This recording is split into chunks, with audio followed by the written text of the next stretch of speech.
Yes? Hello. Isn't this a fine morning?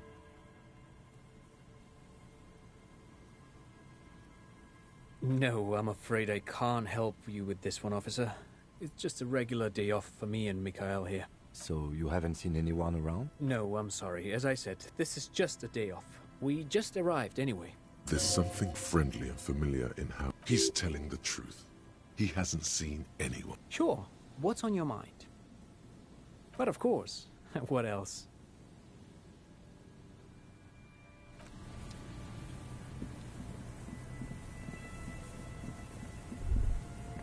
The light vanishes inside the concrete slit. The structure goes deep under the earth.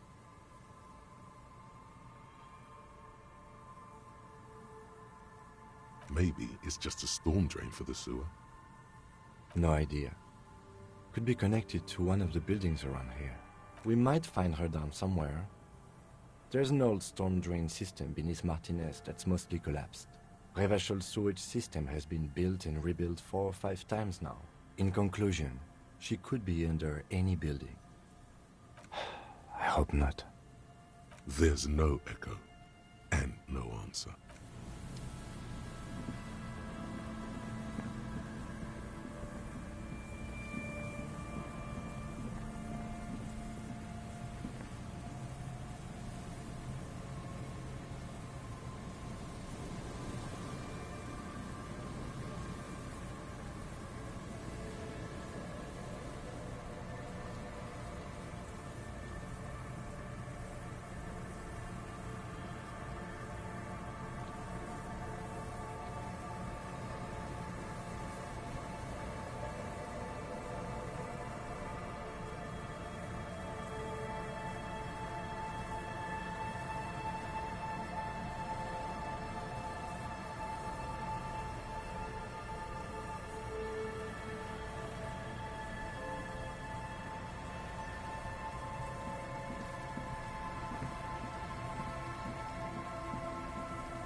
Oh, hey, man. It's good to see you.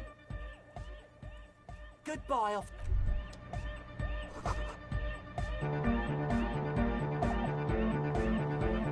Yo, man. What's on your mind?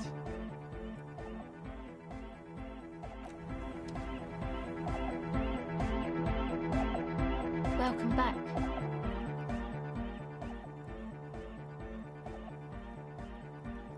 No. Just no? It's pretty desolate here. I only hear the dogs bark at night and see the shadows move down the coast.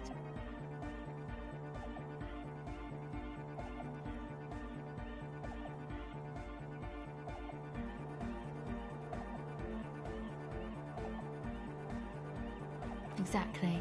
It's our chance to turn the grim desolation into an overwhelmingly fun dance party. The device is still warm from her touch and heavy as a brick from the batteries inside. The company logo, Omicron, adorns its yellow plastic cover. Inside, the tape is rolling. The girl looks at the device in your hands.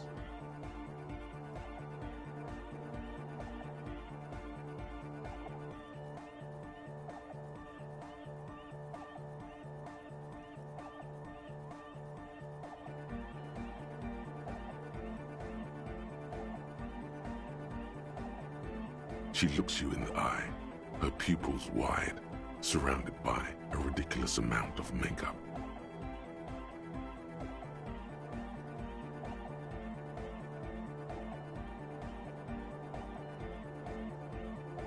Your words echo through the hall. It's real. Tell her.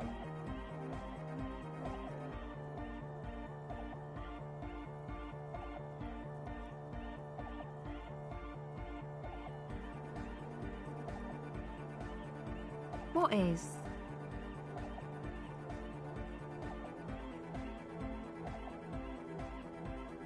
Okay, I'll stick to it. Something changes between you two. She looks at you differently now, as an equal. So thanks, I guess, for the psych session. Maybe I can return it. What's been eating you, officer? Come on, I can tell. But, okay. Be a boyadero about it if you want to.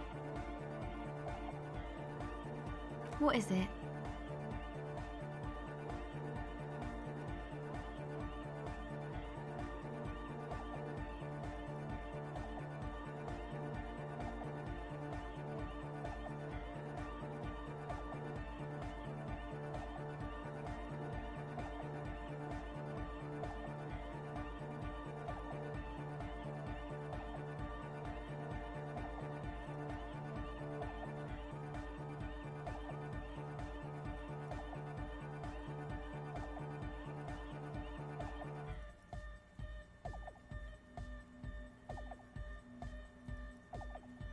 Oh, really?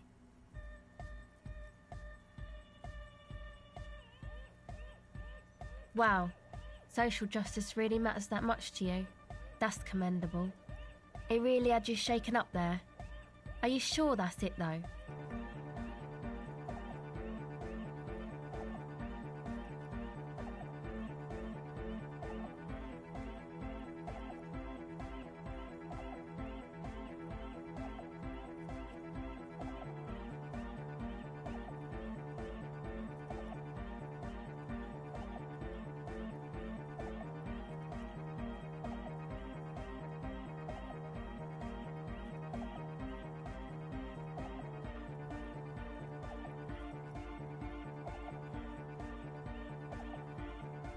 Sure.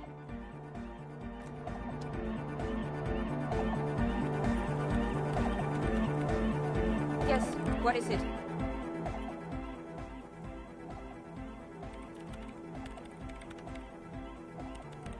What? No, no one's suspicious around here. She has not seen her, sire. 'Tis true.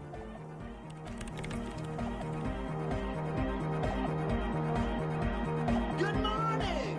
Yeah! Hardcore! Yeah! It was awesome! Too hardcore, in fact. I couldn't control it. It sucks up all the air in the mix until it's the only thing left. Starts compressing itself and everything around it. Inside your chest, the heart beats still with the after effects of the sound. Imagine if you could harness that power. Oh! I don't know. Maybe someone can do something with this. I imagine this is the sounds that the future could make.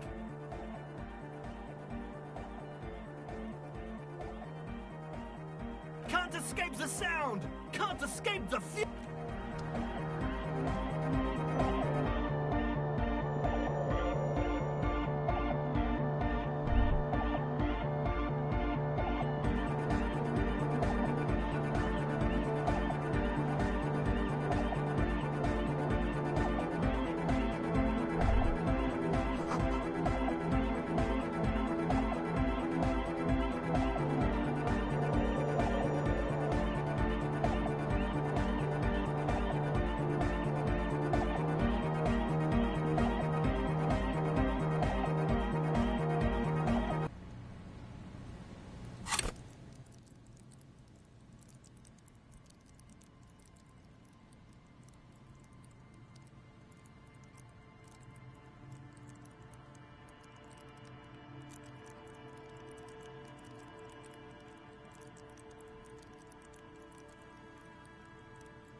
A few locusts trudge along the path.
There's some tear.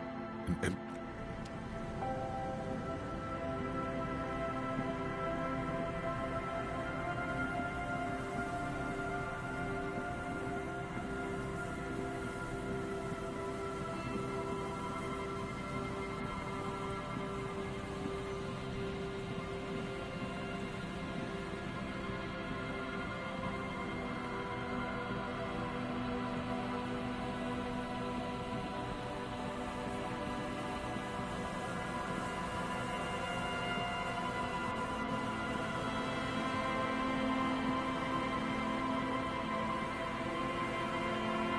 an old door, worn by elements, guards the depot.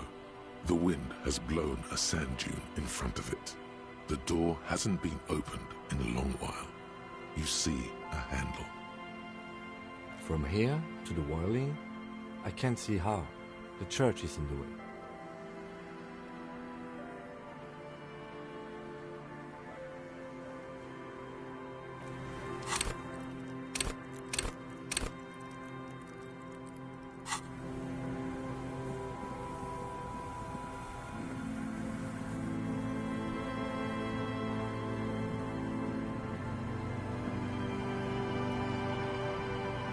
Just dead and poor things.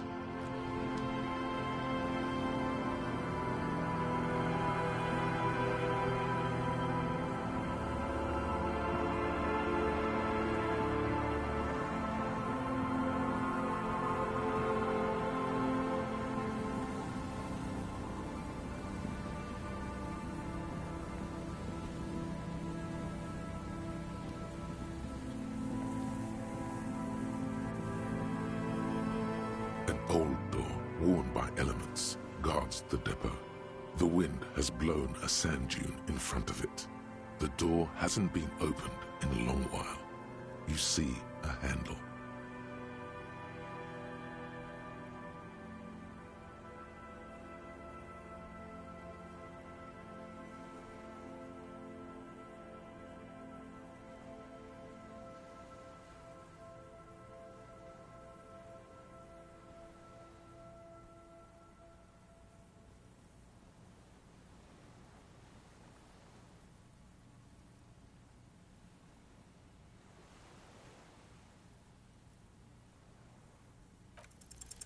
You rattle the handle a bit, then push on the door with all your weight. It does not budge. Not only is it locked, it's also jammed shut. We don't get in there. Frankly, you're just going to have to accept the fact that you can't get in through every single door. No. We've gotten into every door thus far. That's what we do. We open doors. Yeah, I understand you. I like opening doors as much as the next guy. But this one is simply beyond relax. No one's hiding in there. If we can't open it, others can't either. And thus they... At least you can think about opening it. About doors in general. They are, after all, fundamental to your life.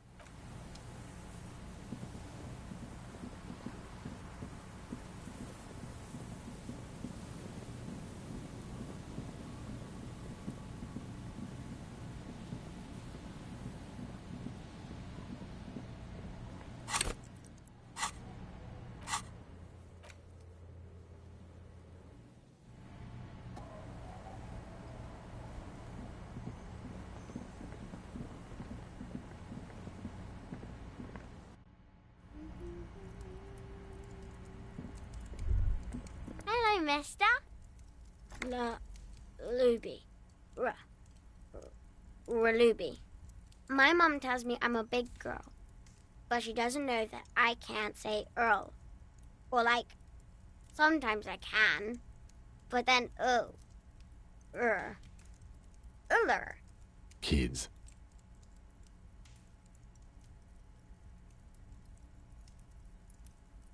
Bye! Is that the phasmid? It looks like the phasmid, leaning against the wall. Wait, what if this is the fishing rod situation all over again?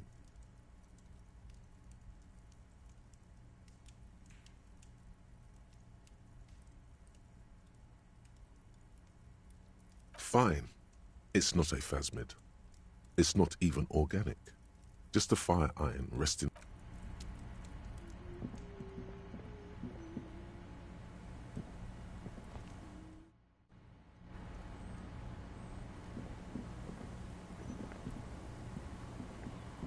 The scruffy-haired little boy kicks a stone. What bad people? I don't think questioning 4-year-olds without their parents present is going to crack the case.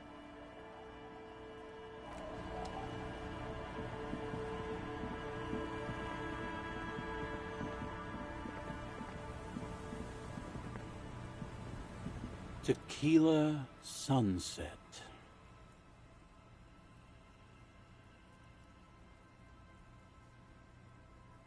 Can't really remember seeing any women after losing my key. It's a touchy topic.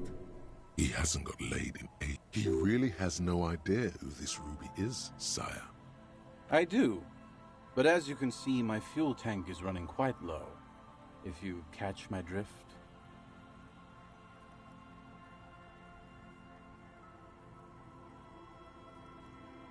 Then I can't keep on telling the stories.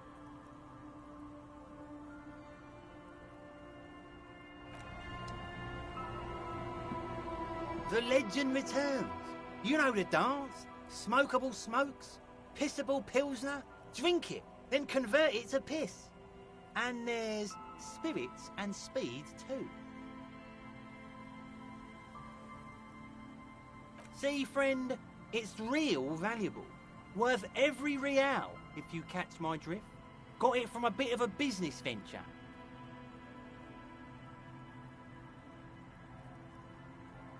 You know, it's funny, actually.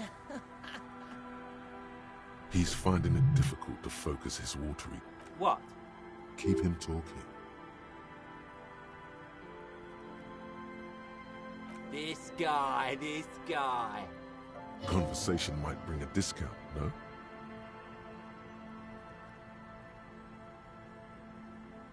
Oh, this is medicinal spirits. The good stuff.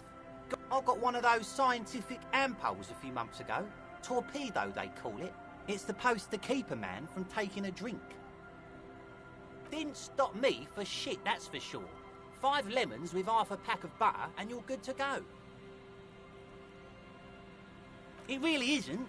In a week, the goddamn kidneys started giving me all kinds of hell.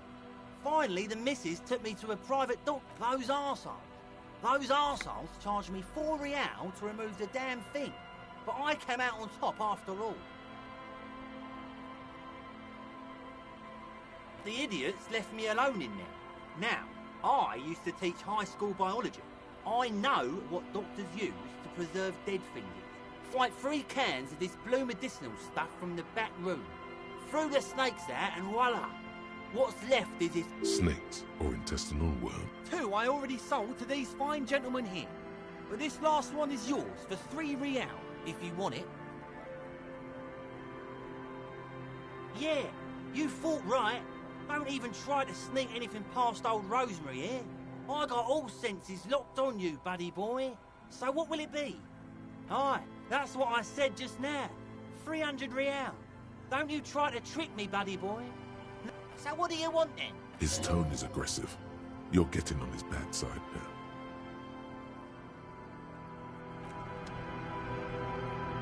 now. Uncle. There's no waking.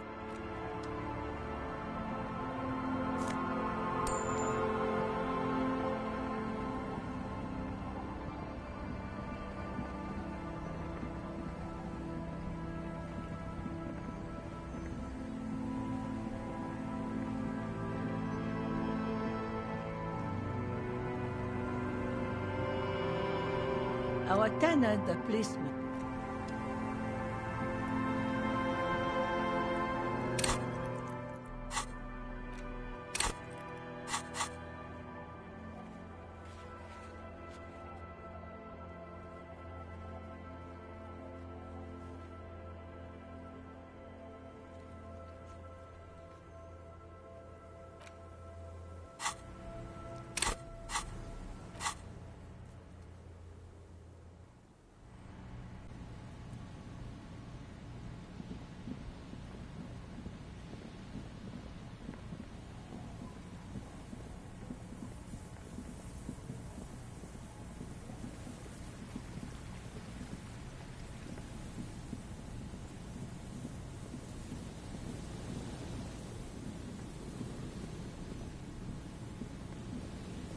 The once bright mural towers above you, saying, "Feld Electrical."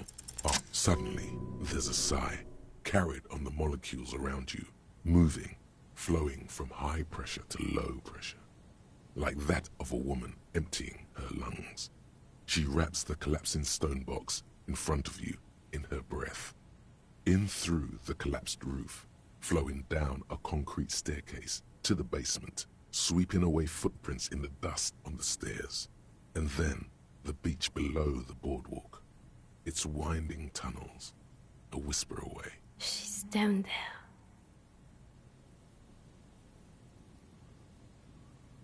Okay. Why?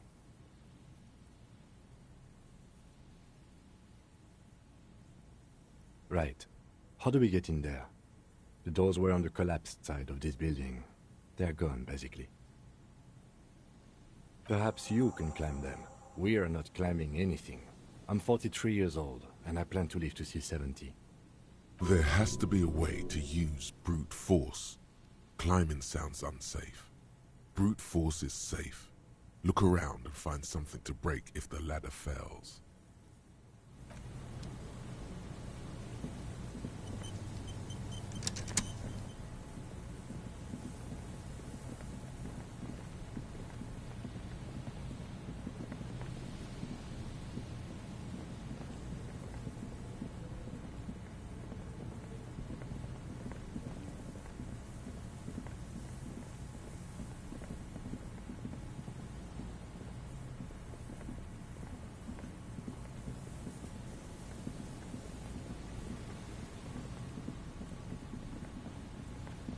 An old pipe peeks out from beneath the rotten boards of the boardwalk. Could this be an alternative path into the Feld? A building like this must have multiple doors serving various functions. Perhaps a basement access. Your eyes slowly begin to adjust to the darkness inside the drainage pipe. The lieutenant looks over your shoulder. A thin layer of snow gleams inside the pipe. As your eyes adjust, you see some trash. Crumpled up newspapers, cigarette butts. Someone has half-heartedly spray-painted skulls on the right side. And nothing. Broken glass from bottles thrown against the walls of the pipe. Given that this isn't a martial arts thriller, it's highly unlikely, and not without risk to our health either. However, the pipe suggests there may be an entrance to the basement around. The lieutenant's face lights up.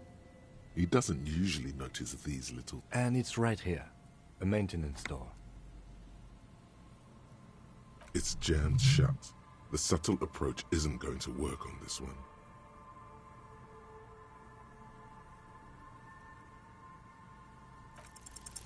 The metal doors are heavy, and the flaking rust hurts your palms. But, together with the lieutenant, you manage to slide them open just enough to squeeze in. Good work. Shall we?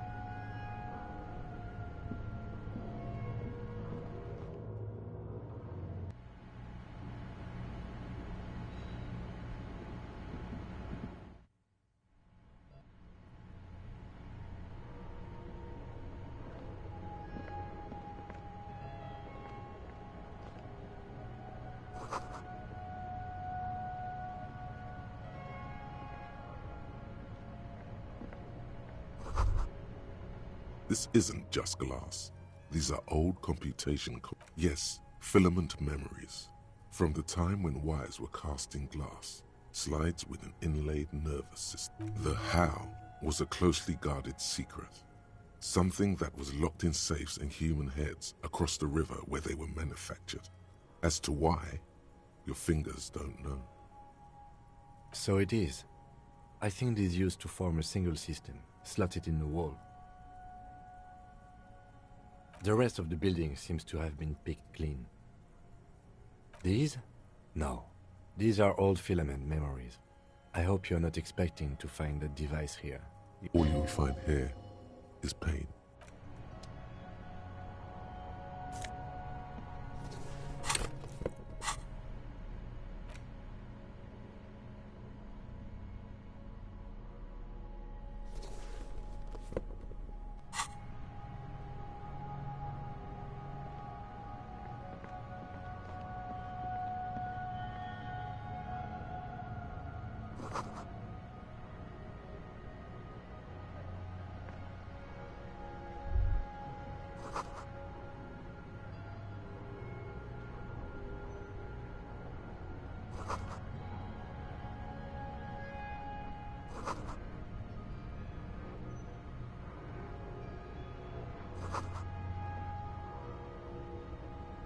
A mustachioed and mutton-chopped man, amateurishly depicted, gazes at you with sad eyes.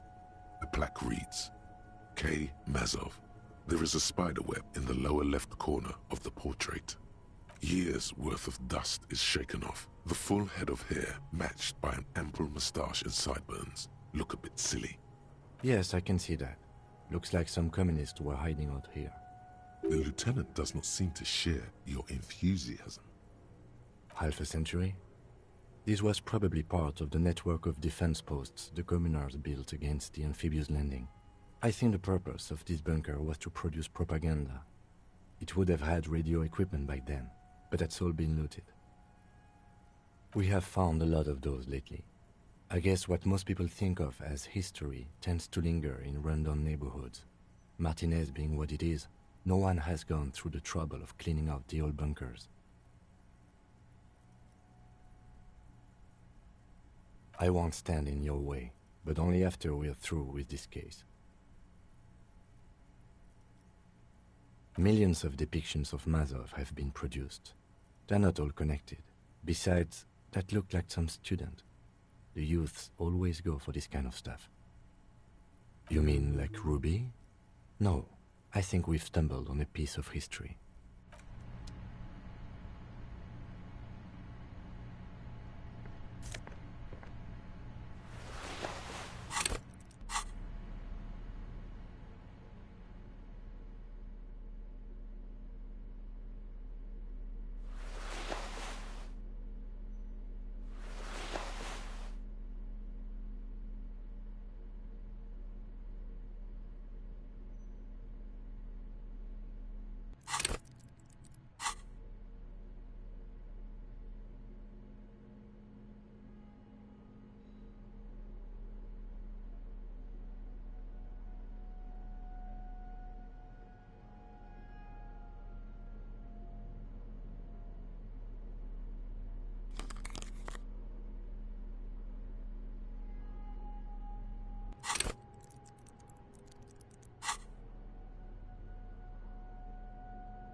Honorable One, you have accumulated a substantial amount of honor points on your life path.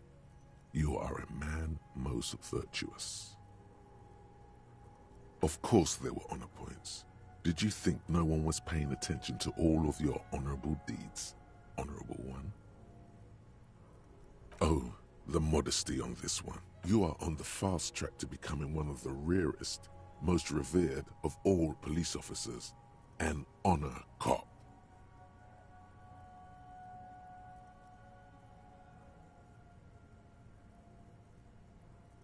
Living in the name of virtue and doing noble deeds while expecting nothing in selflessness forms the basis for the warrior code.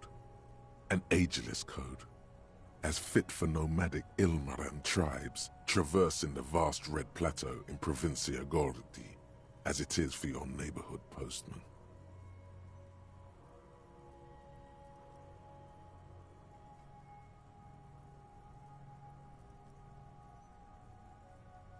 No, no, no. You see, you're putting the needs of others above yours. Don't think about it too much. Just say it. Are you ready to get knee-deep in honor?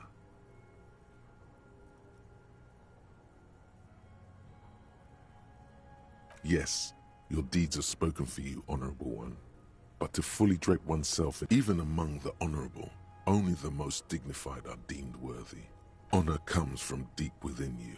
And to truly know oneself, to know one's honor, you need to bring the thumb of your right hand, your sword hand, to your rectum and stick it in there to form the Arch of Honors.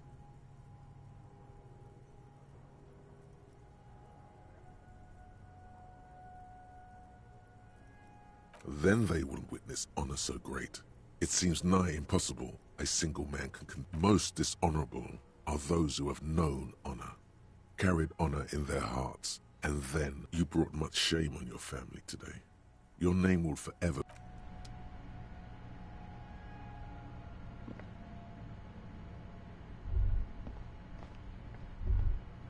Could this have been the killer's hideout? And this narrow window, the point of origin of the shot that killed them? Outside the window, desolation. Snow falls softly onto the coastal sand, where it melts almost instantly. On rooftops, It's a great place to hide, and Masovianism and murder are certainly not mutually exclusive. But there hasn't been anyone here in ages.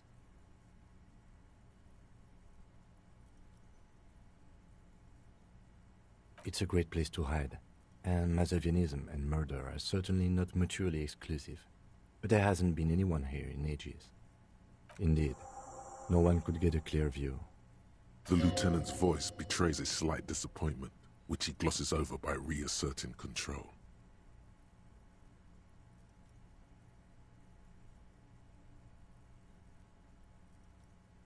In fact, I think we're done with this bunker.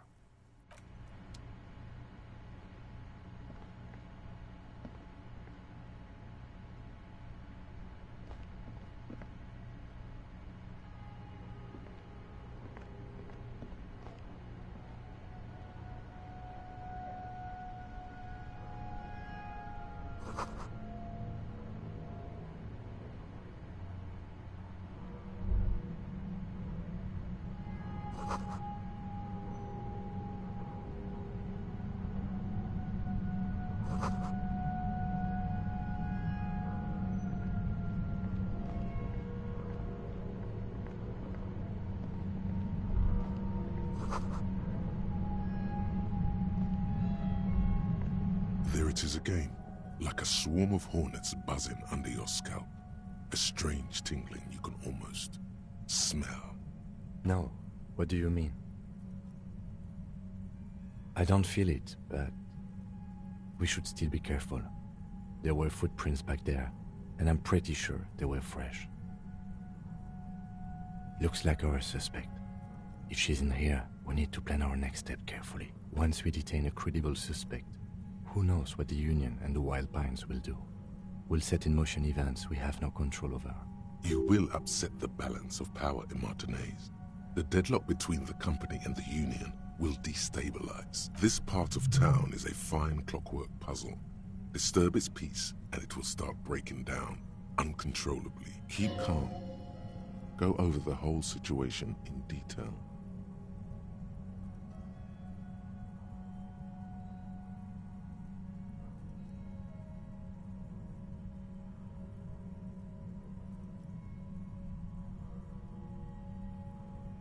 I leave that to your judgment.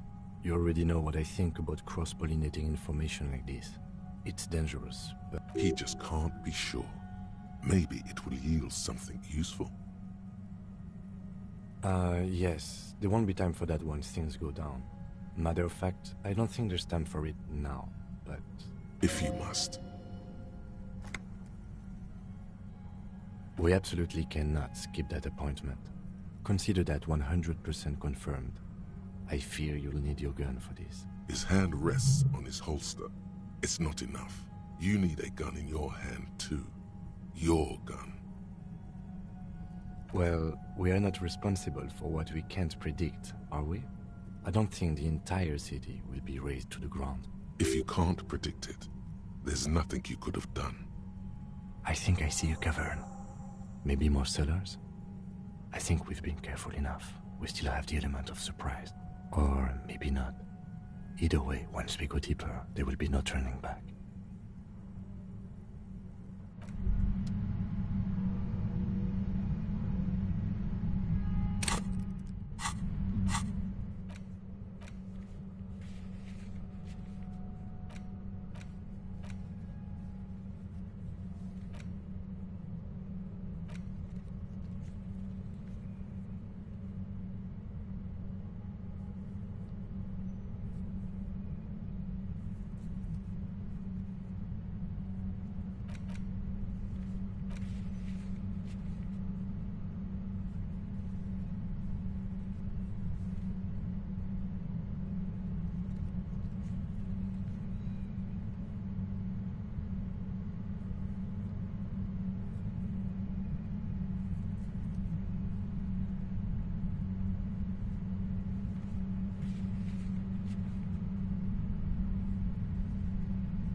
You pick up the handset. There's a tone. The machine is operable. Calling. Still a game. Someone. Hello, Gerard speaking. Hello, Gerard. Technically, no. What you are is a surprise. Get his wife on the phone.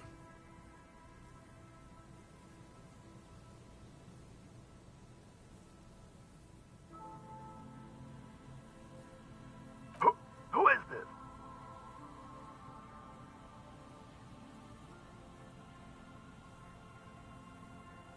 Who the fuck do you think you are talking to me like that?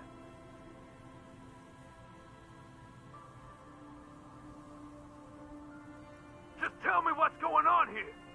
Bien, come here. The sounds are muffled. You can make out two people, a man and a woman called Bien. They're talking to each other in agitated voices. Amid the howling in the wire, you make out a woman's voice with a thick Samaran accent. Gerard, this is a joke. Someone is making a joke. More shouting. You're pretty sure you hear a man saying fuck several times. Then the crackle in the phone. You hear a faint thud. You could swear you're hearing furniture falling over.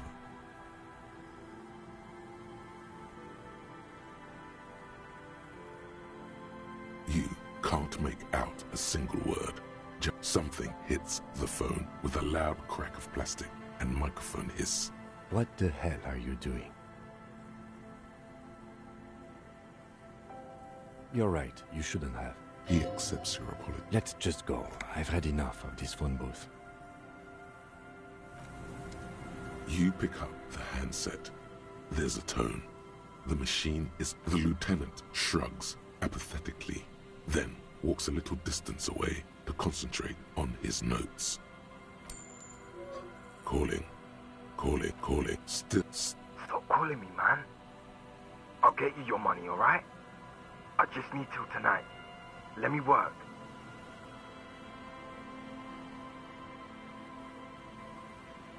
You got the wrong number. Disconnect. Are we about done with this now? Calling. I'm tired. Sounds like he hasn't talked to anyone in quite a while. Writing. I hate writing soon. The man, you do not hear the customary disconnect tone. Seems like it did not have time to swallow the coin. Lucky you. The call went too fast for the payphone to register. You can still make a new one without paying. You close your eyes and put your index finger on the rotary. Strange. This is not how you started before. You dialed 001. This is not the area code of Revachol. 414447. The rotary dial feels 1117. Yes. 451-67-451. You have dialed God knows how many numbers. The headset has been waiting silently to relay a signal. An ultra-long distance call. Your air fills with a crackle, the wash of a strange ocean full of white noise. A little bird starts ringing, calling in the night. The saddest sound in the world. Calling still. The handset starts slipping from your sweaty palm. Your breathing is heavy. The lieutenant is too far away to hear your yelp. The sea wind blows.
You can't. Some strange force is keeping the headset glued to your hand. Your ear listening to the ring in the speaker. Calling, calling, calling, calling, callings. Then the ocean breaks. Out of the depths, a woman's voice emerges. Small. The dearest thing you've ever heard. Hello?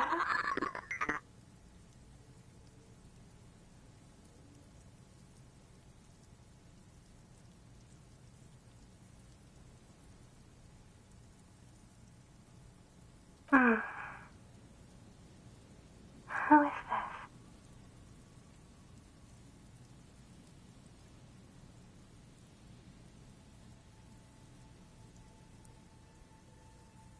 Dora, who is this? The connection is bad. Dora. The name feels like a gift. A gift that was meant for you. To make it possible to live and fight. In the distorted distance, you hear someone turning next to her. Bed springs rattle.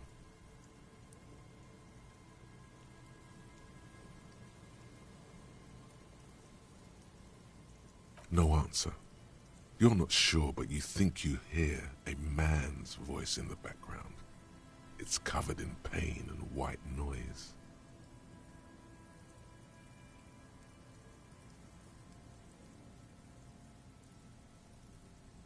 No. It's you, isn't it? It's you.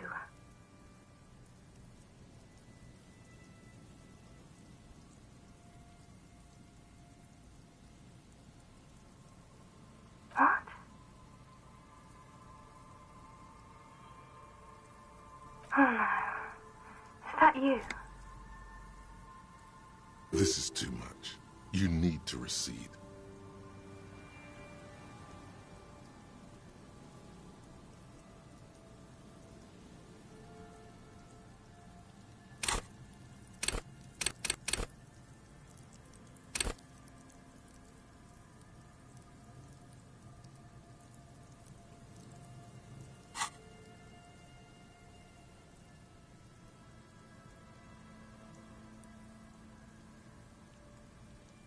Oh no, not this.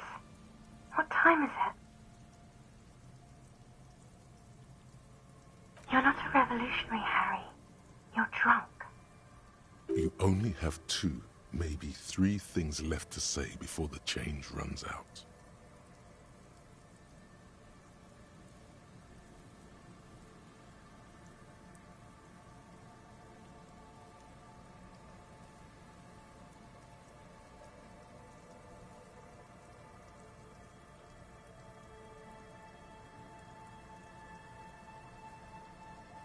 Oh God.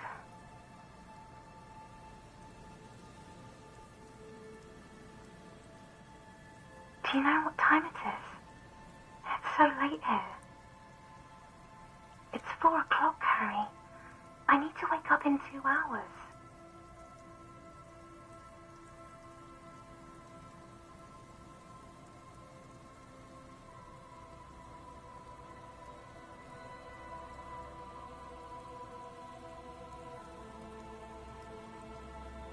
I'm in my rover, sleeping.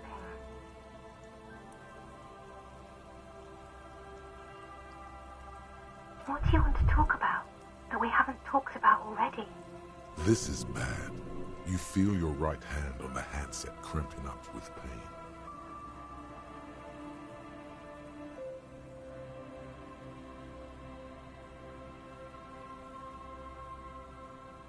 To work.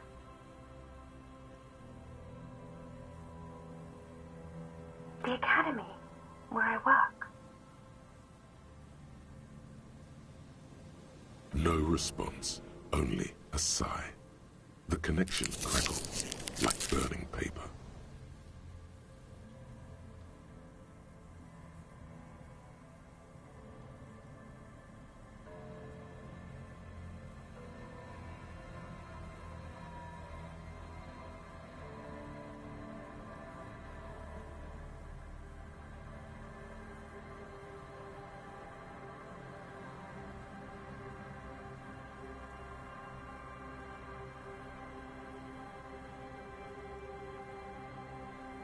She does not answer anymore.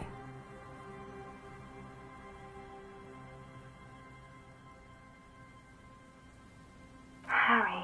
Disconnect tone. The machine ran out of money.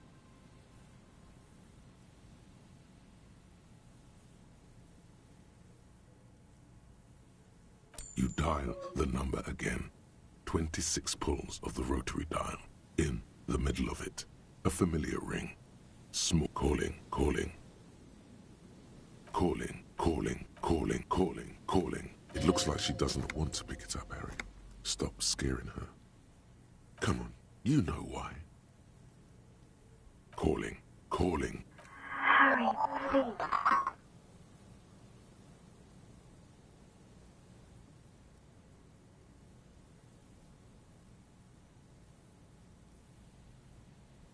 Please.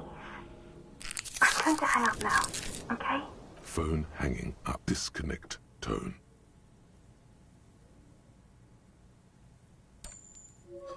You dial the number again, as you've done many times. Calling, calling, calling, calling, calling. And calling for who knows how long. But no one answers. You need to insert more money.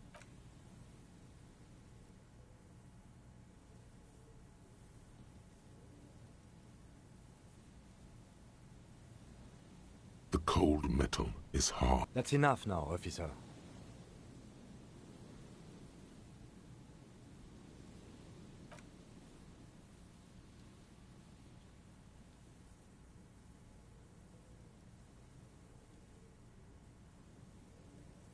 It didn't give you any fun. Officer, that's enough. Let's return to work. It's over.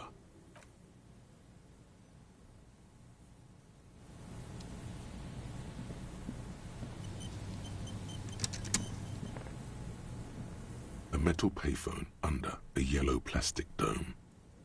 There's a life is garbage.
Still here.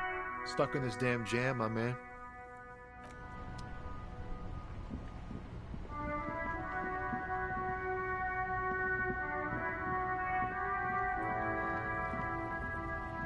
Looking for something, Hunt? Come to tell me to...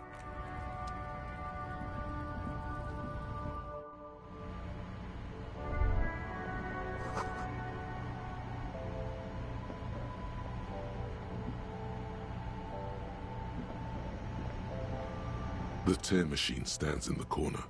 A sign... No. You need tear to use the tear machine.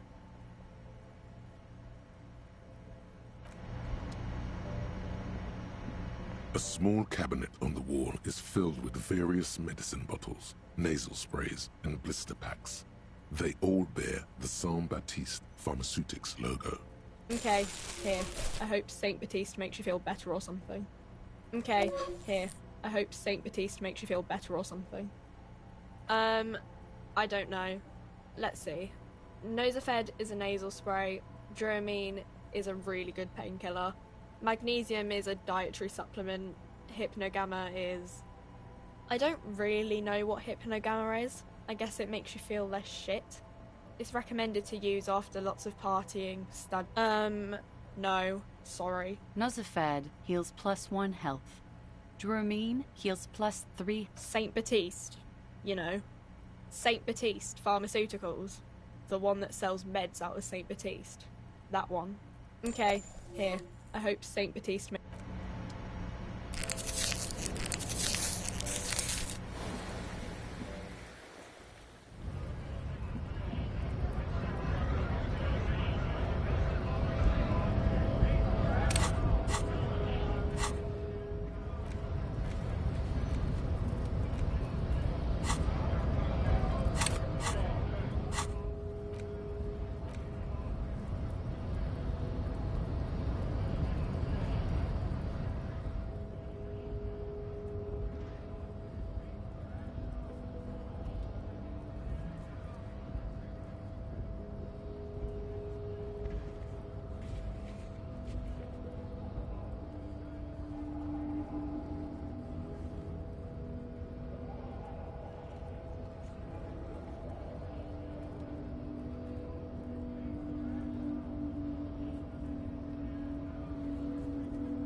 You see rows of toy soldiers guarding the rest of the trinkets displayed on the table.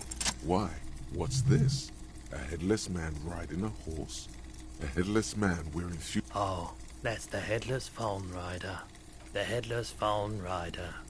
It's an urban legend about a man who rides the streets of 50 cents. Bargain price. I'll throw in the tiny cap too. I think he's looking for it, or something. That part of... He lost his cap when he lost his head. Perhaps he's looking for the head. Did I mention that this figurine is supposed to be lucky? Always carry it with you. That was a very smooth salesman's grin that almost comes off as earnest.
The file cabinet stands the drawers.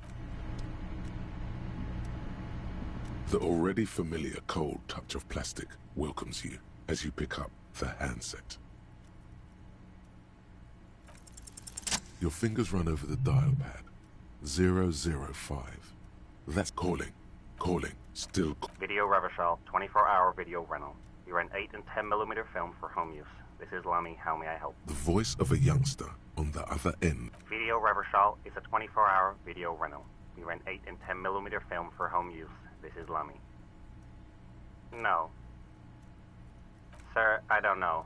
It's a video rental. Maybe you rent videos here. Maybe you call to extend your rental period? Do you need to extend your rental period? Let me fire up the machine. Here we are. You haven't rented anything in 5 years, but you still have a copy of Blue Ocean Hell from November '46. Whoa, not a fun film, that one. It's not an easy watch. After the death of his daughter and subsequent divorce, Ziemsk immigrant Egidius Wojcik tries to come to terms with the onset of dementia. No wonder no one's been missing it. Still, it would be great if you could return it to us. We're on the corner of Voyager and Main. The call is terminated by the other.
Shelves filled to the brim with crime novels featuring the...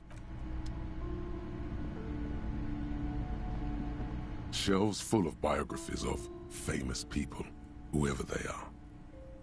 I would say The Greatest Innocence. Yes, a very influential historical figure. The book is also very daring.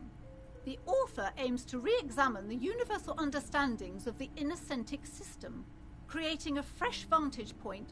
Shelves full of biographies of famous people. Several maps have been attached. The maps look old and faded. This bookstore is not strictly about crime, romance, and biographies of famous people. Amidst the various books, you find these three things are very important to the working class mind. The point of the book, and many others on this shelf, is to give people medicinal advice in situations where they don't have access. It serves platitudes, while also telling everyone that traditional medicine, the kind people don't have access to, and which costs more than this book, wholeness, unity, when it's up to your mind to heal yourself, then it's because of your mind that the book features chapters on topics such as how to find magnesium. It even lists plants you can harvest magnesium from. There's even a chapter on the ancient Seraïs tradition of using duck gallbladder preservatives to treat and prevent sexually transmitted diseases. This is just mundane garbage. What's even paranatural about this? The throbbing in your head increases with every passing moment you gaze at this. Suddenly, as if out of nowhere, a small green book becomes apparent. The book contains very little explanation on the matter. This knowledge the book contains descriptions of various pseudoscientific therapies, alternative medicines, and folk remedies involving the pale. Also, for example, it recommends vigorously swatting one's naked body with a venik or hand broom, made from the leafy twigs of a young birch tree from the near pale. It is supposedly invigorating and good for the circulation. It also recommends consuming distilled spirits like vodka or whiskey that have been aged in the pale. Readers are instructed to cover these jars in a shallow hole just inside the pale and leave them there for 30 to 60 days, depending on the potency desired. Among other benefits, it is alleged to restore a damaged liver to perfect health. That seems improbable.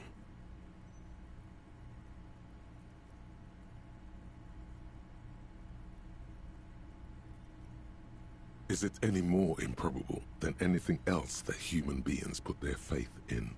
For general health and well-being, readers are encouraged to take regular strolls through the pale, though a sidebar cautions readers to limit each stroll to less than an hour.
These strolls promise to cleanse the mind of worries and the body of toxins, especially if the perambulator performs this ritual in the nude. Nudity. This is exactly what you need. There's an entire section devoted to cures for men who are struggling to perform their marital obligations. Excuse me, sir. I believe you've been perusing that particular volume long enough. If you'd like to continue reading, I must insist you buy it.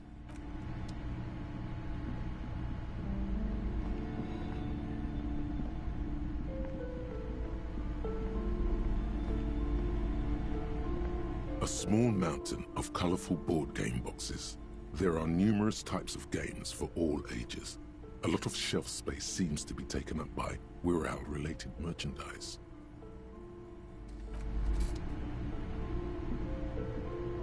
The display rack is brimming with worn paperbacks featuring an extremely muscular, sword-wielding barbarian on the cover. Nearly all the titles contain the word Hyundai somewhere.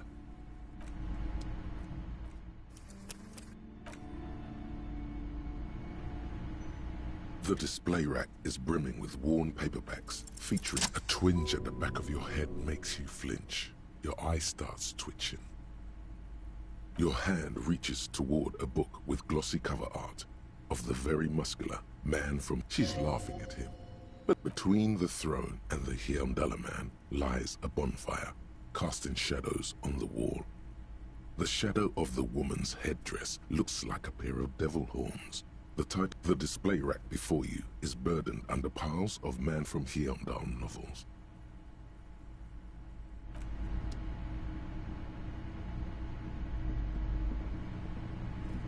Hi, Ace Detective.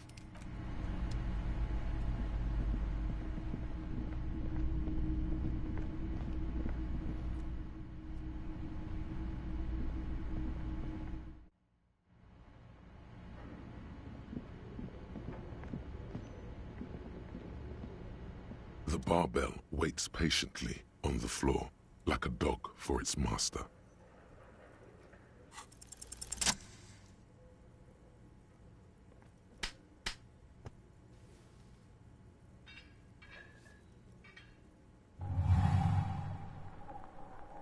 Conjuring up an inhuman amount of strength, you raise the barbell up in the air. Your biceps tremble, but you're a savage. This is a children's game.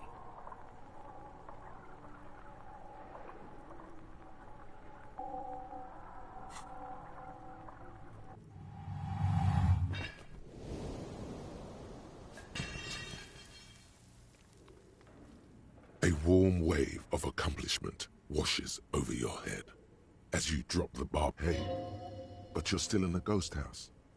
Good technique.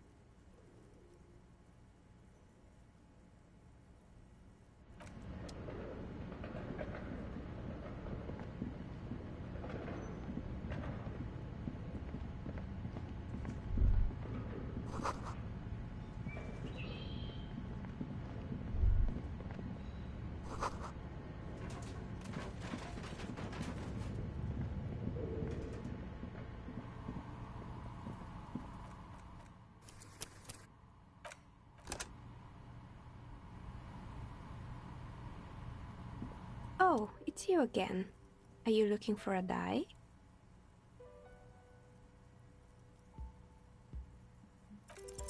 Aside from getting naked, you're not sure what else to do.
Are you looking for a die?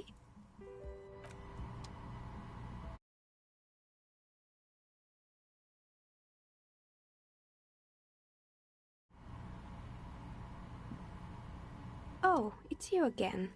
Are you looking for a die? Aside from getting naked.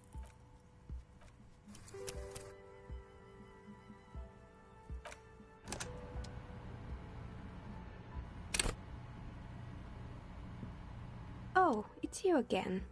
Are you looking for a die? Aside from getting.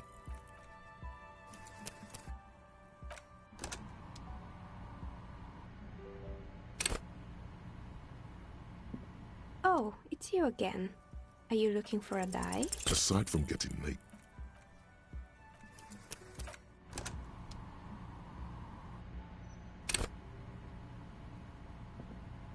Oh, it's you again. Are you looking for a die? A gust of cold air sweeps through the chimney. The stones and minerals on the shelves rattle as though agitated. For a moment, it almost feels as though you're outside the building, exposed to the atmosphere.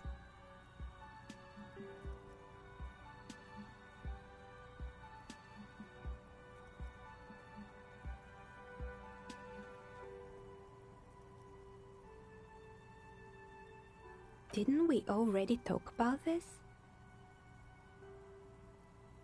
What are you talking about? My address is exactly the same. Rue de Saint-Guilain 10. No, the old coal plant that used to be here was subsumed into the new venture. Its ruins swallowed up. Yet it has a different address in the heart of the city. This doesn't make any sense. Are you saying my business was spared because of a technicality?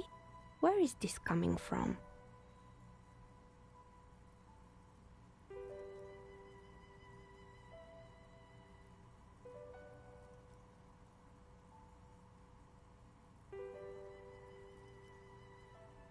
And what does it... Don't let her become complacent. She still needs to ward her soul against the evil forces.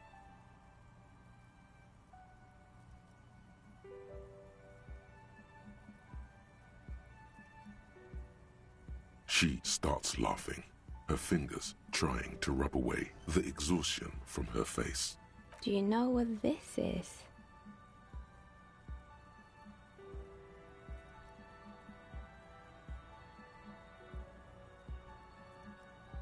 It's a mourning ring. I made this when my first company failed. It was a small jewelry shop right here in the East Delta Commerce Center, built with the little I inherited from my parents.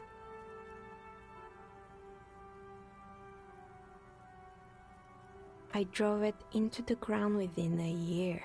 I didn't have what you would call a viable business plan.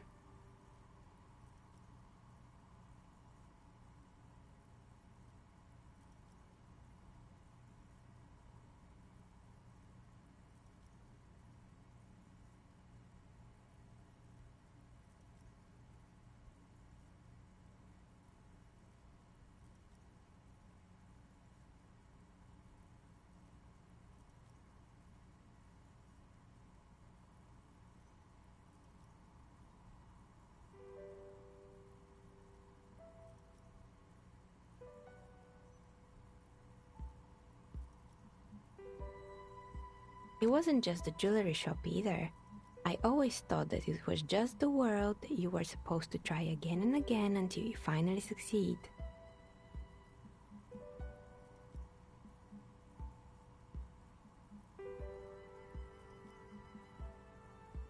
And now you're telling me what? That it was all because I didn't run my little shops and ventures from a dump inside an abandoned chimney?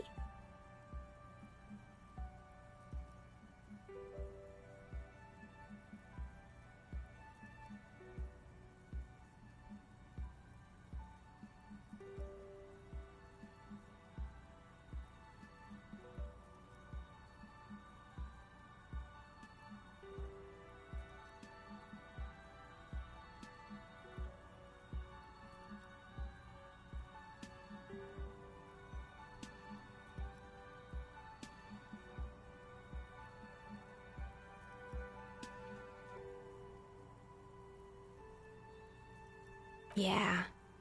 Or maybe it's the entire world that's cursed. It's such a precarious place. Nothing ever works out the way you want it. That's why people like role-playing games. You can be whoever you want to be, you can try again. Still, there is something inherently violent even about dice rolls. It's like every time you cast a die, something disappears.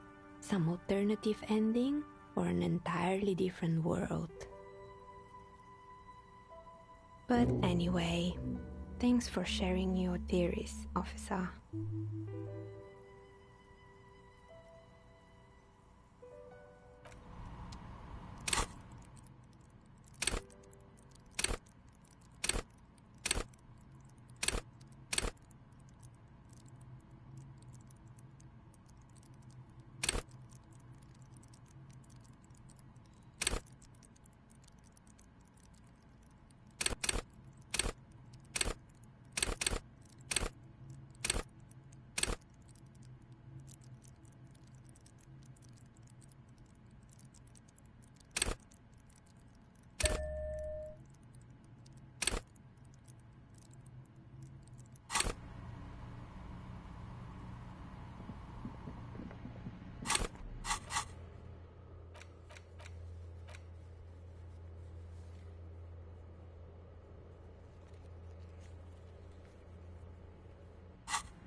A mirror hangs on the bathroom wall.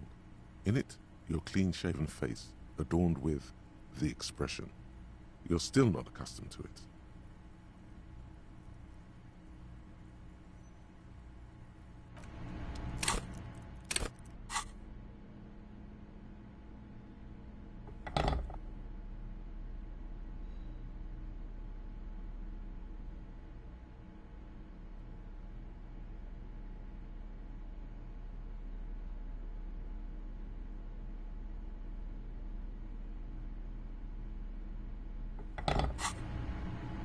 A mirror hangs on the bathroom wall. In it, your clean-shaven face, adorned with the expression. You're still not accustomed to it. The faucet is quite terribly mangled, but you handle the chain cutters deftly, applying just in. Told you that you needed those chain cutters. The mirror begins to clear slowly without you having to wipe it.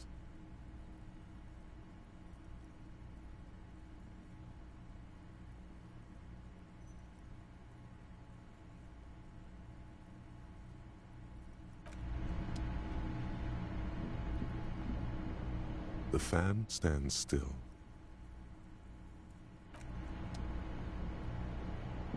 The bed is still cold.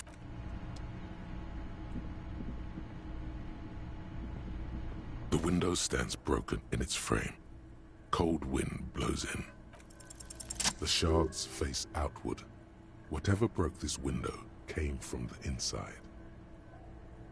A fine web of scarring covers the back of your right hand, but none of it more likely a projectile than a held object. There are no fragments on the floor from pulling a tool back in after impact.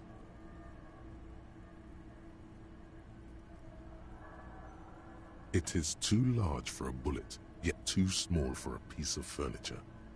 The shoe you found on the balcony fits the hole almost as well as your foot. It would have also been heavy enough if thrown with force. Congratulations. You smashed the window with your own shoe. Pretty much. But hey, at least you found your shoe.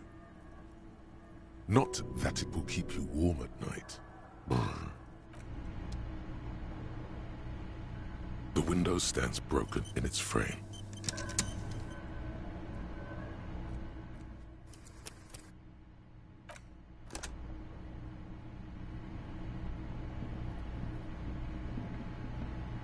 A mirror hangs on the bathroom wall.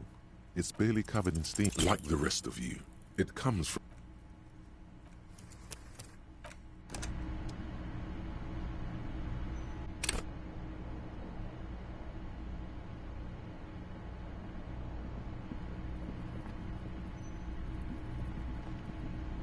A mirror hangs on the bathroom wall. It's barely covered in steam, like the rest of...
A mirror hangs on the bathroom wall.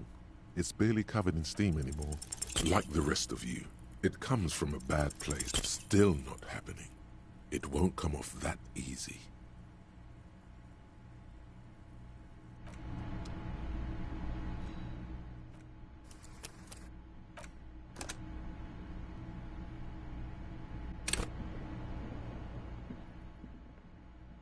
A mirror hangs on the bathroom wall.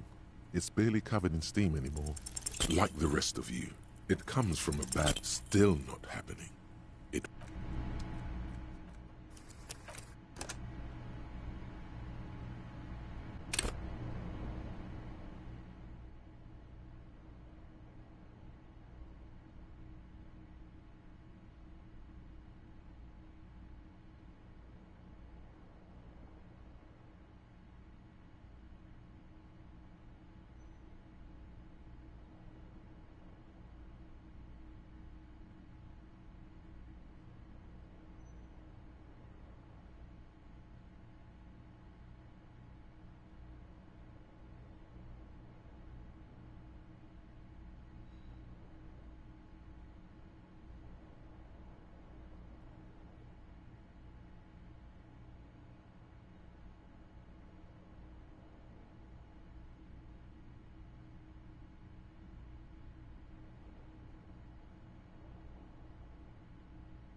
A mirror hangs on the bathroom wall.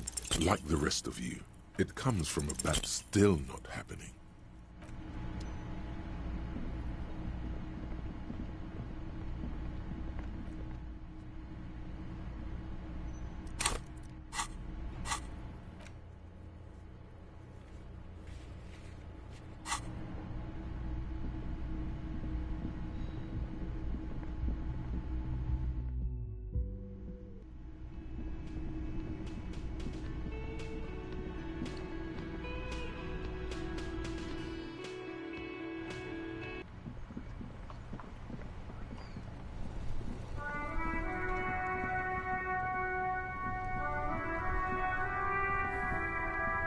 Still here, stuck in this damn jam.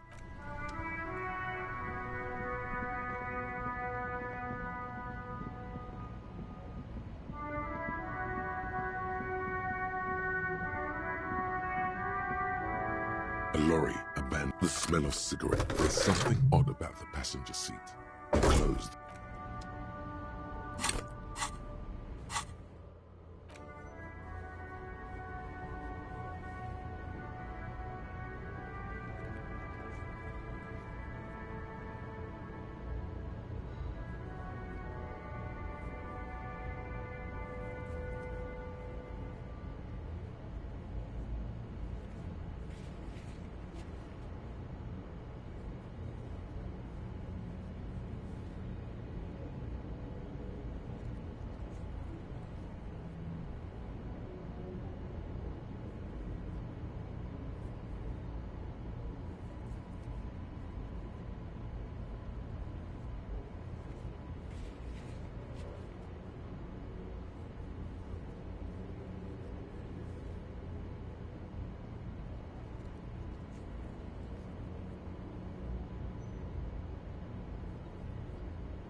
Two neon-lit shapes, a man and a woman having sex. A ray of backward motion exploded. 1 kilometer away, an unlikely point of origin. Beyond the dock, the shot would have been a small miracle. 5%.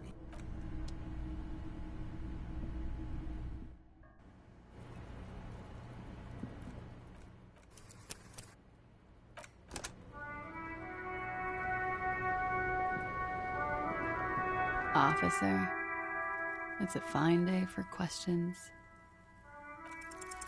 She looks back. Time moves slow. Don't worry. We will protect you from her beauty.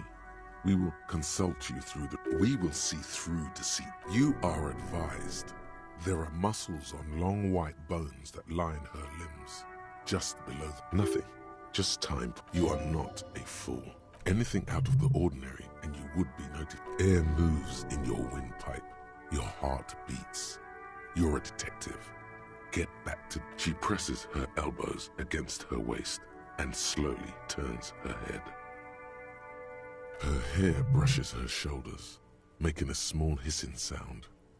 The strange moment ends. It was brief, no longer than 2.2 seconds. Who? What? Dear God, you've been lied to. Shh. She could have killed her lover and lied to everyone. She probably didn't give you her real name either. Why would she? Arrest her immediately before she further entangles you in her web of lies.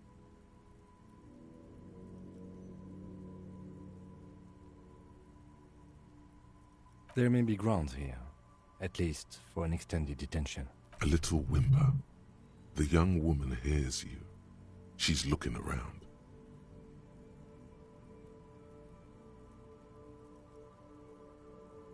I agree. You wouldn't give us your real name, not when people are after. Okay. Okay, it's not.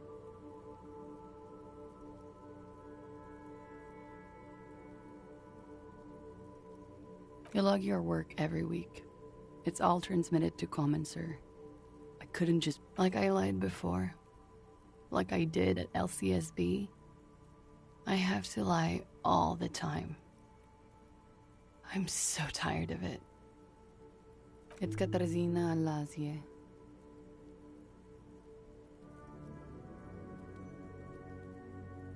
Could it mean Glasia is an alacronym for Katarzyna Elysium?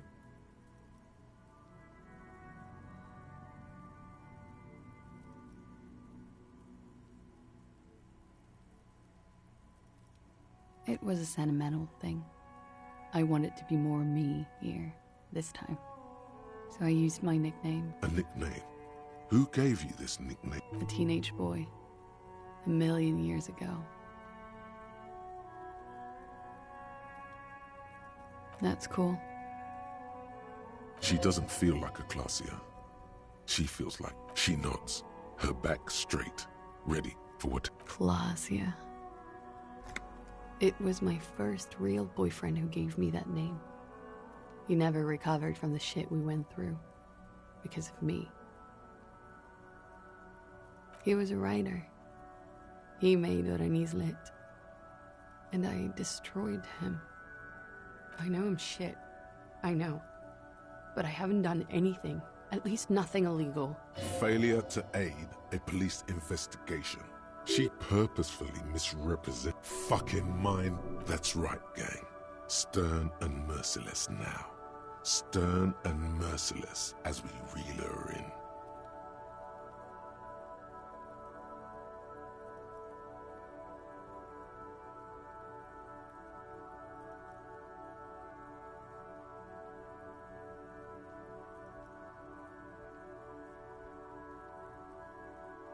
The lieutenant produces a pair of handcuffs. Please, no. I think I know who did it. Who shot Lely. I can tell you. I can help you. She's silent for a second, as if looking into herself for certainty. Then, in a hushed voice, she says, gearing up for this betrayal is hard for her. Ruby.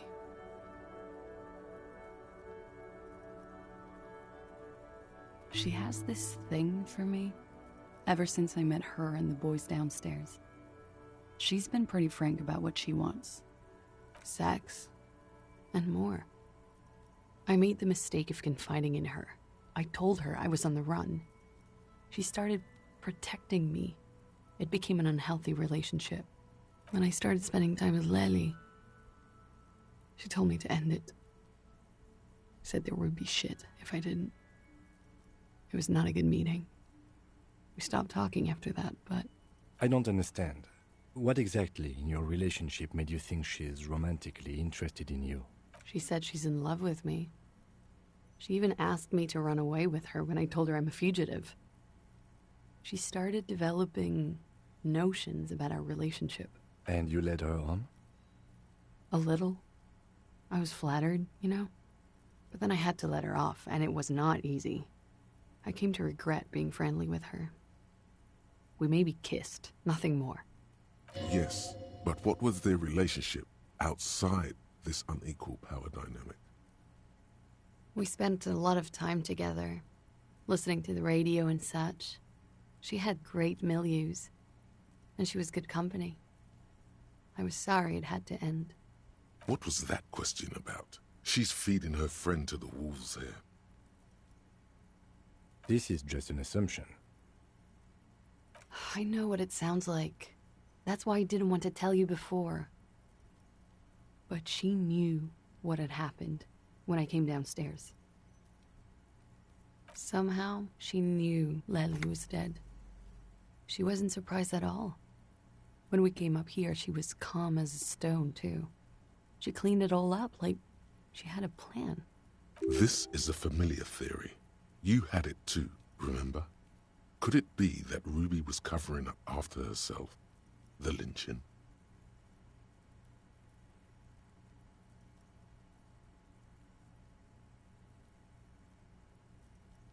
She came over one night, drunk, said she'd turn my life into a living hell. I've been threatened before, so I can tell when someone knows how to do it. And she's a pro. She must be. To keep the Hardys in line. I tried severing ties with her after that. I thought it had worked, but... Some of that fear is still with her. She exhales sharp. What are you talking about? She's afraid you'll arrest her.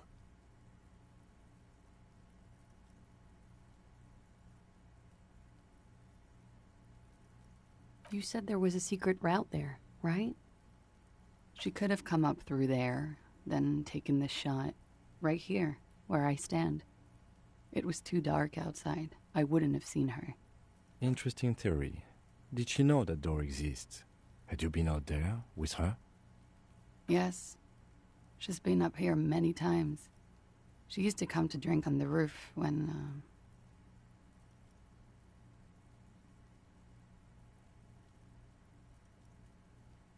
The peephole.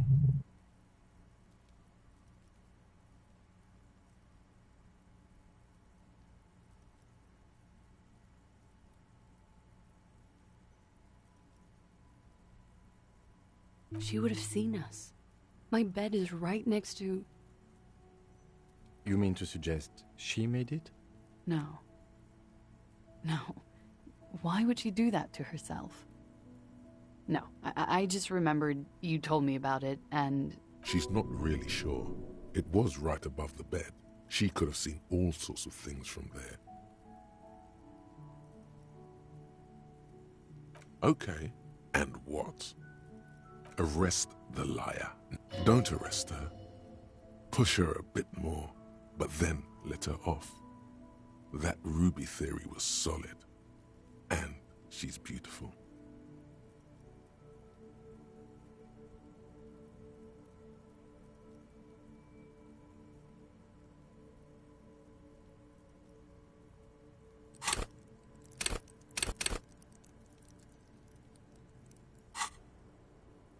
Her. Stop letting her distract you.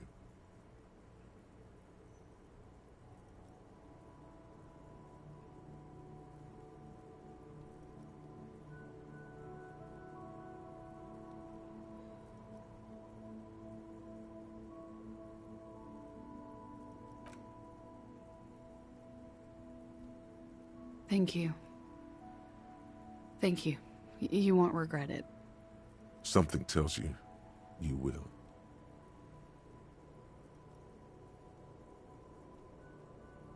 She slowly like you are. This is not the end of this. Lies. Yes, we demand she be punished for deceiving us. We demand her anxiety. We demand her fear. She slowly lights another.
Officer, it's a fine day for questions.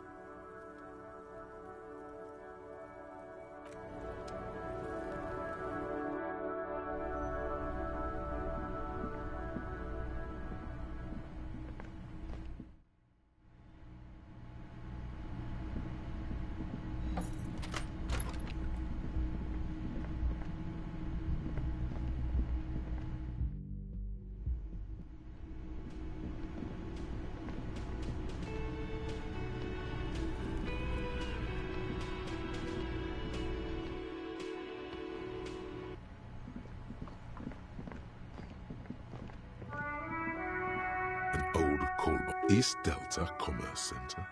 This must be the name of the doomed commercial area.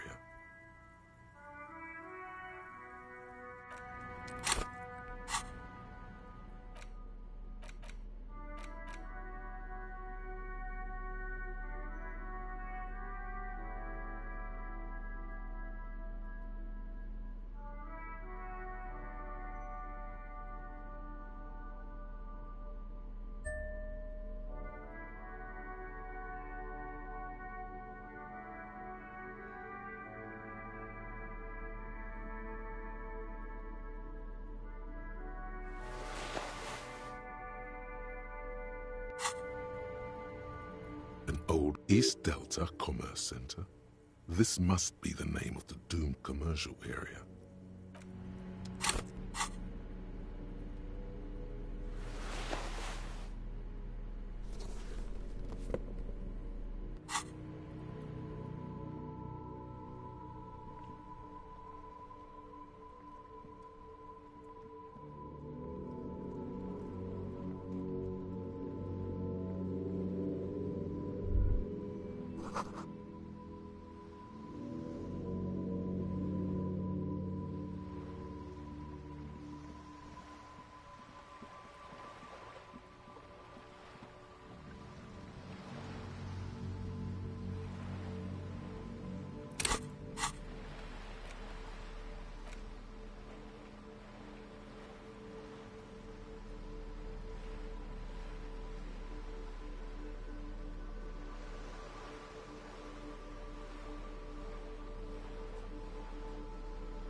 The face of King Freecell smiles at you. For some reason, the smile now strikes you. Unsurprisingly, you skim the headlines. Finally, there's a brief article by the writer, G. Martin, accusing the owner of the Capeside Apartments of illegally attempting to evict certain communist tenants simply for not having paid their rent. The writer, G. Martin, good thing your rent-paying days. You flip back to the front of the magazine. Comrade, as you know, this journey, but like the structure, only 4 issues in, and it's so please. If you value our radical Mazov, you flip back to the front of the magazine. The table of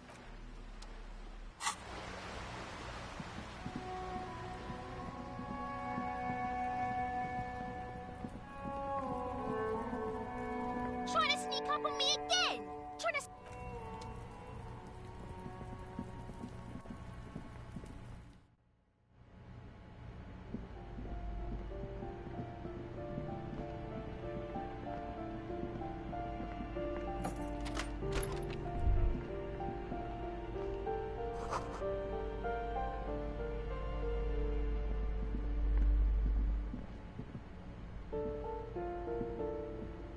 a plaster cast bust depicts a middle-aged man with impressive sideburns. The name on the plinth reads Kraz Marzov.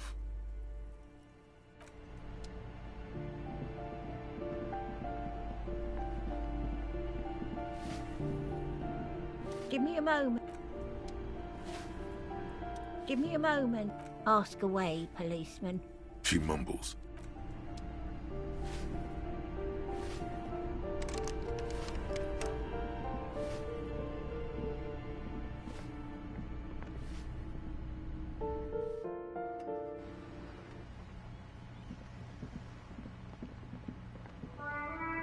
Hello again, officers.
You hold in your hand the colorful primer.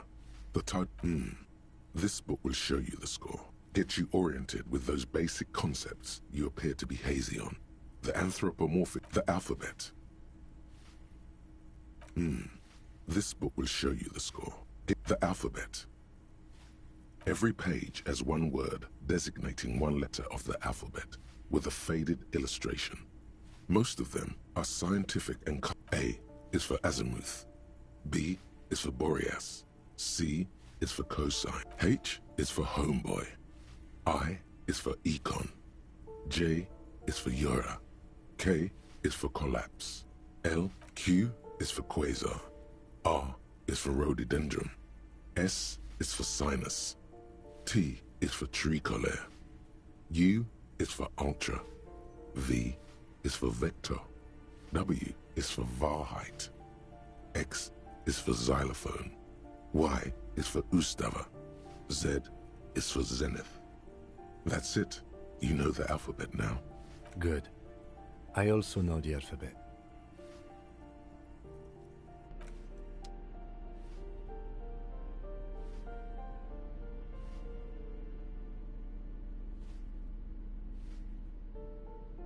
The portal reel is just what you needed. The reel's attached to the apparatus with a... You press the large button marked Commencer, and the tape starts spinning. There's a small delay before the song starts playing.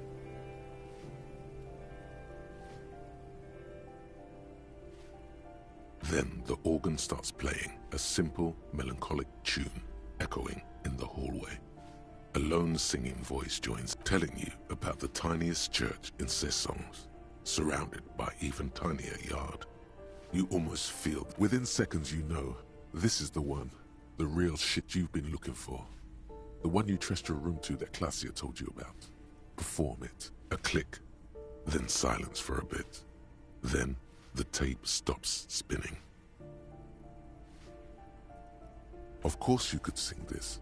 You could take sad to a whole new level with this. Yep, they're all... And the B-side of the tape contains the instrumental version. It's like the world itself is telling you to do it. Gart, you have to convince Gart to let you sing karaoke in the whirling. After you've won him over, you can express yourself. The lieutenant watches you pack up the...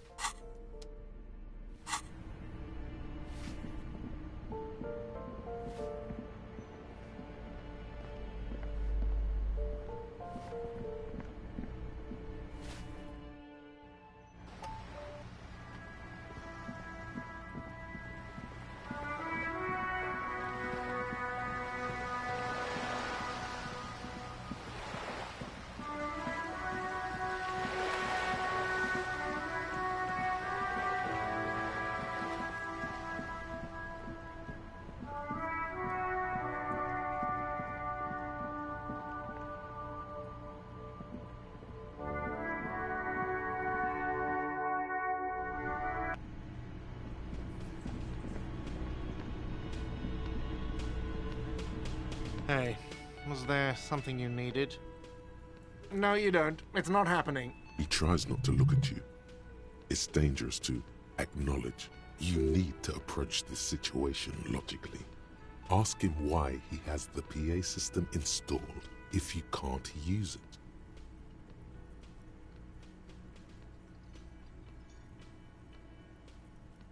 It's for no one. It's a prop. I'm not letting anyone use it after the great karaoke catastrophe of 44. A lot of people got killed because some arsehole wanted to sing karaoke.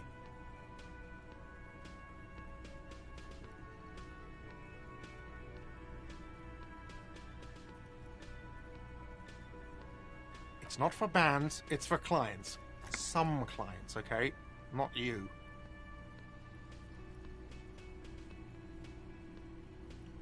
Ha! Well, we don't have any tapes. They all got stolen. He's lying. But whatever, you don't really need his lame tracks. The man in the vest and the violet shirt stares at the tape you've just given him. He begins to frown. Hard. This is the look of a man who's defeated. He knows he's out of excuses. Fine, fine. Climb on that stage and do your thing. Just get out of my hair. I'll plug it in for you. Damn this karaoke machine. I'm having it uninstalled, he mumbles to himself. Oh yeah, time to do the damage.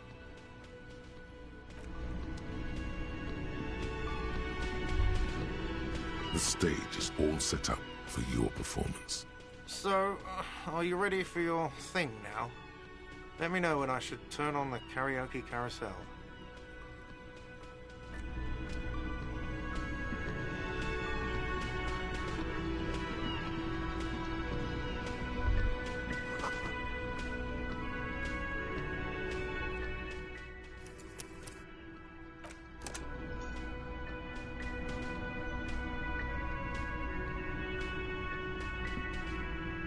The stage is... So, are you ready? I can see that.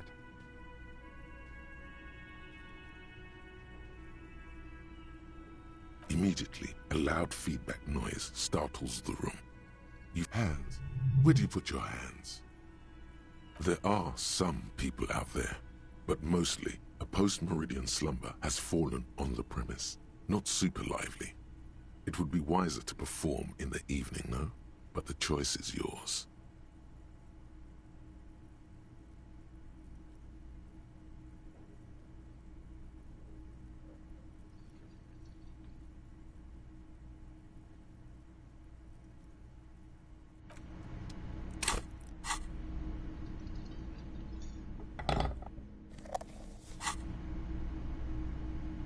The stage. So, are you ready for your thing now?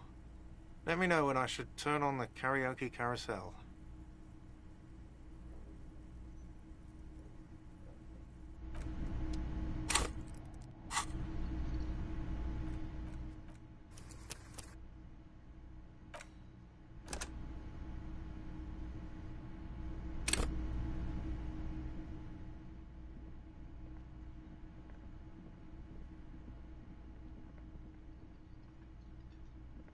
The stage. So, are you ready for your thing now? Let me know when I should turn on the karaoke. I can see that. Immediately. Hands. Where do you put your hands?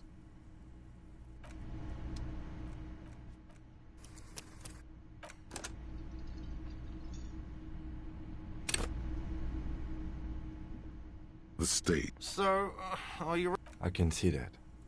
There are some people out there, but mostly a post-meridian slumber has fallen on the premise. Not super light.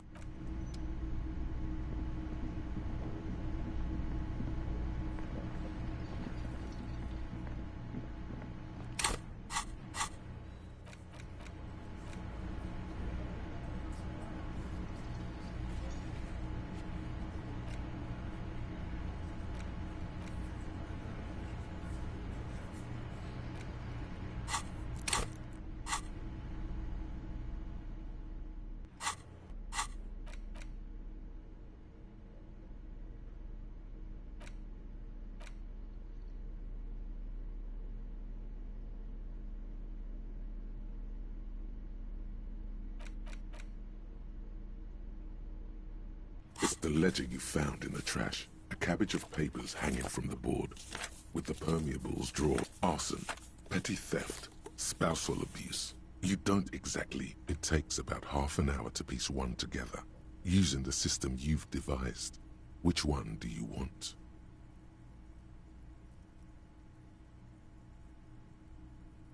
This one is relatively easy to reconstruct. Overnight on 1202, a graffito, nay, a mural, appears on an 8-story tenement overlooking central Jamrock. The building is a sparsely inhabited ghost tower, part of a failed real estate development called Grand Couronne. Cause of failure: rent too high. The mural is enormous. 2 silhouettes, a man and a woman, are kissing. The text cut into their form reads, "True love is possible only in the next world. For new people, it is too late for us. Wreak havoc on the middle class. People call it that thing and that fucking thing. It's visible for miles. In 2 days, the station's complaints desk gets clogged with requests to remove the bummer. You and your partner are assigned to the case."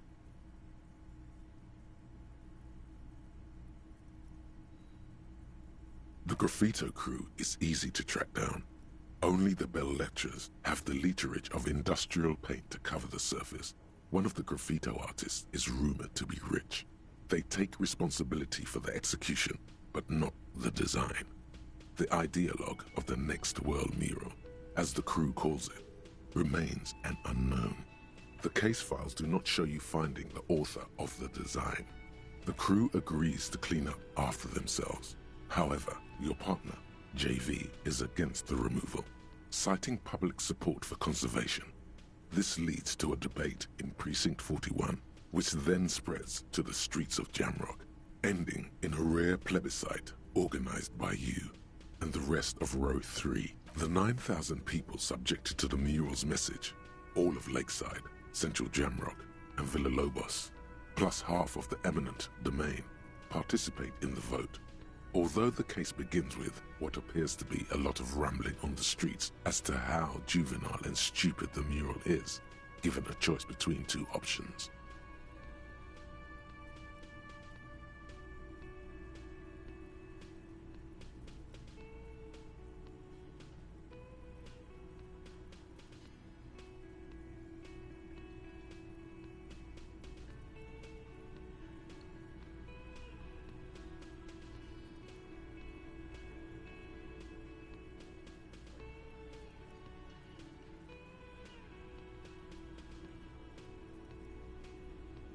A staggering 78% of voters choose to keep it. Turns out the opposition were a loud minority, and that love truly is possible in the next world for new people, and it is too late for us.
In any case, it appears to have been a rare case of civil activity in the quarter, and agreement as well. What do you want to tackle next?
A.K.A.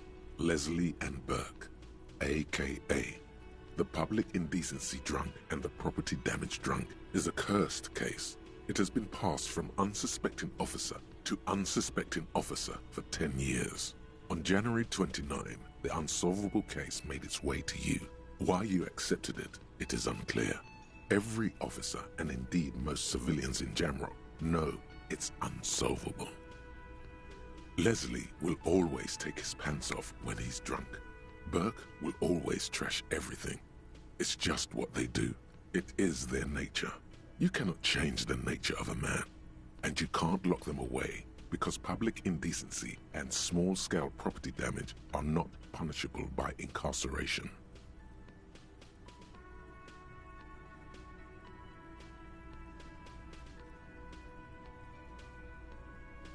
The only way for Leslie to stop flashing his genitals to bypassers and for Burke to stop dismantling signage and rear-view mirrors would be for them to stop drinking alcohol, which in their 40s or 50s, it's hard to tell because of their distorted features, is a medical improbability on par with you ceasing to produce the expression. You would think that, but you're wrong. Where's the fun in exposing your genitals or breaking stuff in your own home? No, Leslie and Burke are on the corner of Main Street and Perdition, because that's where the act. Can you keep yourself off the streets? Threatening fines, dragging them to the station, locking them up in the hellholes they live in, locking them up in the station, hypnotherapy, even trying to get the local gang of Zemyaki to take them out. The Zemyaki gave them ethanol, so Burke and Leslie would expose and rampage even harder.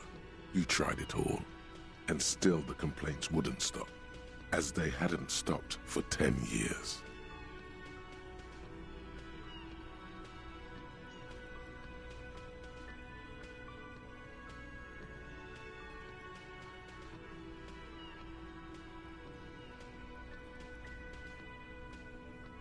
It's plain to see from the files that you, Satellite Officer JV, and Special Consultant TH had more important cases to attend to. You uncover cross-reference to several ongoing investigations, each brought to a standstill every time you drive down Main Street. Because there they are, on the corner of Perdition. And what is Leslie doing?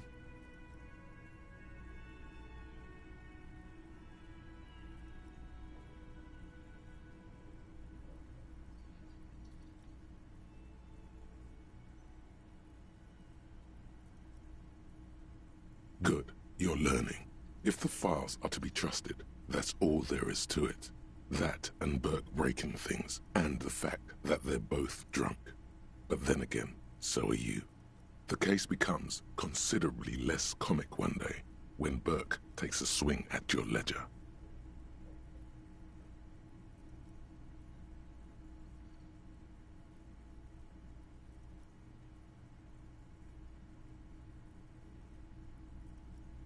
He must have it confused with the property he likes to damage.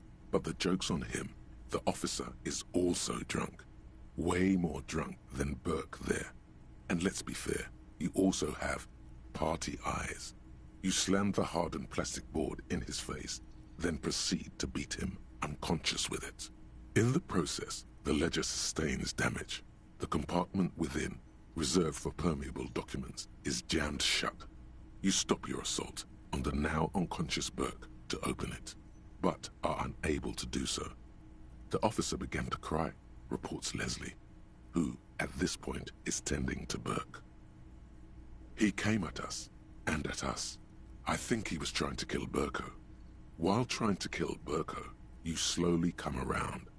The permeables compartment is open. You've smashed it open on poor Burko's kneecaps. The good news is, Burke can't walk anymore. Can't get out of his apartment, an invalid. With Burke to tend to, Leslie cuts back on the indecent exposure. Maybe he flashes his genitals to Burke. Who knows? But both drunks are off the street. The complaints stop. The unsolvable case is solved, which is also why the officer responsible narrowly escapes a disciplinary hearing. The end. Do you want to read another one?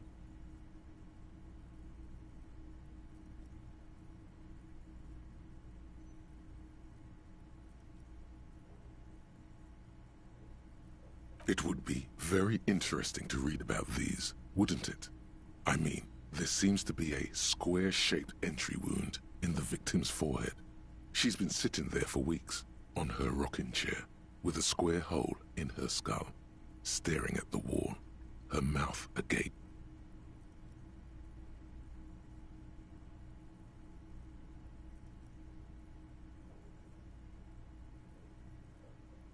That's all you got. From the half hour you spent piecing it together, all you know is the entry wound was square-shaped.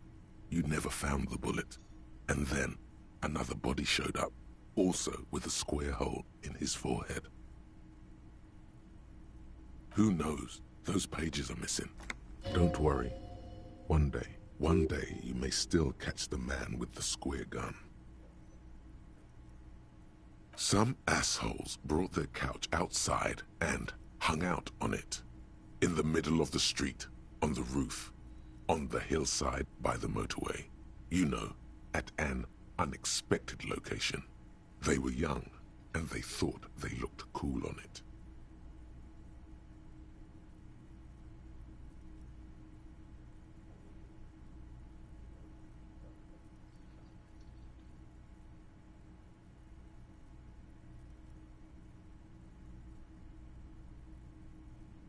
Yes, as you've said here, insufferable rock and roll assholes. Young people are the worst. So anyway, you got a complaint about the damn sofa, or couch, or whatever it was. They were leaving it out in all these unexpected and whimsical locations. They took it to where they also took photos of themselves on it, and smoked cigarettes, and drank coffee because they felt it's intellectual.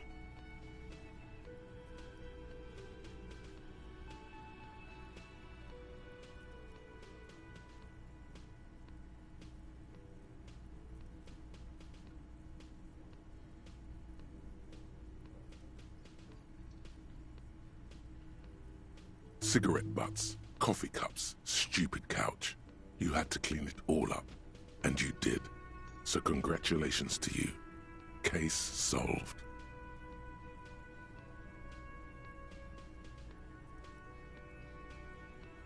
No, you didn't have time for that. These notes show that you have what is called a real goddamn job. You don't have time to be chasing down the couch assholes. You have a real job to do. What next? Murder. Tum tum tum. At the hookah parlor was a case originally assigned to an officer called Joseph Mills, who is now dead, of circumstances completely unconnected to murder at the hookah parlor.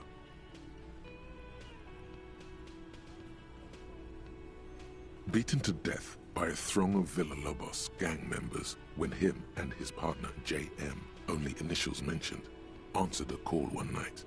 It's a sad story, and it isn't really represented in your case files. Stop stalling and get to the murder at the hookah parlor. Joseph Mills was on this case that he just couldn't solve, was doing it solo, said it was a real nutcracker, a real brain twister, was on it for, like, a month. The captain got impatient. Shit or get off the pot, Mills.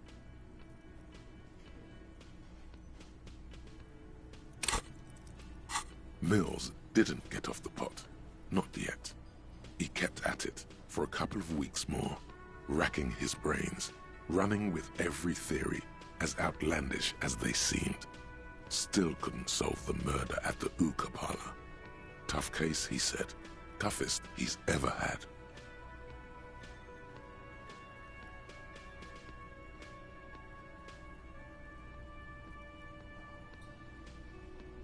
No, he was awful.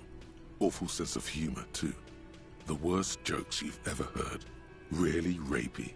Still, he'd been on it for months now. Said it was the final case. Said it was uncrackable. That murderer vanished into thin air. That goddamn hookah parlor was all he talked about.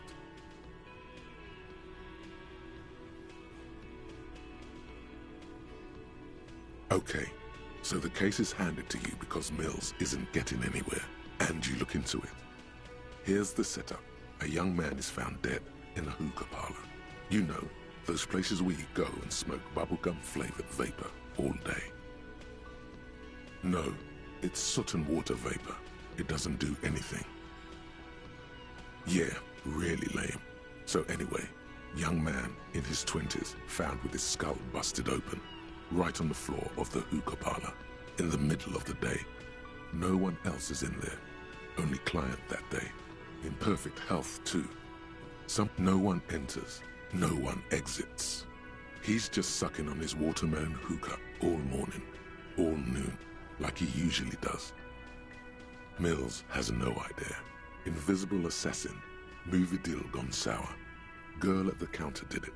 Nothing fits. Eerie. Man just dropped dead. So you go to the parlor. You see cushions around the table. Tables low, heavy, really sharp edge. See? You can't even read the thing without solving it. Yeah, it was that. Turns out hookah does do something.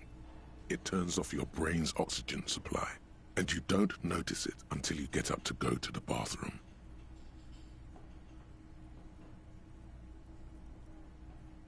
Yeah, he liked his hookah. Stephen was his name. Smoking hookah. Didn't you hear? I don't know. Trying to come up with a movie script, maybe. And this one, cause of the mural, true love. People call it. The Graffito crew is easy to track down. The crew, a staggering 78% of voters choose to keep it. Turns out the opposite. In any case, this one, cause of failure, rent too high. The mural is true. People call it. The Graffito crew is easy to track down. Only the case. The crew agree. The 9,000 people subjected to the mural's message, all of a staggering 78%. In any case, it appears to have been a rare case of civil activity in the quarter, and agreement as well. What do you want to tackle next?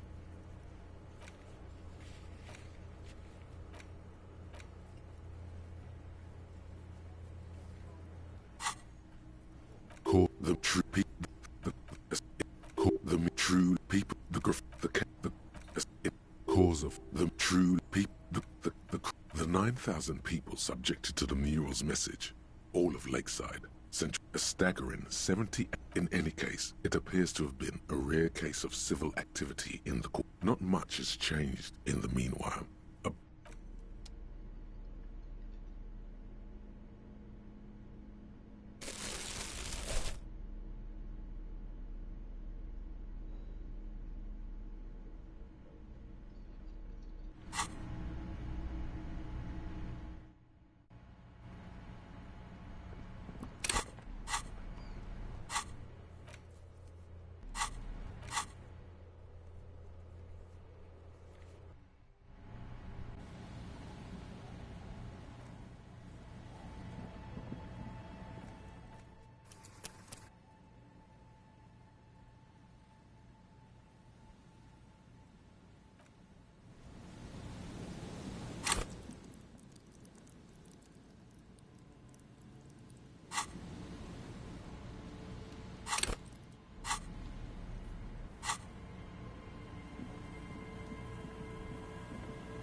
Put your hands where I can see them.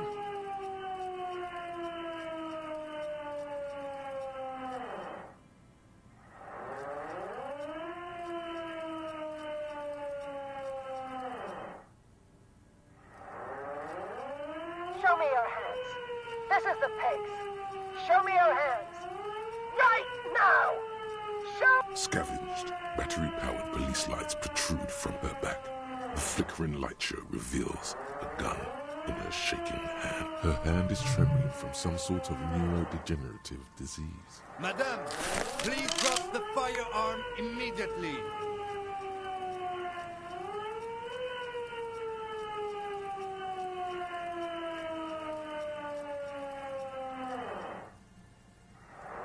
This is bad. Getting a weapon back is the priority.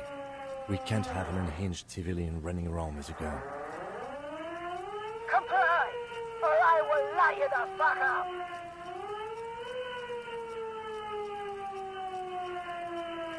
Failure to comply. Suspect is displaying aggression. Officer, under duress! Officer, under duress!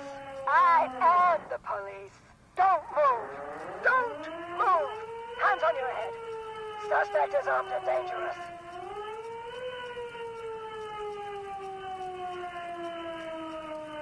Lateral vascular neck restraint. Carotid sleeper. Carotid sleeper. Critically reducing blood from passing through the neck of the suspect. Be careful, detective. Don't do anything that might set her off. The situation looks bad. Calm yourself. Steady your breathing. You have to go for the gun sooner or later. Perhaps you can learn crucial facts before you do.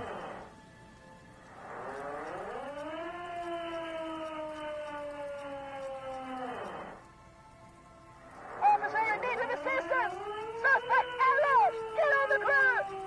Ma'am, please. We want to help you, but you need to lower that weapon.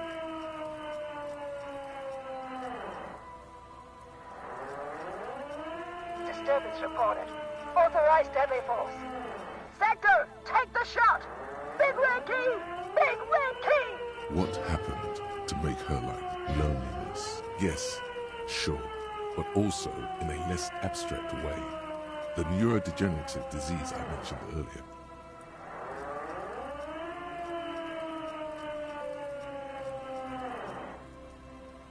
The woman looks at you, but through you, like you don't exist. Her eyes gleam feverishly, and the rotating recent, self-inflicted. This is the police! Unlawful engagement! Hands on the ground! Scumbag! So this is what the weather's like on the other end of a cop's gun.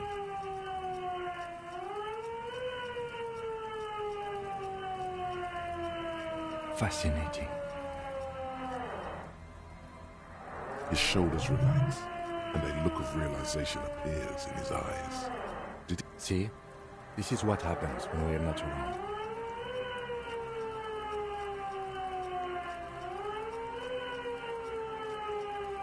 It's a goddamn police shitbag! Cut the pavement! You're under arrest!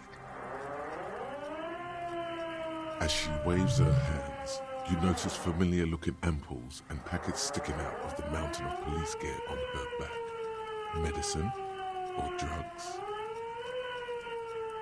She thinks she's a police officer. Try treating her like a police officer. A lower-ranking police officer.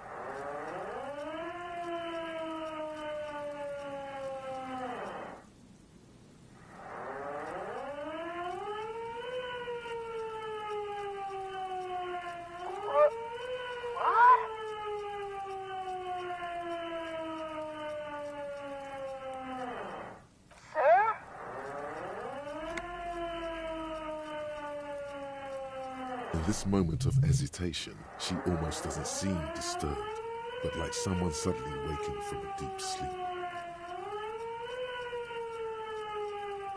Easy. Press her too hard and shit. With a swift, poorly coordinated move, the woman slams the megaphone against her lips and teeth. A trickle of blood runs down her chin. Officer compromise! Unlawful impersonation! Pigs en route! Engage your will! Okay, she's actually more agitated now. My bad.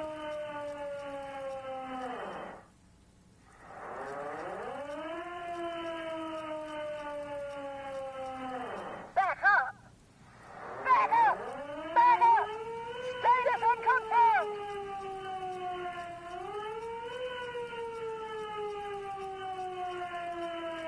No! Oh, no. No. I thought Mr. Moran... Gareth! Aggravated assault! Man down! Officer Memphis! There's a scenario unfolding in her head right now. It has... What's the situation, officer? Law enforcement compromised! Impersonating a police officer! Does she not believe you two are actually police officers?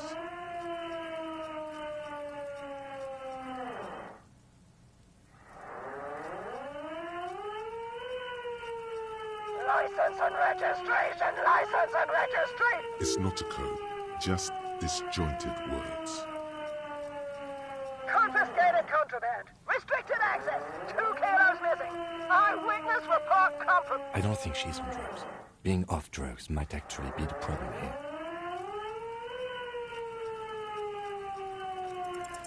She's frantic, confused, teetering under all that gear. There's an opening if you just move fast enough. If not, the lieutenant's got her in his... Host almighty, don't count on that. You saw the Beano Cloud can't shoot for shit.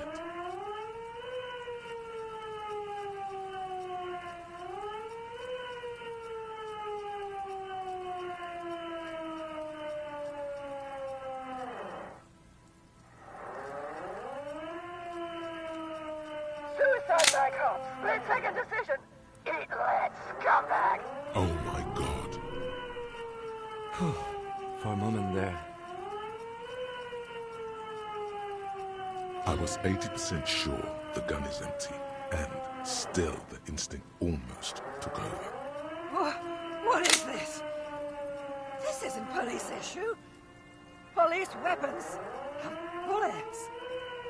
This isn't real. Police guns always have bullets. What is this? Why did you sell me this? She looks devastated. Grab the gun, right now. This might be your only chance. No one ever cares anymore. Why would they treat me like... Oh, we need to figure out what to do with her now. Nobody's ever around. Nobody ever comes to visit me. She's in a stupor. I've seen this before. God knows for how long. Could be days when they get like this. Honestly, I don't know. Dementia, probably. Dementia and Channel 8, and loneliness.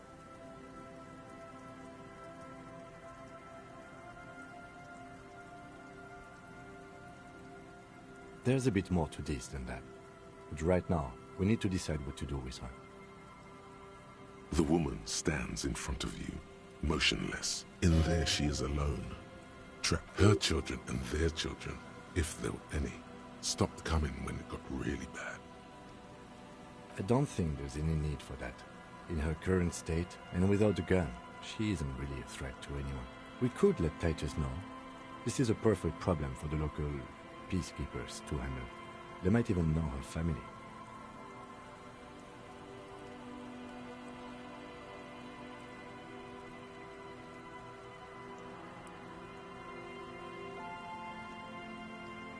Then we can ask him once we get back to the whirling. But we have to hurry, because it's late and they might have already gone home. But I think we're done here for now. Let's head out. This is done. Please, leave the radio on. Reflex to what? Being left alone, exactly. With only the voice of Gareth Morand to accompany her on Channel 8. She stands motionless, just a heap of clothes and flashes now. Maybe if you search...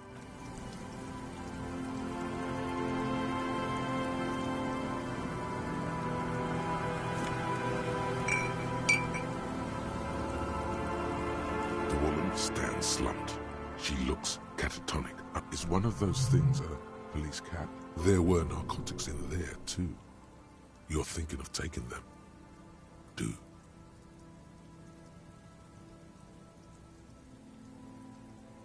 She doesn't even flinch as you reach out and disentangle the familiar looking... Oh, is that yours? It's hard to say. It's been so long since you wore yours. It's your hat.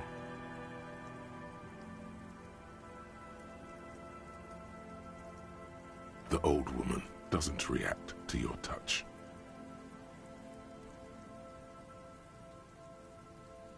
You take the vial of Pyrrolidon and the bottle of speed as evidence, obviously. She didn't consume them. She didn't look high. She confiscated them. A little like you are doing now. You're taking those, are you? Listen to him, for once.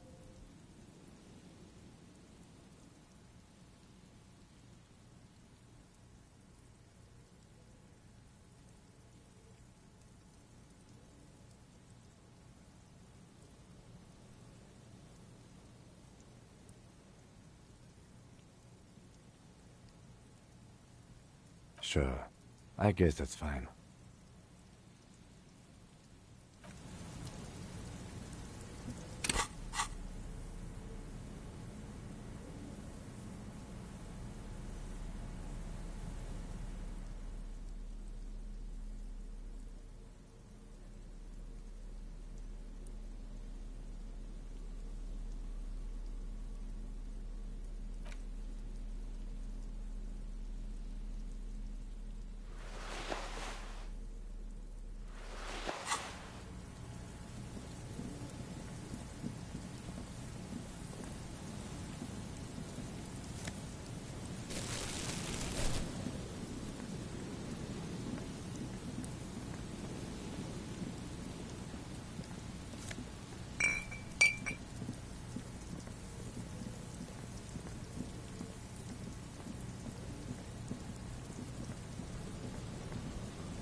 The Copper-nado is back.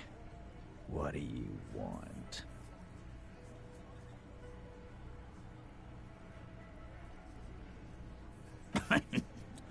What's that, Copper? You want us to help little old ladies now? You're local law enforcement, aren't you? Helping troubled civilians should fall under your jurisdiction. Yeah. We'll send someone out. Who is? Wait. It's the pigs, isn't it? God, poor lady. Don't worry, we'll handle this. I think she got some family in Kuron or something. Bastards left her alone when she got sick. We've been getting complaints. Hey, wasn't Everard's B team looking for her the other day? They said something about her, I don't know, finding something? Yeah, I think you're right, Gene. She have something of yours, Pig. Whatever you do, do not admit to these punks you lost your gun. You will suffer if you do. You absolute fool. You're fucking with me. Your gun. Sure did, boss. Heard him loud and clear. The pig's lost his gun to the pigs. Well, at least I can see you got it back. If you have any questions...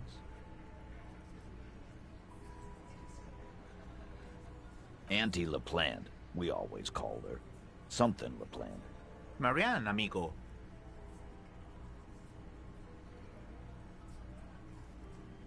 Be anything else you wanted to know? Was, like before, just an old lady. Her kids moved away years ago. Never come to visit. Never took her calls. She gets out every now and then. She did right by lots of us when we were kids. Always was a little off, but still. Us kids? That must have been ages ago. She was better then. The children kept her together. Get wanted to be a cop, you mean? Well, shit. I don't actually know. Anyone know why she started acting like a pig? No fucking clue. It's gotta be the crazy. Who'd want to be a pig?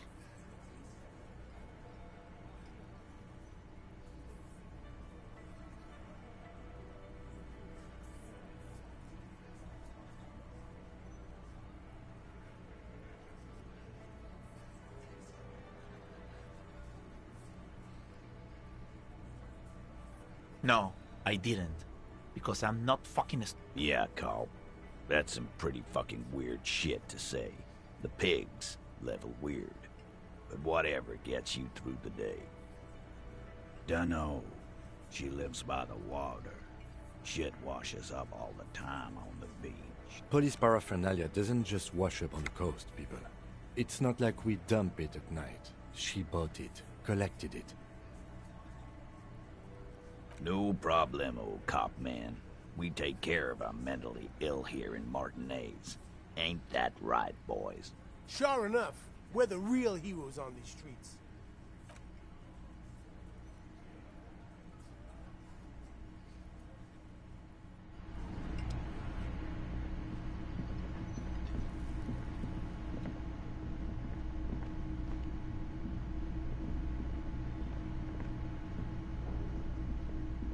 The stage is all... So, are you ready for your thing now? Let me know when I should turn on the karaoke carousel. The air is thick with anticipation.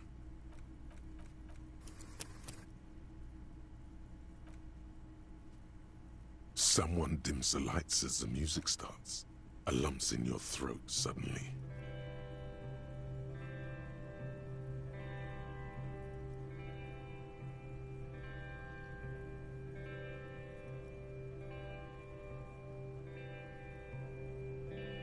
I would often go there to the tiny church there, the smallest church in Sanson. Now it once was larger. How the real may rest there, down through the mist there, towards the Seven Sisters, towards those pale cliffs there. I would often stay there in the tiny yard there. I have been so glad here, looking forward to the past year. But now you're all alone. None of this matters. At all.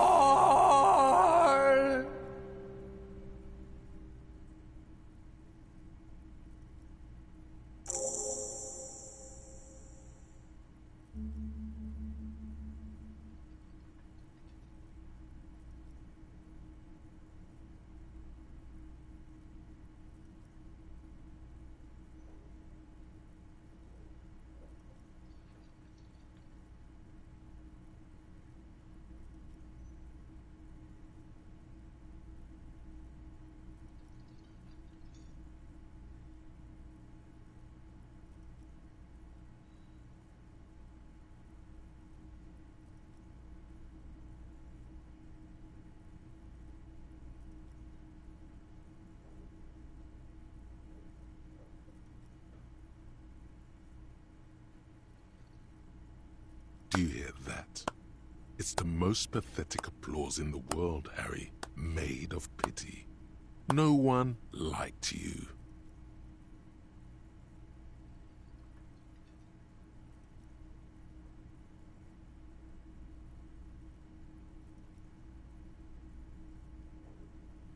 Your words echo in the... Quit yelling into the mic!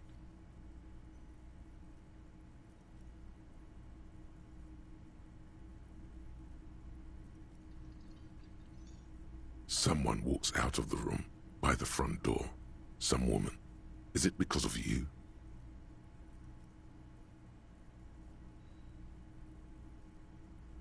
That's it. I'm unplugging it. That's it. You're unpowered. Let's go, officer. These people wouldn't know a good performance if it beat them in the ass. Detective Dubois, it was downright tragic. Now, let's go.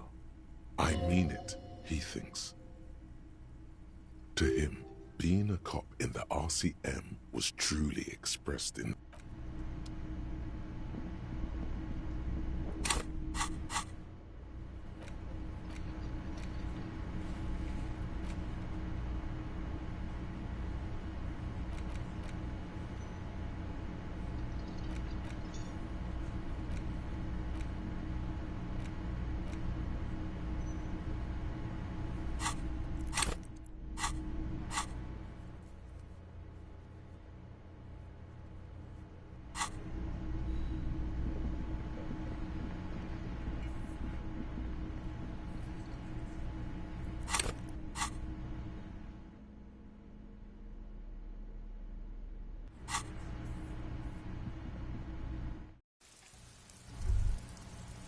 All around you, rain falls on the great city of Revachol.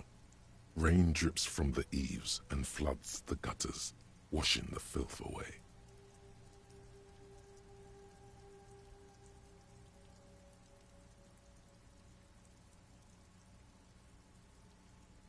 The spring thaw must be here. The snow is melting. Looking up at the sky, cold water dripping from your hat. Grey sky like great battleships, clouds colliding with one another. Rain falls down on the world. Your shirt sticks to your chest. The shoulders of your jacket grow heavy. The cold finds its way under your skin. You shiver, and the city. You're not dressed for this weather. You should get an overcoat or a patrol cloak. Sheets of rain over the water. A flight of stairs leading into the ocean. Wave after wave washing the coast of Martinaise. With its motorboats and gently swaying reed, the ruins of a half-sunken sea fort crumble on an inlet beyond the Bay of Revachol. Ghosts rise into the sky. Urban coastline, rain dripping off Eternite-covered roofs. Cinder blocks left over from half-finished construction. A defunct research and development building, once seized by revolutionaries. An old wooden church stands on stilts above Coal City, end of all lines. The skyscrapers of La Delta, the financial district. Will you ever go there? No, you are just one of the hundreds of thousands who watch them rise across the bay from Martinaise. Your hair is an oily mess flecked with ash from neighboring coal plants. There's a fleet on the corner. A plastic coat is folded into a small triangle under the counter by the window. Beyond that, the great gates of the industrial harbor are locked. A chill runs down your back. You shudder like an animal trying to shake water from its hide.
Behind the gates, heaps of supply crates, red and blue metal shipping containers, slick with rain. The Greater Revachol Industrial Harbor is an artificial mountain range. Immense wealth resides within, and immeasurable poverty in its shadow. La Drusienne, King Dries passenger harbor. Cruise ships flanked by dock arms. Cranes watching over the mouth of the river distribute. Couronne, the lower middle class. Distributary after distributary cuts the city blocks in half. 7-story buildings trail off into the rain. A silvery curtain of rain over the houses. The class divide. You have never been there. They don't need the law east of the river. Capeside apartments. Tower blocks crowd one another. 4.46mm bullets still lodged in their war-torn stone walls. Hallways collapse from the mortar hits of a war that was lost. The evening news. A yard. Rain falls onto the roof of a woodshed. The lingering odor of decomposition mixes with that of death. A traffic jam. Rain thrumming on the roofs of motor vehicles. Inside, drivers watch water streaming down their windshields. The statue of a king shudders. He too is cold. The road ascends. A raised motorway loops above the ghetto. Beneath its concrete columns, a sea of rooftops, woodwork, and tar stretches northward. 4-story buildings as far as the rain can fall. The snows melt in Jamrock.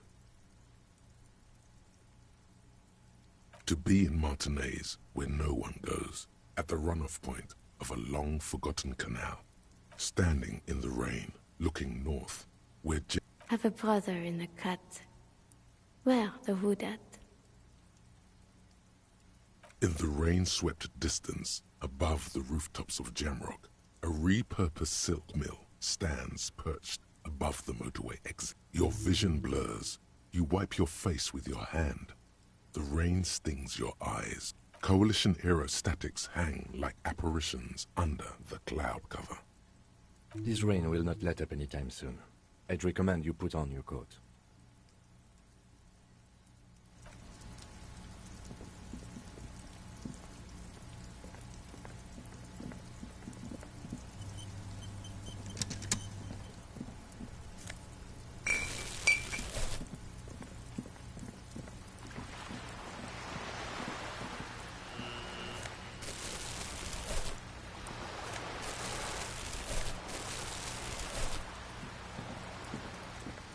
This coin-operated viewer is facing southwest.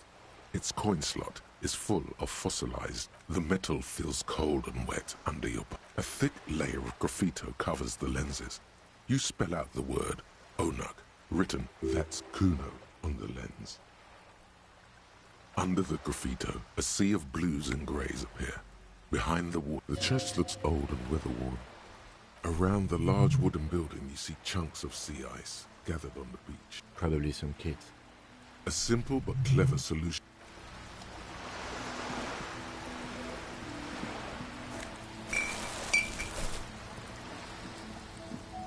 This coin-operated viewer is facing south.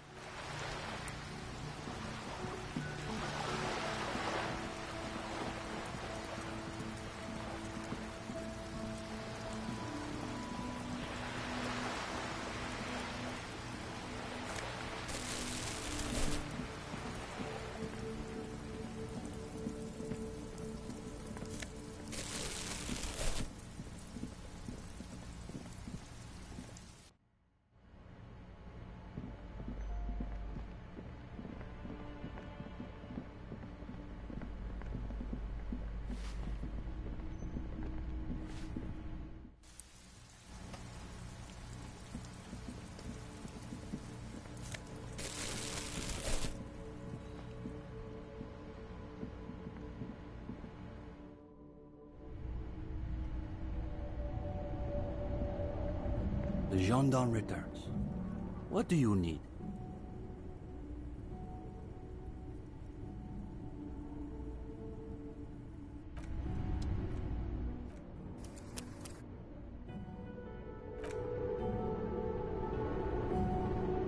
The gendarme returns.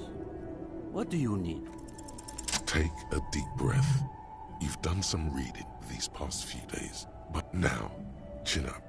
You've got this. Oh, you want to start now? You've caught him off balance. The momentum is all. Go ahead and take a seat. Since we haven't had time to prepare an exhaustive questionnaire, I think we can keep this Why don't you tell us a bit about the books you're interested in? And we'll just see where the conversation goes. Aha, a real old-school pedestrian materialist. So what sort of practical works are we talking about? So you're saying you've got to have a certain practical foundation before you move on to more abstract topics. Okay, I'm following. This is a good start. They're starting to loosen up. You feel relaxed and in control. Soon, you're subjecting even the alphabet to a meticulous archaeological That's true. I recall from one of psycholinguistics lectures that the letter A is derived from the... Good God. Have we really been talking about the alphabet for a quarter hour? It appears so. These kids are eating out of your hand, practically. Another quarter of an hour disappears. The questions come rapid fire, but you have an answer for... Now you can sense things starting to slow down. Don't you think, though, that you can only really understand current events if you have a firm background in history and political theory? Okay, we'll bite.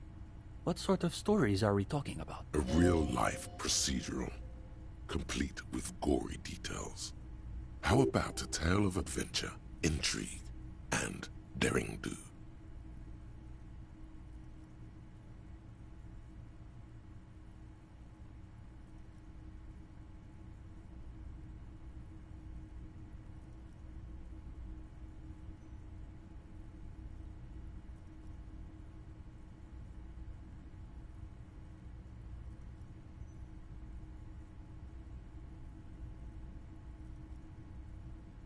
Oh, we're getting into the psychiatric pathologies of life under capital. Yes, I'm rather curious myself. Now you're getting somewhere. These boys aren't even bothering to contain their interest. They want to see how you weave the threads of this story together. I'm just trying to imagine what it would be like to wake up with no concept of what money is. If you encountered it in a novel, you'd say it sounded like a plot contrivance or like a fantasy.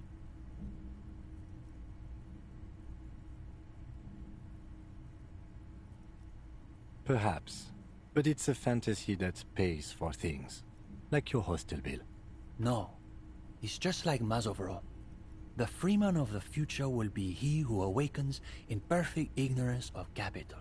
Wait, Steban, are you saying the gendarme is some kind of... Another quarter of an hour disappears. The conversation bounces back and forth. Whatever their pretensions, it's clear these two have been craving something real.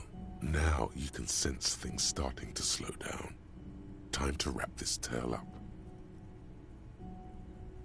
But that would imply that whenever you unpeel time, you leave behind some kind of doppelganger in now time. Good God, have we really been talking about unpeeling time? I suppose we'll have to leave it there. But listen, gendarme. We could use someone with your breadth of expertise. With just a little more... Yes, I would... And with that, welcome to the most ideologically advanced materialist reading group. Here's your first assignment. It's an overview of inframaterialist theory. A little basic, as you'll see, but one has to start somewhere. You're going to fit right in, I think. Come back when you're done. We'll be here pretty much every night after 10 p.m. Do be sure to take your time with the reading. We'll be eager to hear your thoughts.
cover of this pocket-sized volume features a swirl of orange, yellow, and green. The title, What an Interesting Color. On the inside jacket flap, you find a brief summary. What is, in this brief look, TM introduces readers to one of this century's most fascinating and misunderstood theories in a concise. You turn to the table of contents. The guide itself is divided into several sections with seemingly esoteric titles like Effects of Plasm on Root Vegetables and Mental Projection and Transference. There's also a brief introduction about the life of Ignis Nielsen, known to his numerous admirers as the evangelist of the revolution, and to his even more numerous enemies as the apocalyptic Shrike. Ignis Nielsen remains one of the most controversial. During his unparalleled life, he helped guide a revolution in one country and found a new state in another. Along the way, he committed some of the most notorious, and yet his most fascinating contribution to history may be the most overlooked. His theory of ideological plasm, from which his followers and successors developed the school of communism known as inframaterialism.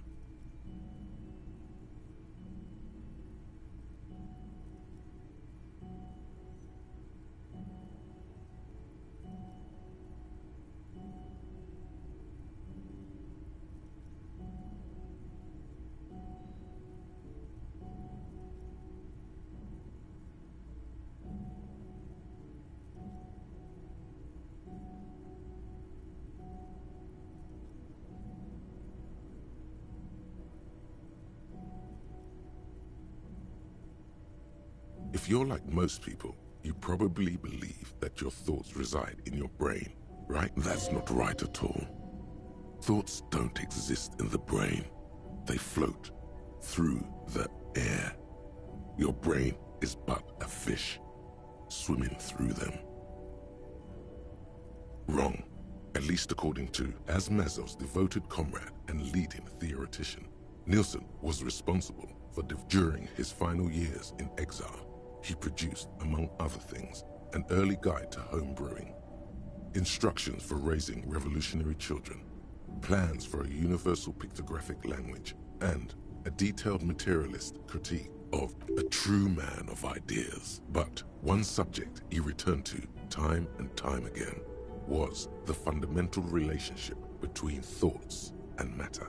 We may yet discover, he wrote in his notebooks, that under certain exceptional circumstances, the proletariat's embrace of historical materialism may be so fervent that their beliefs take form in the world of matter as a kind of revolutionary plasm.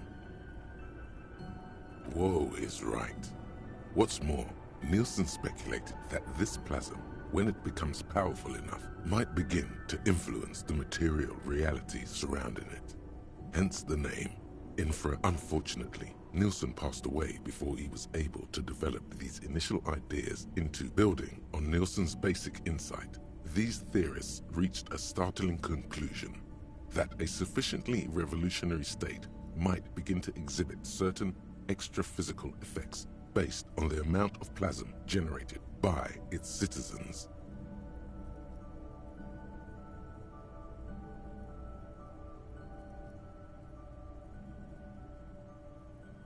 The actual theory is highly technical, but for the purposes of this brief look, that's because this is absolute idiocy. No. There's something here. You can feel it. Inframaterialists divide the extra-physical effects of the revolution at the lowest, or first level. Revolutionary plasm is believed to stimulate or invigorate matter without altering its essential properties. Precisely, though plasm does more than increase vegetable yields, it may also influence the physiology of revolutionaries themselves. It's also been postulated that plasm may account for the remarkably full and manly facial hair observed on some communist males. Of course, inframaterialists argue that revolutionary plasm may stimulate human physiology. In fact, Reports from the revolutionary period claim that the most radically devoted communards were able to engage in vigorous intercourse for up to 8 hours. There's no way. Hyper-productive vegetables and ultra-horny communards are fine. But this theory hasn't quite gotten strange and on that note, you feel like you've gotten the general idea of inframaterialism, enough to carry on a basic conversation at least. Of course you want to go deeper. What else? The book fits quite snugly into your palm. You flip forward a few pages until when a community has achieved a sufficiently high degree of revolutionary fervor. At this second level, certain hyper-revolutionary individuals may even develop the ability to extend their thoughts into material space and vice versa. According to inframaterialist theory, of course, one doesn't need to be a communist to be attuned. It's become something of a folk legend that during their final meeting, Nielsen and Mazov didn't speak a single word, preferring to sit in silence with their chamomile tea, reading. One of the minor tragedies of the late revolutionary period is that few reliable. Much of what we know of the communards' activities during this period come from memoirs and second-hand accounts, some only written down decades after the fact, and of dubious authenticity.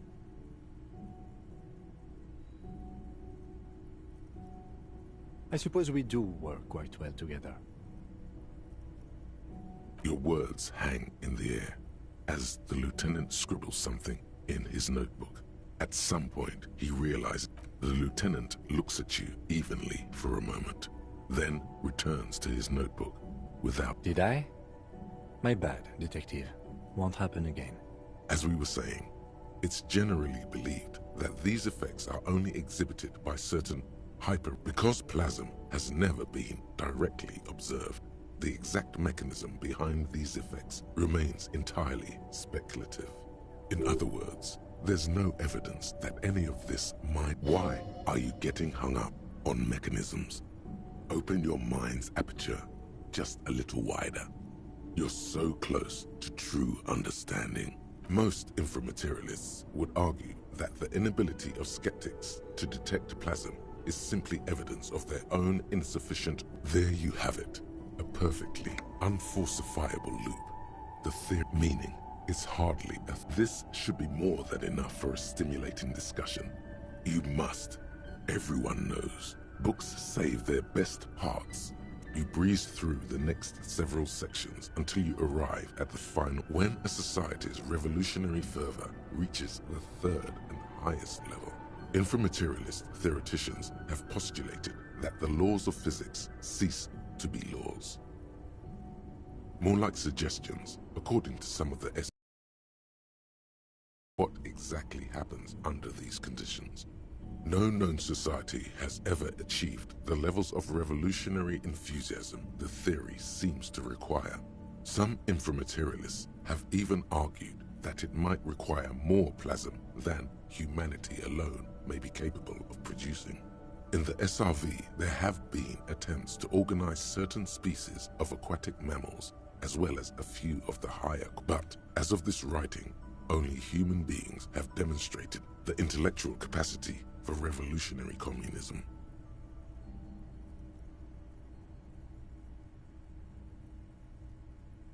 There are numerous stories from Samara involving bandits or fascist mercenaries being levitated by farmers from the most ideologically advanced communes.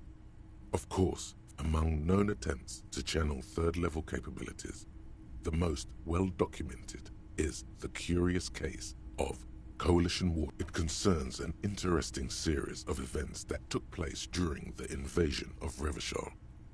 As Coalition forces made landfall, a cadre of Nielsen's most fervent acolytes attempted to compress a Coalition aerostatic.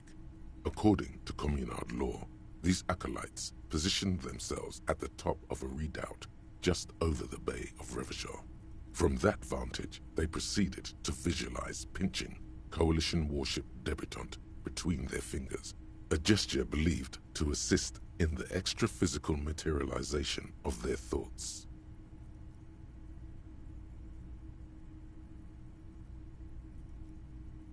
The communards were notoriously under-equipped against the much better-funded coalition.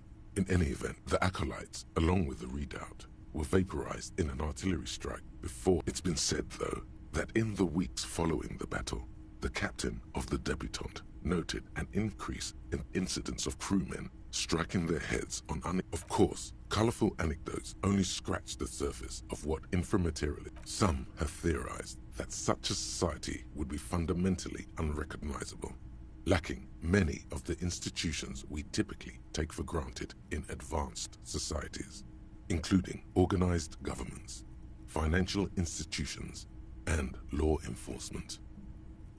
Did that book just say there's no place for you in this future? Others have argued that people living under third-level conditions will be immune to such infirmities, as in some of his later writings.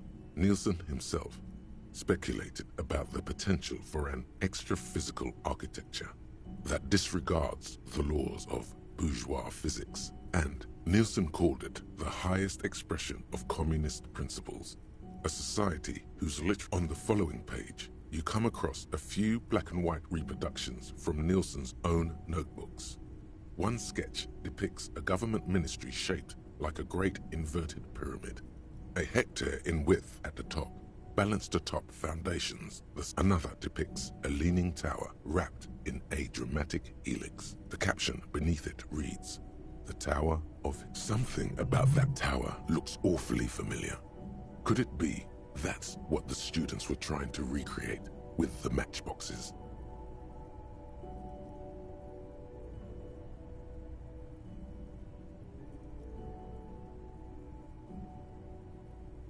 In the corner of one of the reproduced notebook pages, a state that has lost the faith of its people has forfeited the right to exist. There is no more.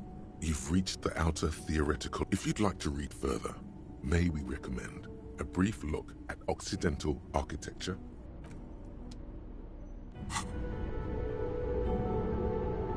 You're back.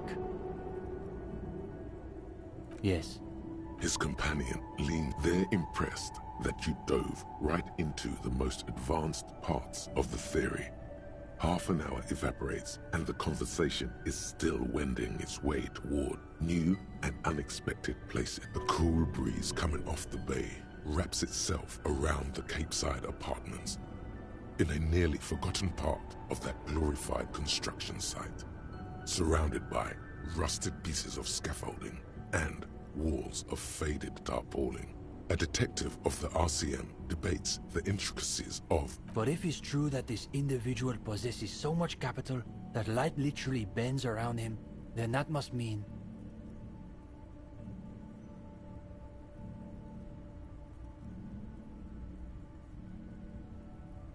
Or it suggests that capital in sufficient quantity... In Innocence of Capital, Puncher and Wortman argues that communists must possess as little capital as possible in order to keep their thinking Again, he was just a regular high-net-worth individual. There was nothing extra-physical about him. Now the breeze has subsided. All is still except for the last bits of steam rising from the coffee pot. Well, on that note, I think we can call it an evening. No, wait. Can this really... Yes. One of our better discussions lately, on the whole. What do you mean, Miss That It? You've done the reading, we talked about it. What more do you expect from a reading group? Well, you could always ask. You probably won't get a better chance. But it's getting late, so maybe pick the most important question.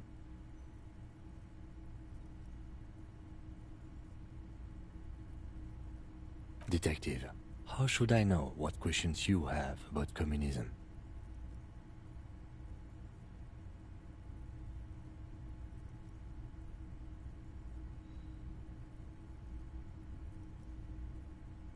Come on.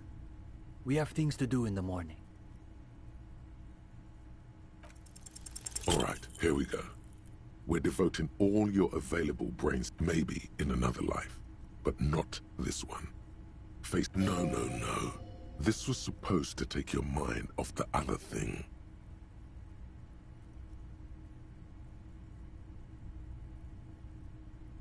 Sure, you spent some time getting lost in your theoretical labyrinths, but it's too late.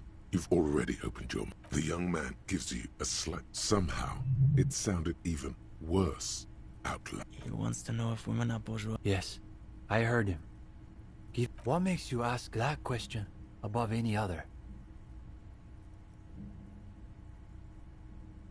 That's because your brain is floating in ideology, gendarme. You ask that question because you're still under the influence of ideology. That's natural. You're like, that's what ideology is. It's like there are these invisible forces everywhere, pushing and tugging you this way and that, and you don't even know they're there. Of course it's possible.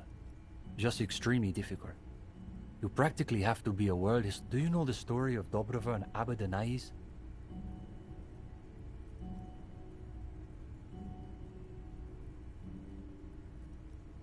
The so-called revolutionary lovers. The dual commissars of revolution in Insulinda. Yulia Dobrova came from Grad. Jean Abadanais was born in Reversal. She was brilliant, charismatic, a revolutionary comet. He was her partner and stabilizer, the planet who kept her in orbit. What became of them, though? There seems to be a blank paragraph. It's from them we get the notion of dual leadership, the Decomptage, Reversal's truly great contribution to revolutionary thought. I believe it even persists in some form in the RCM, even to this day. They died on their own terms, like real revolutionaries. There's a lot to say for that. I had no idea its origins went all the way back to the revolution itself.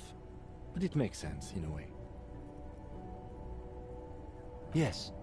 That's the question you should be asking yourself. His companion nods, but offers no further solace.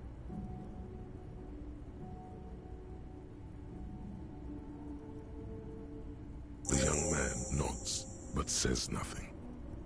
He's wrestling with some question of... He's lost in his own thoughts. You wonder what... Of course, the matchboxes. You'd very nearly forgotten to ask about them. Now, may be your last chance. So you really did read all the way to the end. Yeah. Uli and I were trying to see whether there was enough plasm between the two of us to hold up a few matchboxes. Saying it out loud makes him realize how... It was just a little informal experiment. No reason to take it too... The young man looks at you. What could it hurt? All right. Let's give it another go. You know what? I'll sit this one out. I don't think you want my skeptical materialism interfering. Before long, a modest tower begins to rise from the pile of matchboxes. Easy, Uli. It's holding. For the moment, the higher the tower goes, the quieter the room seems to become. Aside from the occasional comment, the three of you are completely absorbed by the task. All right. You go next, Step. The young man pushes back his shirt sleeves, revealing the pale flesh of his forearms. Is it? He's holding. He's holding. Yes. This is the closest we've ever gotten. It's almost exactly as Nielsen's sketch imagined. A physical manifestation of the dialectical spiral of history. All right, gendarme. Your turn. You've got this. Theories aside, they're only... Even the lieutenant is watching intently now.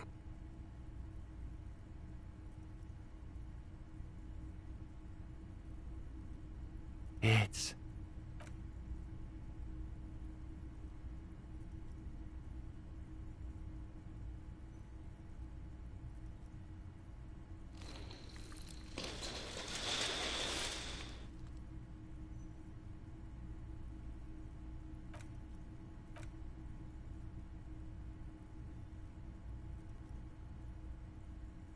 Don't apologize. As I was saying, if it were easy, it wouldn't require so much plasm to work. Undoubtedly.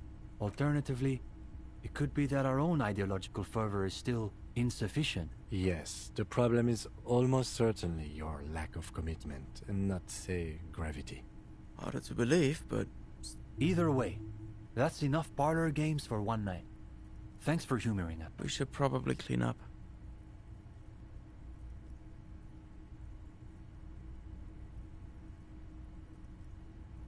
Well, I think we're probably finished here, Detective. Wait a minute. If you don't mind, we wanted to get your opinion on something. A few little changes we've been thinking about. Nothing too major, I think. We were talking potentially about relaxing some parts of our admissions process.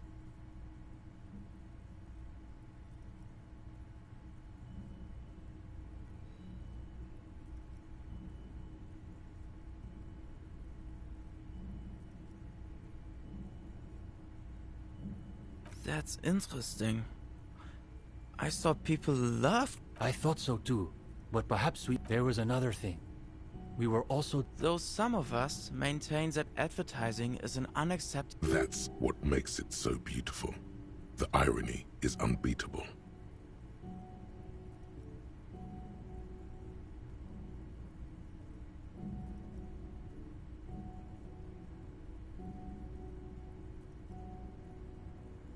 Oh, I like that. We're dismantling... It does sound... Plus, I've got the perfect place in mind. Put some more coffee on, Uli. We've got a long night ahead of us. We should probably get Cindy in here too. Oh, and Gendarme. One last thing.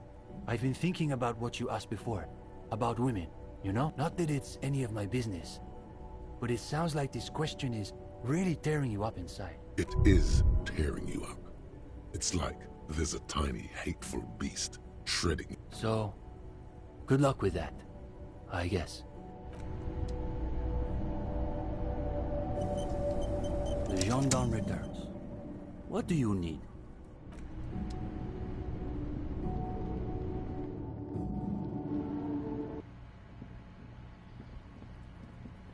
Hello again, officers.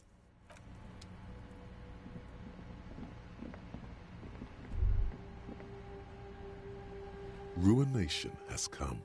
The broken arches betray the once grand history of this building. It towered over the harbor. A great force from the northeast fired into the city. Heavy artillery shelled the coastline. The tenement acted as a defensive wall against the worst of the shelling until it was destroyed, and they had a direct firing line. The waves of the Martinez Inlet rolled over the fallen remains of the... What didn't fall into the ocean was used as scrap. What wasn't used as scrap was thrown into the ocean. Those arches acted as support for something greater than what you... Only 3 stories stand where 9 to 12 once did. Restoration has failed. What the shelling took out was never rebuilt. Underwater, iron helmets have sunk deep into the sand and the mud. Helmets of soldiers, and their finger bones too, and clavicles, littering the ocean floor.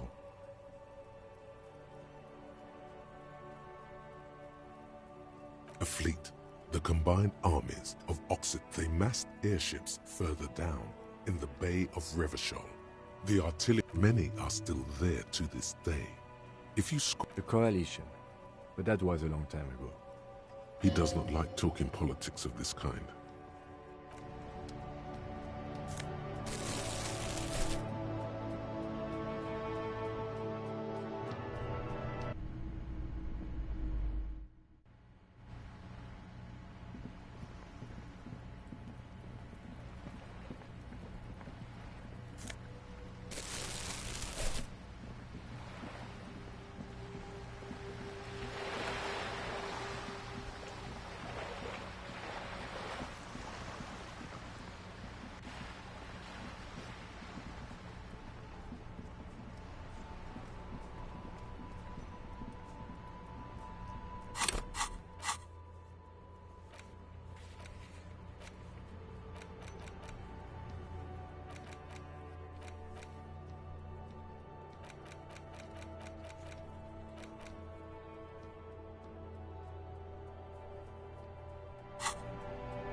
It's getting cold, this late in the night. Time to call it a day.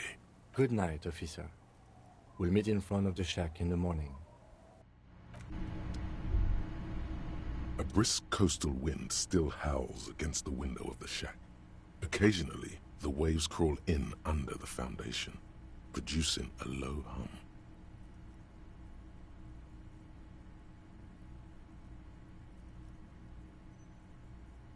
The room feels muffled, like you pulled your hat over your ears. Outside, it is cold and windy, but you're inside, and it feels safe and warm. What is this place to you?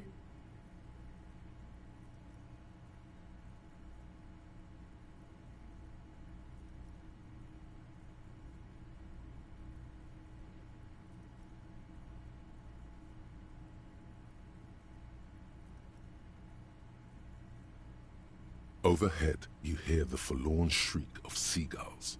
Far, a middle-aged man stands in a rundown shack on the edge of a fishing village, listening to the heater hum on the wall. Who are you talking to? There is no one here. Not even outside. The howl of the wind has picked up. The waves crash against. Revachol forever.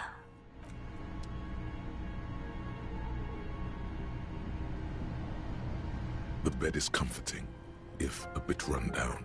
Still, you've earned a rest. The place feels almost like home now, quiet and dignified around you. A new life. It's easier this time. Drifting off, your head has found a comfortable indent in the pillow. Your legs and your torso feel like lead weights sinking to the bottom of the sea. This respite, you've earned it, brother. Bask in the darkness. Let it swallow you up and swivel you around while you forget everything you've managed to remember. No, this is the one before that. We'll just keep cycling it for you if you don't mind. As long... Enjoy it while it lasts. You're welcome, Harry boy. You After centuries of darkness, the alarm rings. But what's this? You actually feel rest.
The tear machine stands in the corner.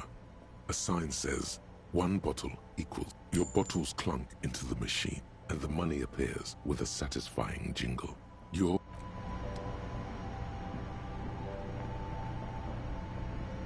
A small cabinet on the wall is filled with various medicine bottles. Okay, here. I hope Saint Baptiste makes you feel better or something.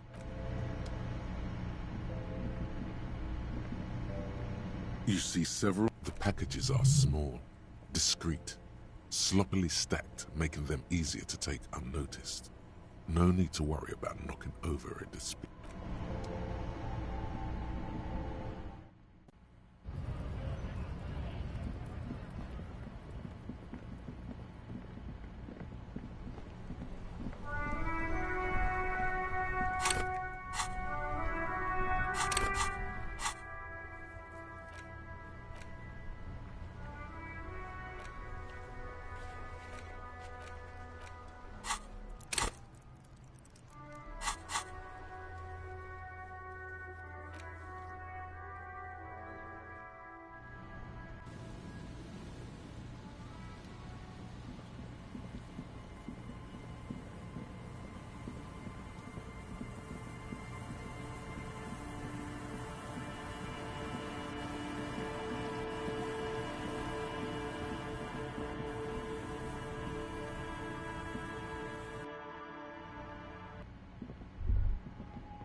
Holding the gun feels natural and satisfying. It's like an extension of your arm. The polished wooden hand, it reminds you of the day you first held it, with fear and respect, hoping you don't have to use it in vain. Sheathe your sidearm, officer. A serious law official, cop by the book.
Suddenly, your entire body is paralyzed. Aggressive white noise fills your skull. A strange pain, like you've never felt before. Through the static, you hear a woman's voice. It's like 1,000 radio stations are being blasted into your head all at once. But her words are the only ones you can make out.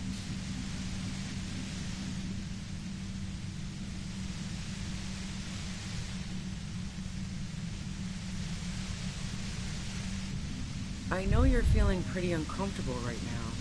Don't move too much or fight it. That'll just make it worse. Can't say it's a pleasure, officer. I was really hoping not to make your acquaintance. But here we are. The voice coming through the whirlwind of pain is not malicious.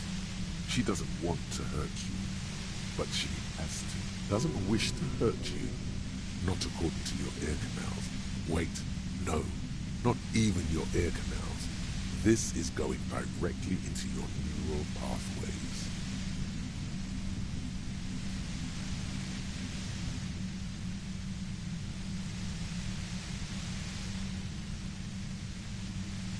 That's an awful decision. Why would you not want to shield yourself from it? It's an entirely new type of experience. Way worse than don't focus on the pain. Focus on doing your job. Tell her she's under arrest.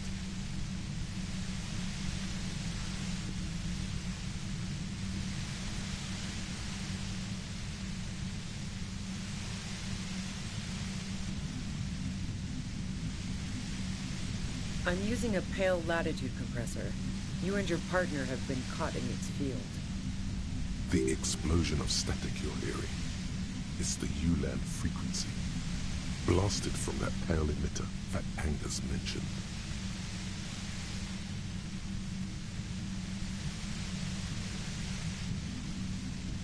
Saw my equations? You've been sniffing through my lorry, right? I expected as much. I am a bit... A pale latitude compressor is used to sort of make the pale more manageable. With a lot of these, you can force a radio signal grid on the pale, literally crunch the distance across it. Signals are relayed across a series of repeater stations fixed to buoys. Not a fun job manning those stations. All alone out there in the pale, people lose their... Sounds like she knew someone who used to man one of those stations. But she won't tell you about her.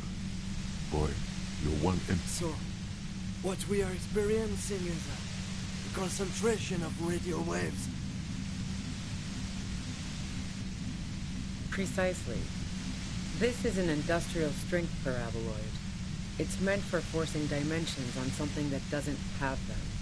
Needless to say, the frequencies used are out of this world. At the upper limit is the large prime number generator station. It's used specifically for pale latitude compression. That's why you may be hearing some numbers. But you might also hear, or think you're hearing, local radio chatter. She's been holed up in here for a while with no one to talk to. Keep her talking, and you just might get an opportunity to break loose. The pale? It's the end of the world. I built it myself. And she's proud of it too, as she ought to be. That's illegal. I'm guessing it's patented. But we are beyond that, aren't we? Oh yeah. Way beyond. No. Once I shut down the compressor, the pain will end. It may take a few minutes for you to steady yourself, though. It's a bit like waking out of a very confusing dream.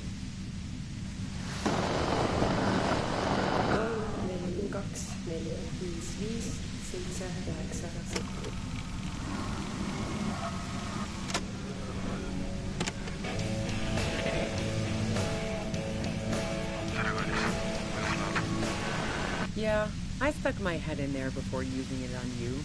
It seemed like the ethical thing to do. Can't say that I enjoyed it. The field was weaker, but I can imagine what you're going through. Yeah, let's not talk about that shit. You were hunting me and fell into my trap instead. That's all there is to say about it. So she thinks of you as hunters, not the cops. And of herself, merely... If you've got something really important to say...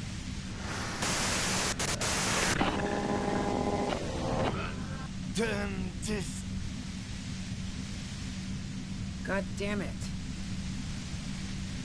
Fine. If you really want to talk, I can dial it down. I've also got a gun, by the way. The gun she's carrying is a 2-barreled front loader, not like the murder weapon. Well, it doesn't feel much better, but you can form sentences now.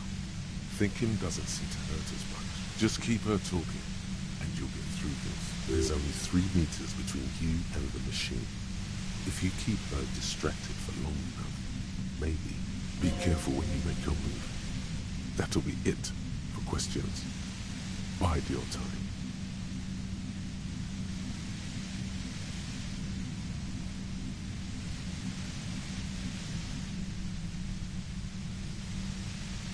I heard you in the passages, and I've been preparing for quite a while. So you found my shack, huh? I'm not surprised. Her tone is bitter. She thinks she's been betrayed. So nice. That's one knife I didn't want to find to my back. As opposed to the other knives she's finding there now. Hardy for one.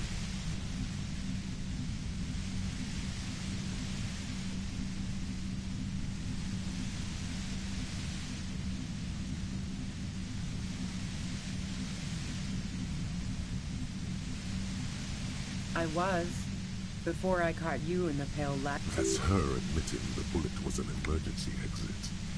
It was dark in the shack. The waves outside had calmed down. She looked at the loaded gun. Then she cracked the barrel open and took the bullet out. Not today.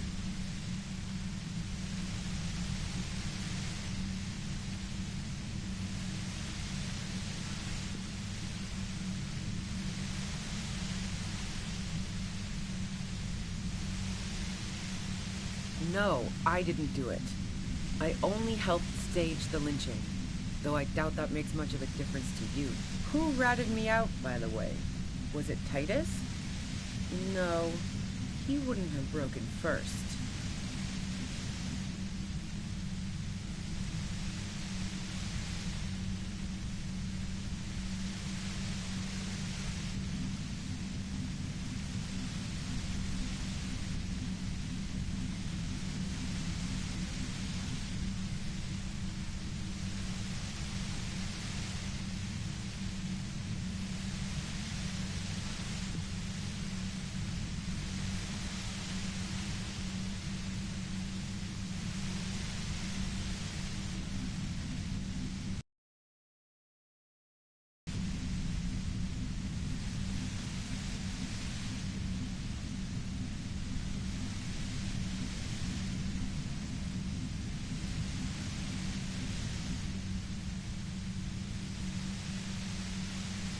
Oh, I knew the kitten had claws, but not like this.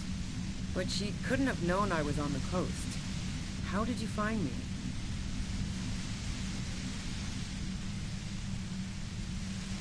Titus and his boys, man.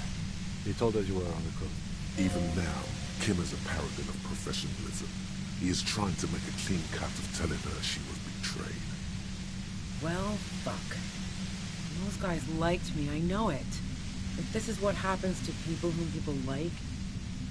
A dull despair is creeping in. How the fuck do the rest of you get by?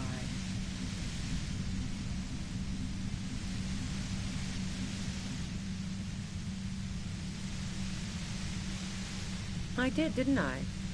Now you've come for me. Fuck them all the same. That did make her forgive them. A little.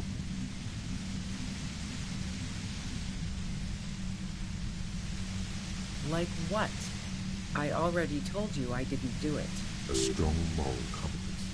She still wants the opportunity to make a case for herself.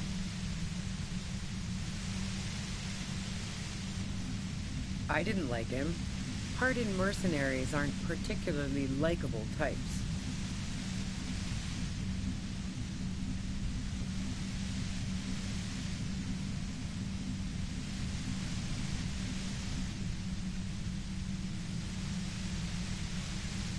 You think I was envious of his conquests? Look, pussy's not a problem for me, and definitely not a reason to off someone.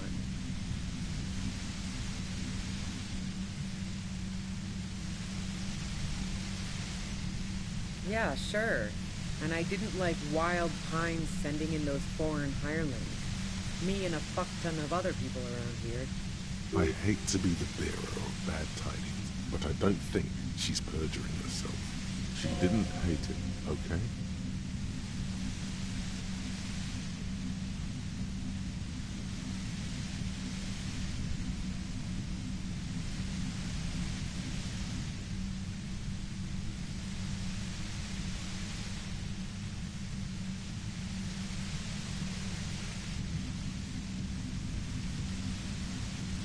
Plenty of broken people who don't come with that kind of body count.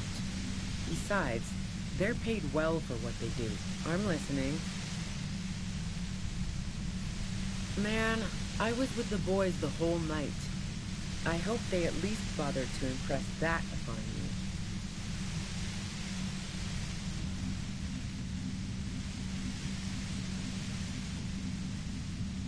you. You mean the length of a toilet break?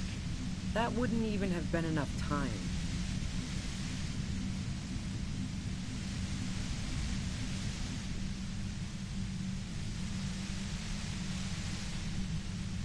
Wow. Now I'm curious. Please, explain. No. Not since I was 14 and hanging out in the only... Why?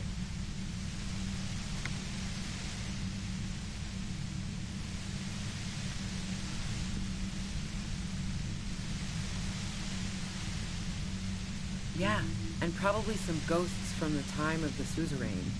I'm not really interested in supernatural mysteries.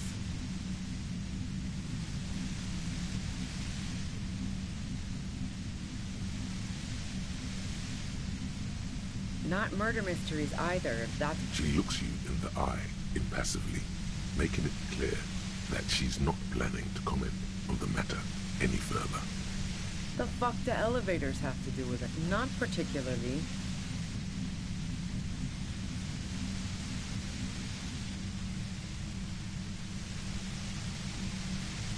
And that topic was what? Staircases? Ladders?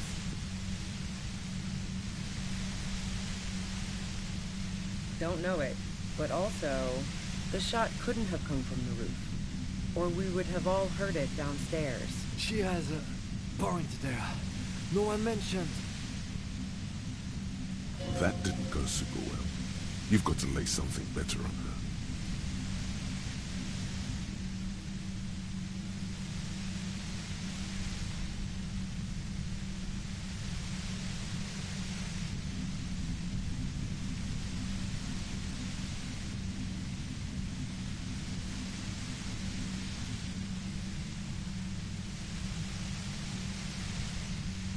I considered her a good friend, yeah.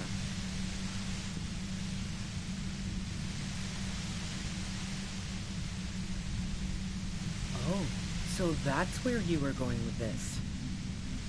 That's a very sentimental way of putting it. We both had pasts who didn't want to catch up with us, and we enjoyed listening to music together. Why not go on a road trip? The lieutenant watches her expectantly, occasionally shaking from the pain. Okay, fine. I was into her. Clausy was into me too for a time, I know it. We even fooled around once. And yeah, after that I thought maybe we could make a go of it. Clausy only said they maybe kissed. Someone is lying here.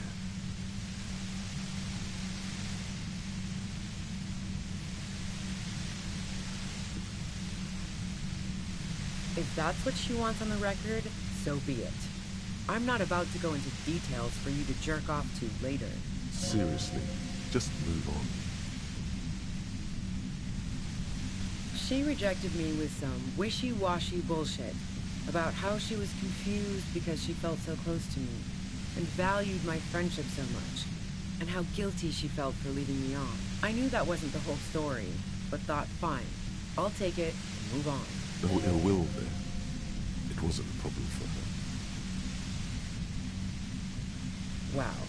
Pissing, pinball, and now peeping. I'm just not following your insinuations, Detective.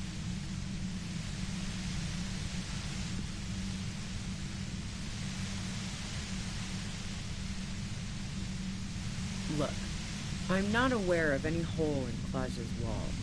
And if I had been, I would have told her to get it sealed. That's what friends do. Nope. Look. She has an effect on people. That je ne sais quoi that makes it impossible not to look at her when she walks into the room, and very difficult to look away. But travel enough and you realize, for the same reason that she's everyone's type as an object of desire, she's not irreplaceable.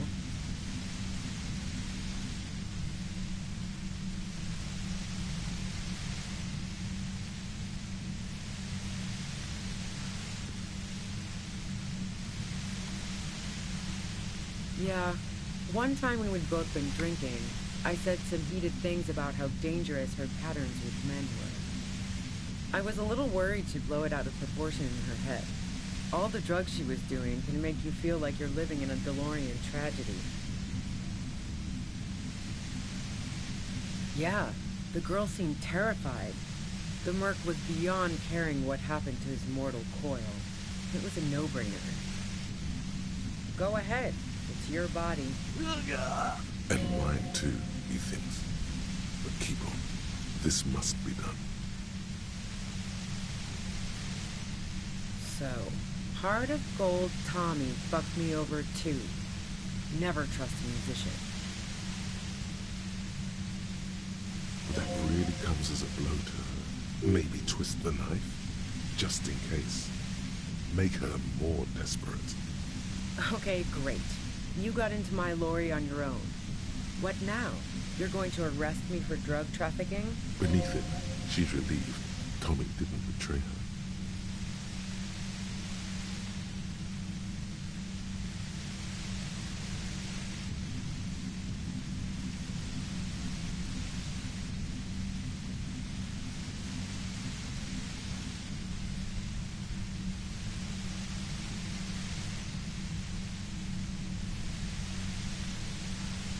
It's to get away from all that murderous shit that I left Jamrock, my previous employer, for the Union. She deliberately avoided naming the mob she worked for. You might... I got lucky being a dispatcher. Never had to do any of the really dirty work myself. This gun has only been used for self-defense against serious scum.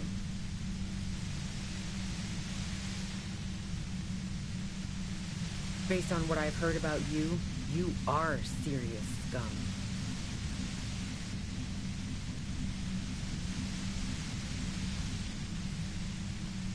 Who doesn't?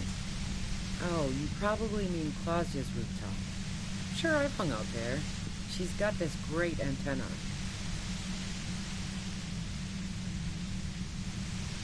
The view's pretty bomb, too. But you might say the antenna was the main attraction there, yeah. Along with Clausia. It's very powerful. I used it to tune into RCM frequencies. That's how I knew to be prepared for your arrival.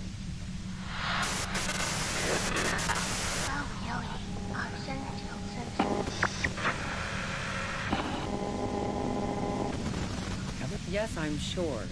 And anyway, as I said before, the shot had to have come from afar. And?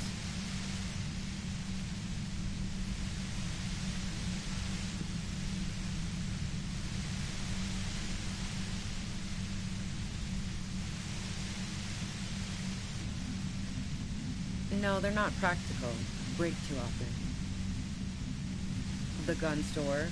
Trigger-happy jacks. What did you think? That I'm going to squeal on my gun supplier? Sorry, I'm not that kind of gal.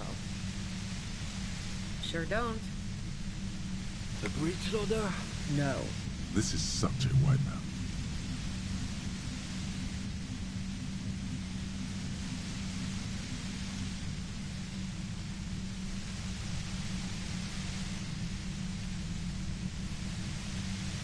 Yeah. Evidence. Yeah? What? More questions before doing anything.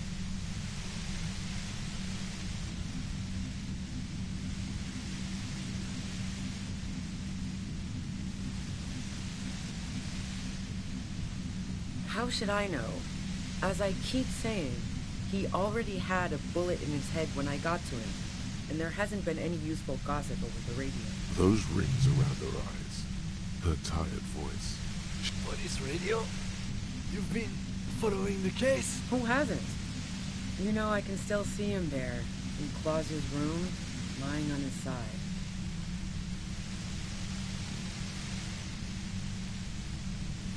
He was still warm, but the bluish light coming through the broken window made him look as though he'd been dead for a good long while. She eyes you warily, as though gauging your sincerity. It's okay. We just want to... All right, don't kill yourself over it. I was shooting the shit with Hardy and the boys over a few beers, like always. Then Clausia comes in, all pale and shuddering. She sits down with a drink, trying to steady her nerves. So I grab a seat next to her.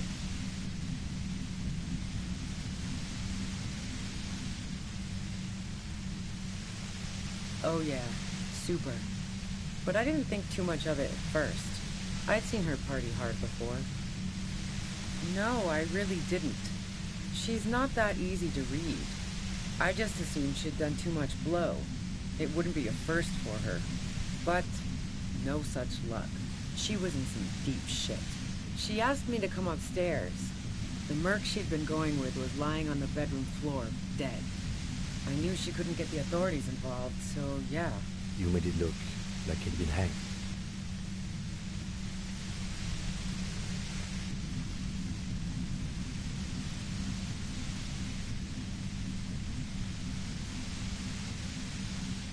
What?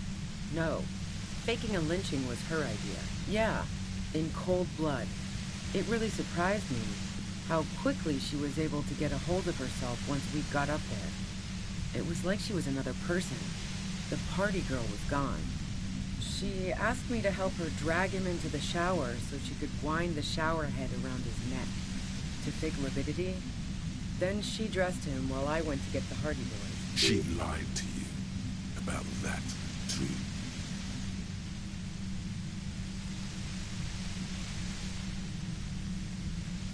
Yeah, I wasn't sure whether to admire her or be disturbed. As I keep telling you cops, we didn't hear anything downstairs. No gunshot, nothing. But even if this is true, weren't you worried this lynching might lead to... War? The thought crossed my mind. But the mercenary's death was going to have repercussions either way. Although the way things are going... She doesn't want to talk about this, but not because she has something to hide. She doesn't want the guilt. Fuck it. I'm not responsible for these people after what they did to me.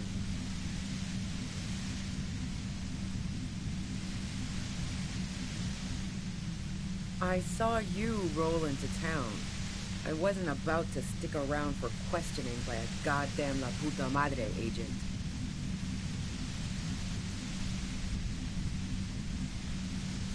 Yes, you. Everyone says you're his peon, his human can opener.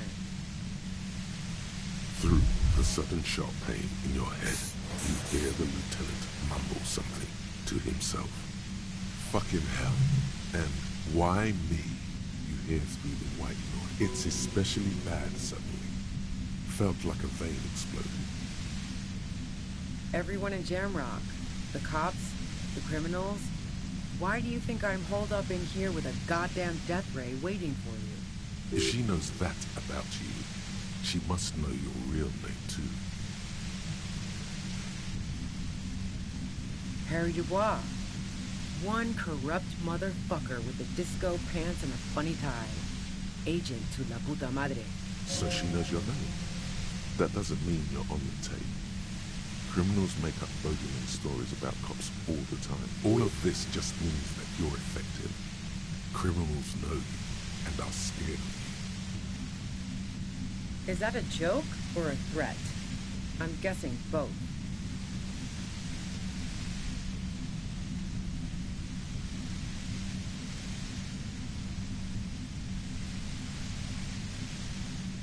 Yeah, sure. She doesn't believe you.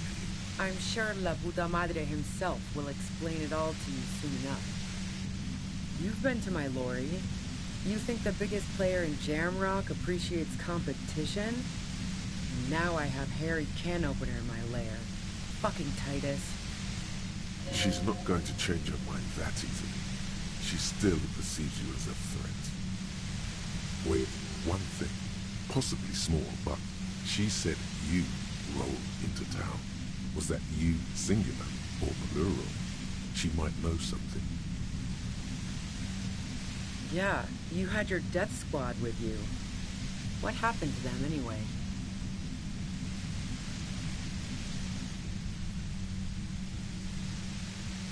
Well, it wasn't this scrawny dude. You had 2 guys and a lady. The guys looked pretty buff. Lady wasn't bad either. One of the guys seemed chipper, a blonde.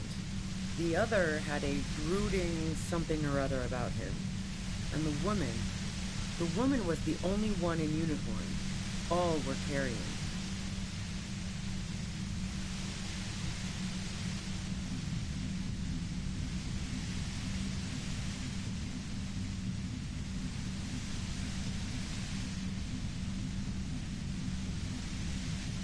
That sound about right? No idea who these people are. Satellite Officer Vic Mayer looks out of the window grimly, then puts his coffee down and turns to Patrol Officer Miller. We could either take a room here in the whirling or go home for today.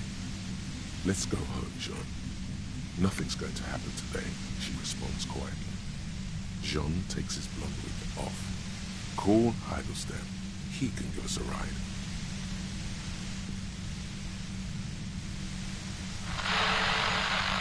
Fantastic. I've got to get on the road. Then you can go find your friends. Unless you have anything pressing to ask me.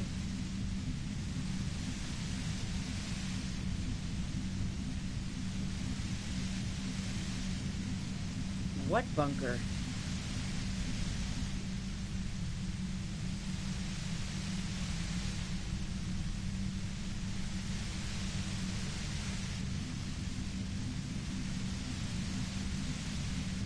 Don't know anything about it. No one's been around since I set up camp. But I'm sure I'm not the first vagabond to...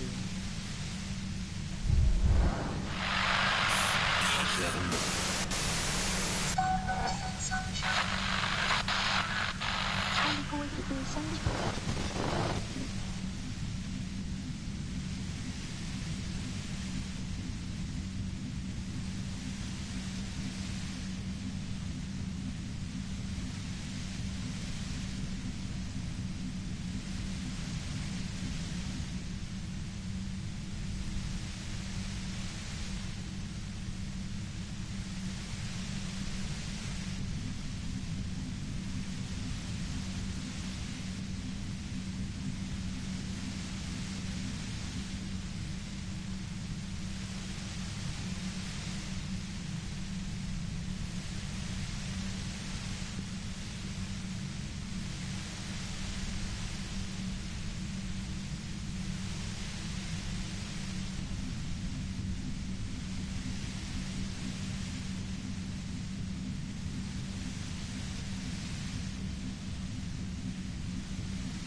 Glad to have been of assistance.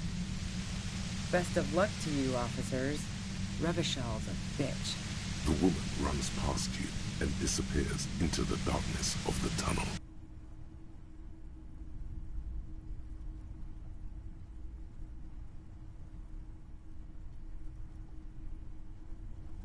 All things considered, it could have gone worse. No, I don't think she did it. She's someone else's case now. Now we have to come up with a really good excuse for why we walked right into a trap like that. This isn't going to look good in the report. Her tent. Maybe there's something in there.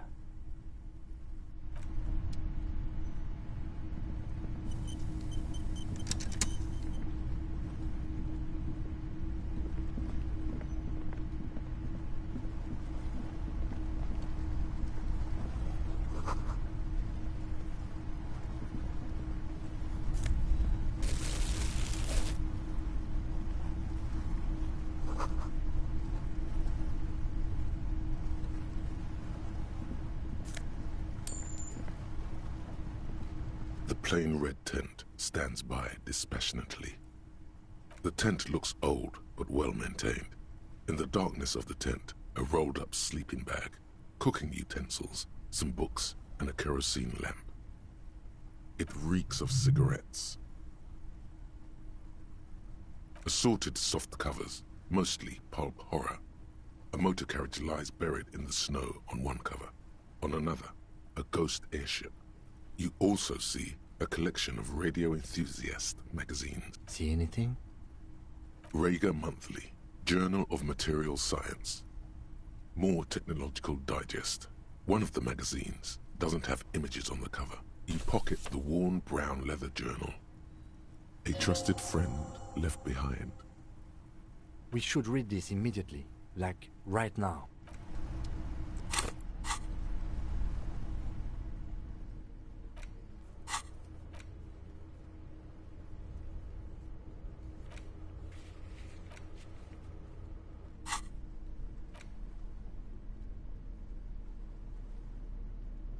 Thick journal. The cover is worn like someone used to carry it around in their back pocket. It's made of full-grain leather. The lower left corner of the back cover sports an embossed brand name, Schneller. This was important to her when it was still hers. The journal falls open. About 2/3 of its ruled pages have been filled. The large cursive of someone who writes quickly and confidently. perhaps too confidently. Many phrases and even paragraphs have been crossed out, with tiny corrections scrawled above and in the margins. It's a mix of logistical notes, diagrams, and personal reflections, all dated. It's good she left in a hurry. We could learn a lot from this. Hard to tell exactly. It's mostly noted down in code. Looks like contact information, quantities, directions. There could be useful information about local operations in those notes. We have a junior sergeant at my station who's good with codes. I can give this to her after we finish this.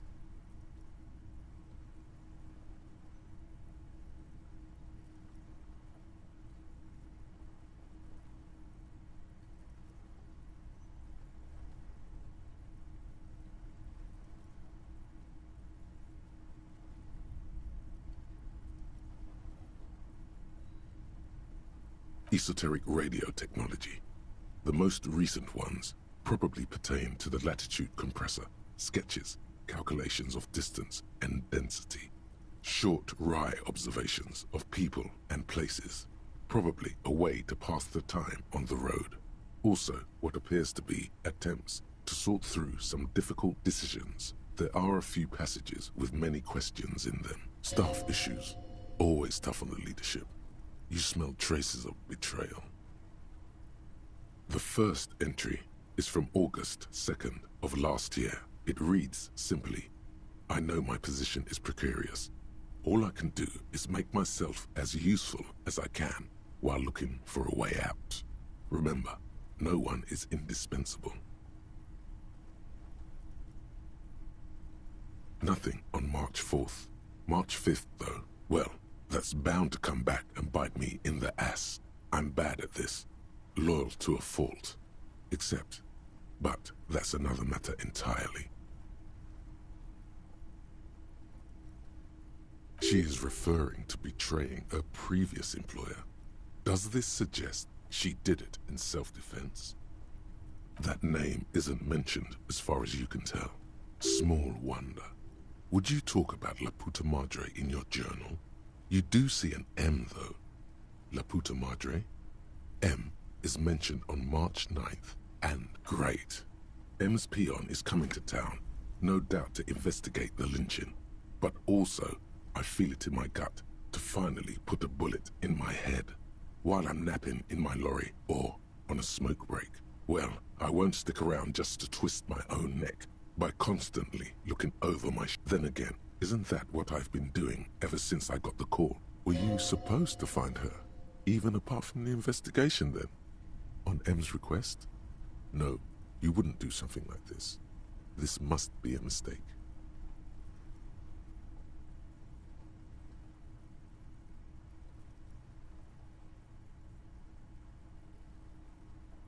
The thought steadies your nerves. The journal stops shaking in your hand. Been holed up here for 3 days now. I'm used to being alone and all, but I don't know when I'll be able to leave, or if I'll be ratted out. They will rat me out, of course. I've made it a point to believe in the best in people, the boys, for example. But experience tells me, did M feel truly betrayed by me? I was feeling threatened. He'd have to know if he threatened people, they'd take measures to protect themselves. Even I know that. Economic measures first of all. Gotta make a living, right? I can still hear his voice in the receiver. Taste the plastic.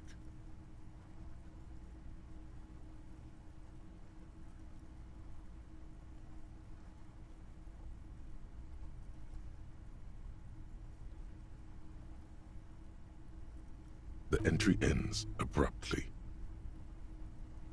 The most recent entry is from today.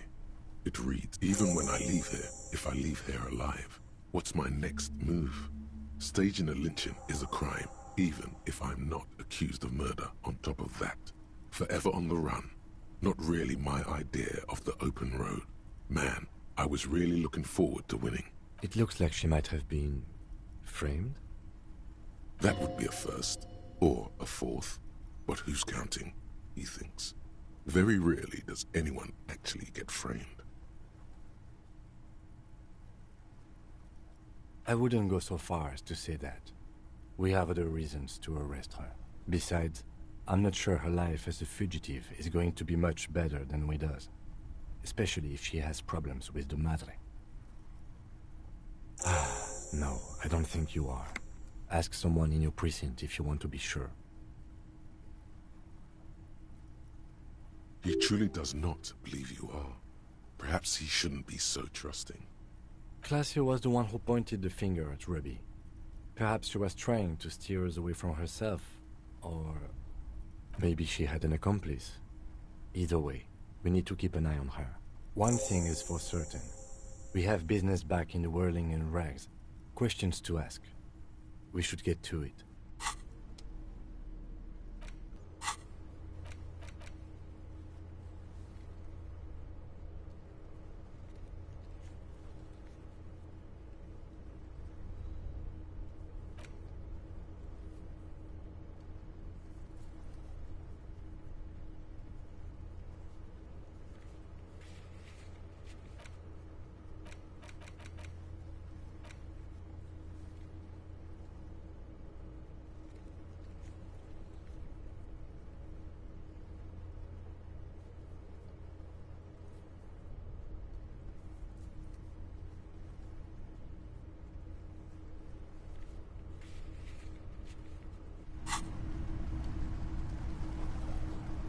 The plain red tent.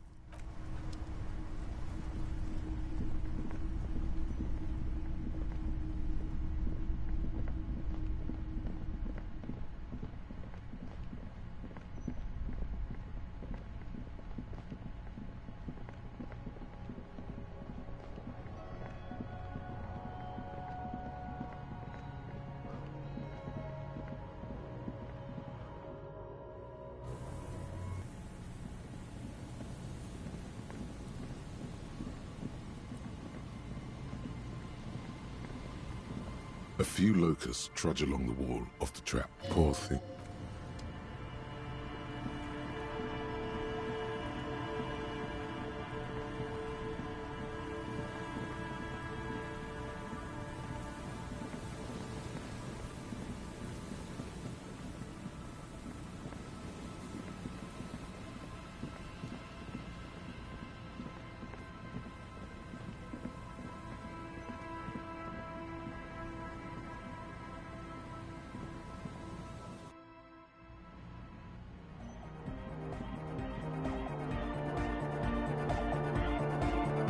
Welcome back.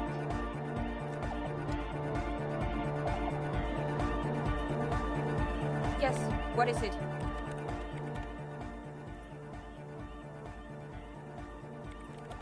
The swallow, you mean? What about it? Great. Thanks.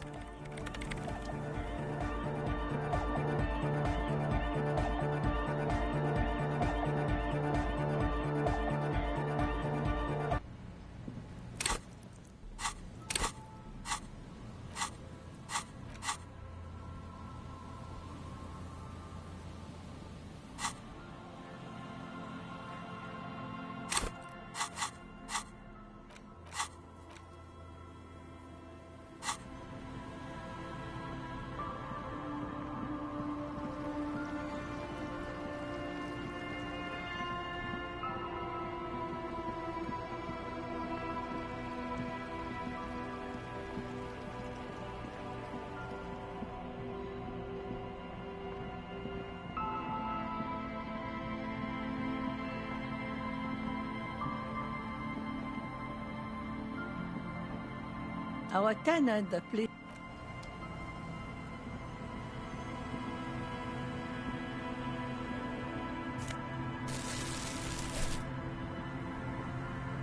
Aye, the sea's gonna calm down soon, I can feel it. The wind is turning southeast. What's on your mind, officer?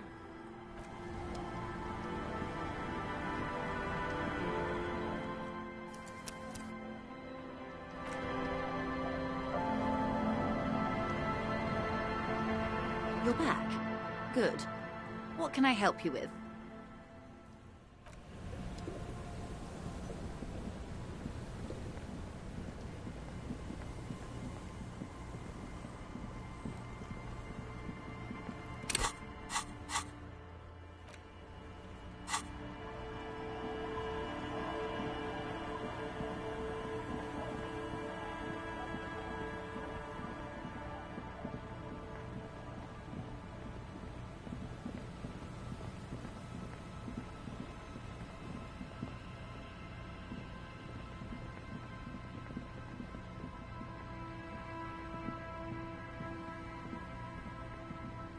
The trap is full of locusts, but they seem weak.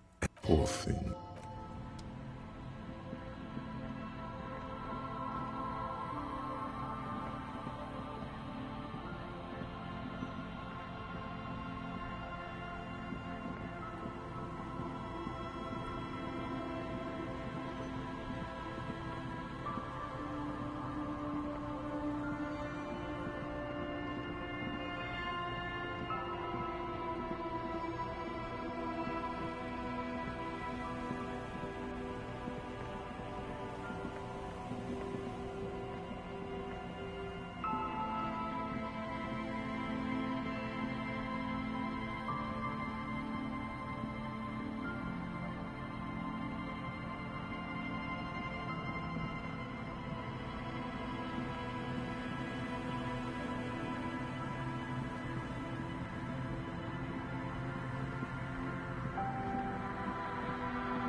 Stop.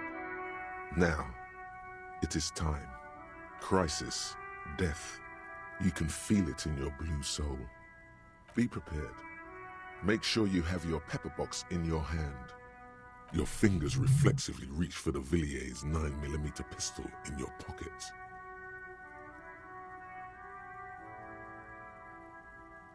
Then you'd better get ready. Whatever happens, I've got your back.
I'm all out of shits to give, loincloth.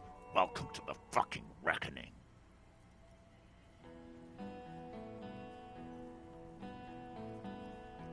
Put your damn gun down. People are gonna get hurt. We need to talk this through. All right? Shut up! You're not gonna talk yourself out of this, loincloth shit. This is the mercenary at the gates. His chest rises and falls under the ceramic breastplate. His... Shh. This is a misunderstanding. Nothing irreversible has happened yet. You can just return to your unit and forget all about this. The Kipt is merciful, willing to spare us if we just forget about our murdered and humiliated commander. I think we should just kill everyone, Corty. You are all drunk. Come to your senses. You won't gun down 7 people in the middle of the street? This isn't a frontier town or a jungle outpost. Easy, Lizzie. Let me handle it. I know guys like this. I'm sure we can come to a peaceful agreement. Ain't that right, fellas? He is facing overwhelmingly superior firepower, and he knows it. Peaceful.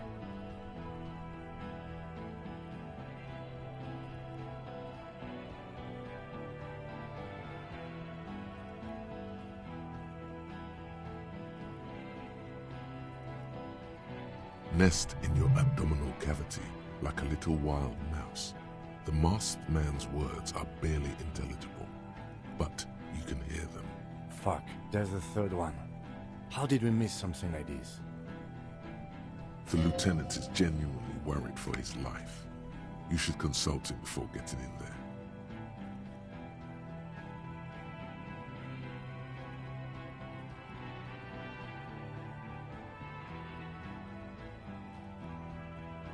My plan is not to get killed, but we have to intervene. The Mercenary Tribunal. If this turns into a firefight, we should take him out first. A sound strategy. He's the leader.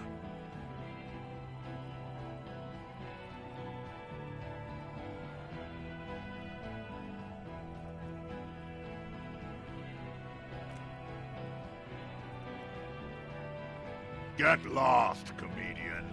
You cops had your chance. Now it's fucking time for some justice.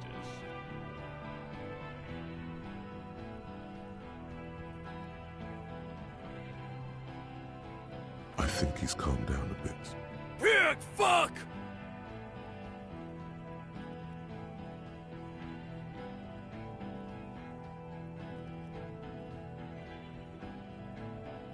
Oh, people are gonna die today.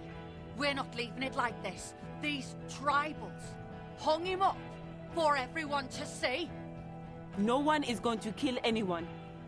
Let's just put the guns down and talk like civilized human beings. With a wordless gurgle, the killer loads his long rifle. The leader gives a small nod to the helmeted man. Suddenly, the grip of your sidearm feels comforting and warm in your hand. Feels like it's saying, do it. No, wait. It's good you have that gun. It really is. Just soften him up first. Even if it comes to a fight, it's always a good idea to drag it out first. I don't know about this getting under his skin. What if he gets under yours? I'm barely keeping your hand from trembling here.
Peace. Always peace. It has worked thus far. Start with the first idea you have, then move down from that. Please.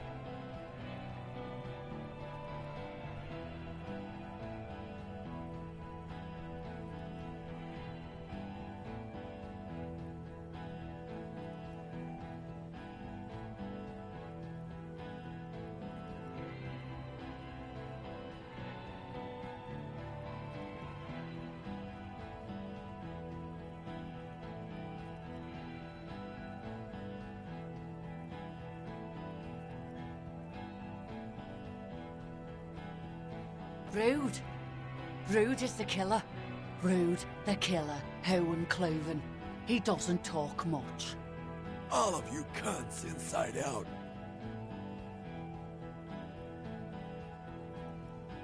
The gunner. The raddest. The killer.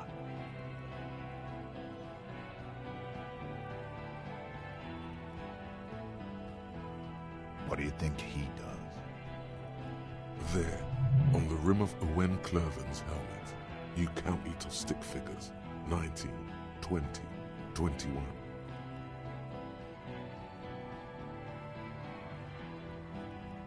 About 50 little stick figures, all of them black, plus 2 little white ones in the end.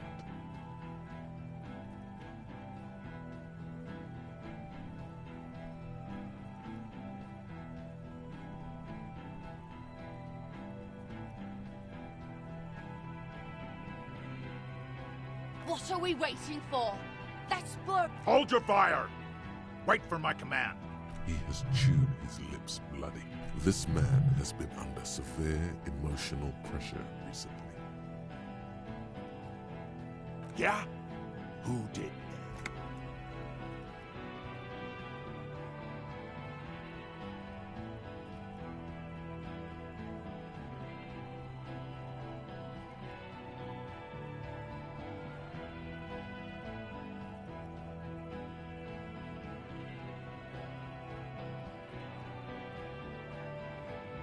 Time. You had time to fuck around in that church, to run errands for your union chief. I saw you. Time is up, Loincloth. Give me a name. Now! How fucking convenient.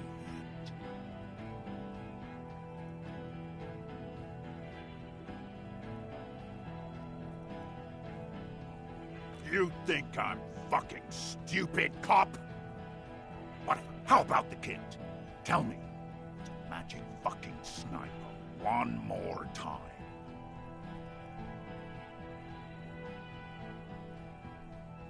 Listen, please. This cop and this drumhead court marshal won't decide who...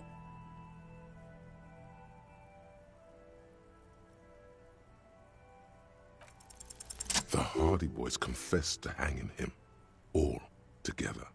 Titus said, we took him out back and hanged him. He said it loud, in a public place.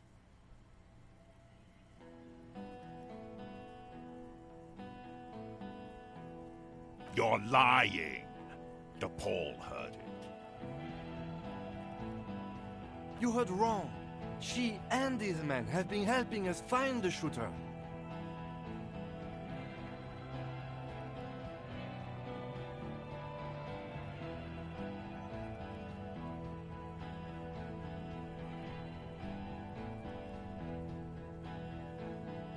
Fucking liars.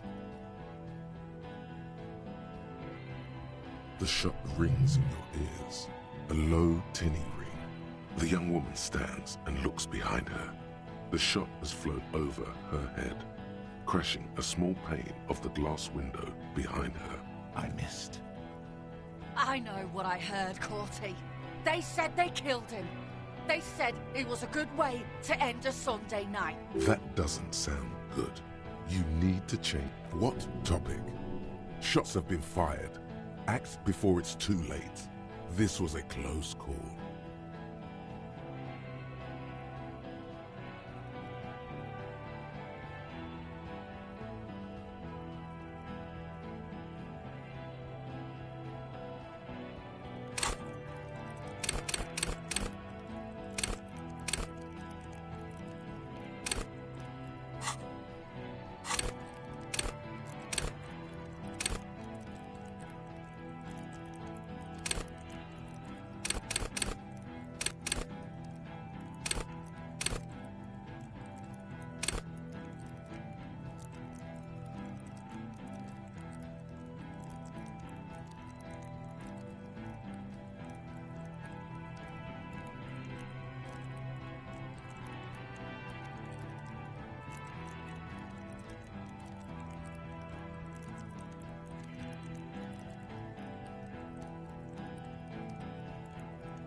Dangerous.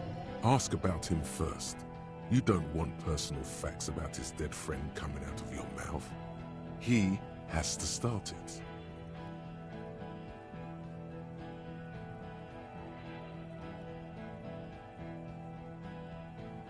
Sergeant Major Raoul Cortiner, reporting in to burn this fucking mud hut to the ground. As he moves, the interlocking pieces of his armor click. Click, click, click. The realization comes to you, like a picture puzzle coming together. His name is Raoul Cortiner. The dead man's name is Elise Cortiner. He's brothers with the deceased. No, probably foster brothers. Elise was put into a foster home, remember? For killing, maiming, and humiliating our commanding officer. You're all sentenced to death by lead.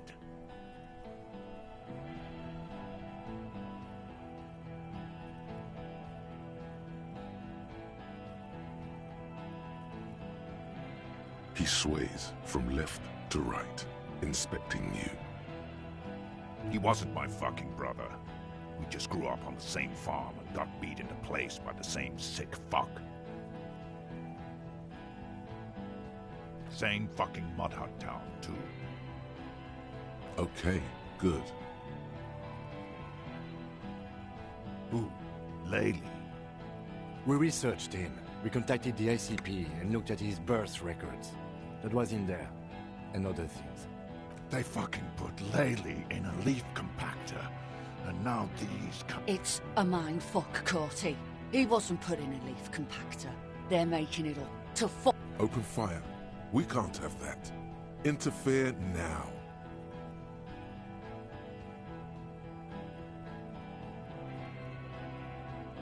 Baby blue, yeah. Like someone fucked up and put a baby's eyes on a grown man. It was creepy, but bitches like that shit, I guess. Or, I don't know what bitches like. I just know how to mow down cloths.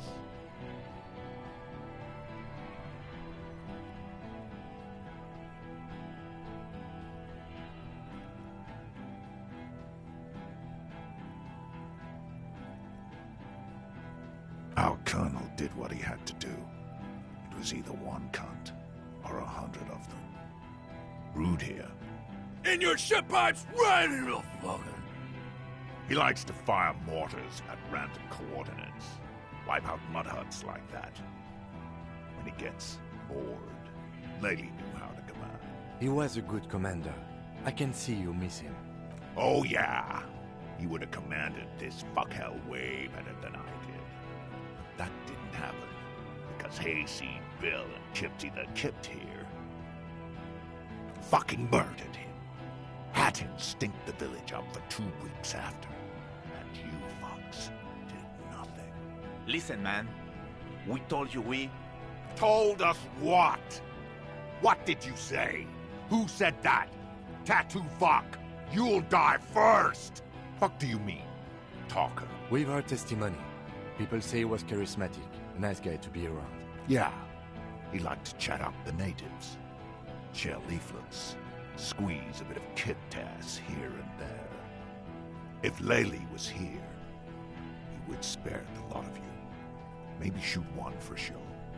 But me, I'm not a big fan of public affairs, Clay Monkey. I'll gun every one of you down for what you did. Ready to open fire, Major. At your command. Find his killer. Cop. His killer stands right there, shitting his pants, and you're standing in the way, protecting them. I know what this tactic is, Silo Sam. You're gonna die for them. Right here. Today. Big talk, but that leaf compactor won't leave his mind anytime soon. It's a small thing, but it got him off center.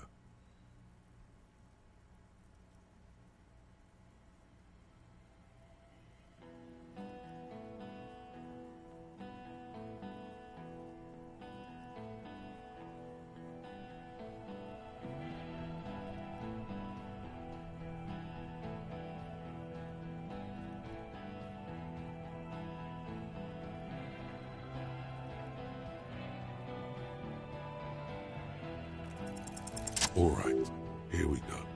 This is an illegal tribunal. Krenner would never sanction this. Who's the commanding officer? Really? None of this looks like it's going to do anything but piss him off.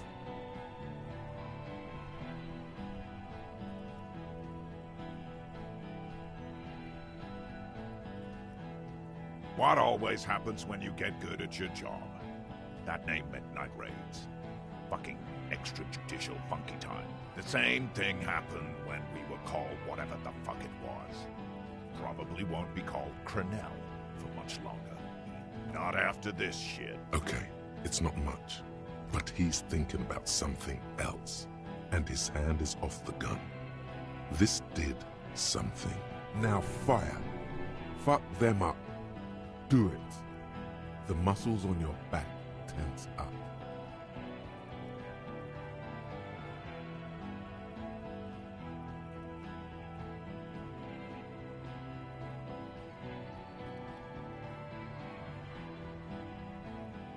Who the fuck is that? Glacia, the woman upstairs. Where is she? She left! Unarmed, hunched, but keeping it together. What am I doing? My fucking establishment is under fire! You know how much windows cost? She left! Her room's cleaned out! Right before these assholes showed up! We should have arrested her. You can feel how upset he is with himself. Just for a second. Then the fear takes over and he's back in the moment. Hey, Bushman! Your little cunt isn't gonna help you out of this one!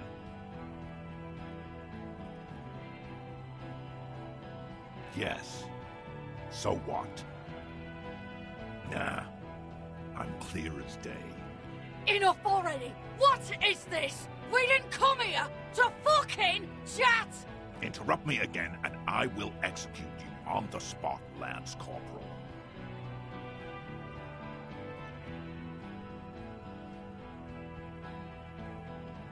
You think I care what that company cunt? He isn't just boasting. He really doesn't care. Back out of this now, or it'll get bad.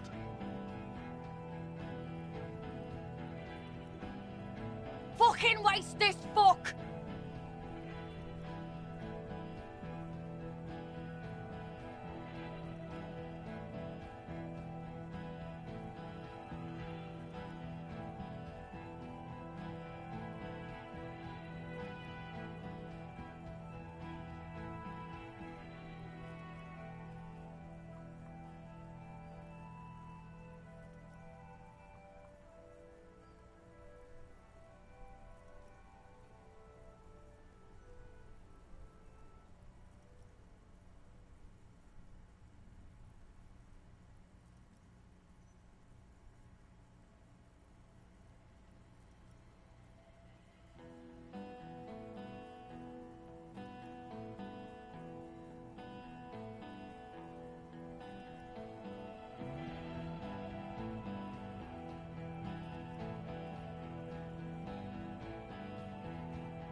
A plume of smoke and fire erupts from the gun, and your hand goes numb from the explosion.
There is a hole in his cheek. Blood gushes out as he stumbles backward. His lips, moving, swollen with fear, are trying to say, shoot him, but he can't. To your right, the killer raises his rifle and takes aim at you. His moves are steady, but the long barrel of the rifle sways slowly. From the corner of your eye, you see the lieutenant raise his pistol and aim it at Root. He's trying to find a straight line of sight before the rifleman can take you out. In the background, the leader staggers.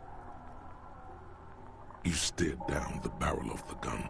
You see Rude's mask behind it, his eyes in the slit of the helmet, like a camera lens, focusing on you.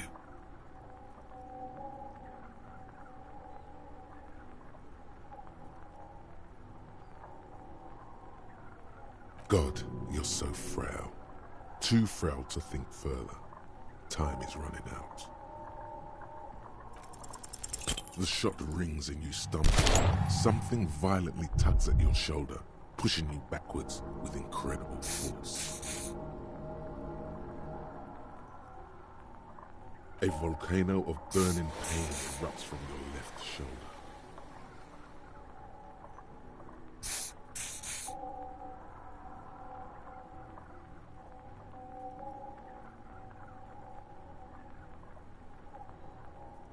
God, please.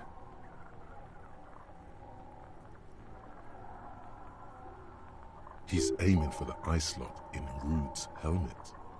An extremely difficult shot. He has to. The rifleman will fire at you again. Then, 2 shots ring backwards, and you hear a scream. But you're too hurt to see who got hit.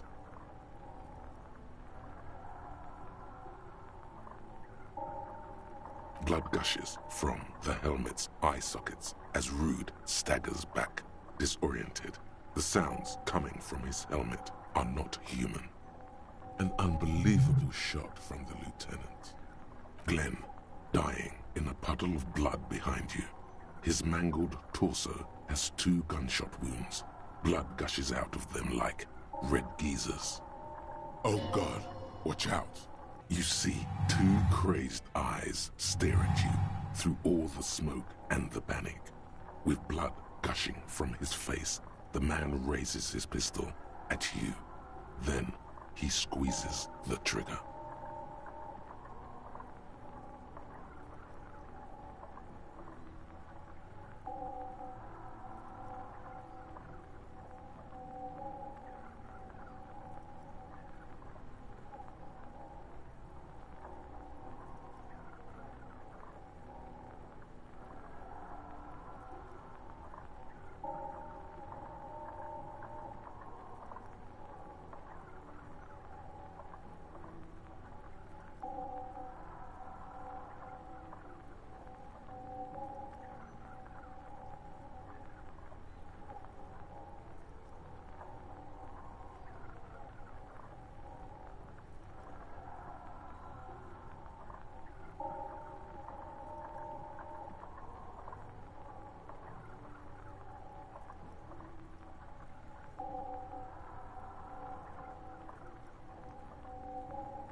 look of vengeance, framed in blood, lips shaking.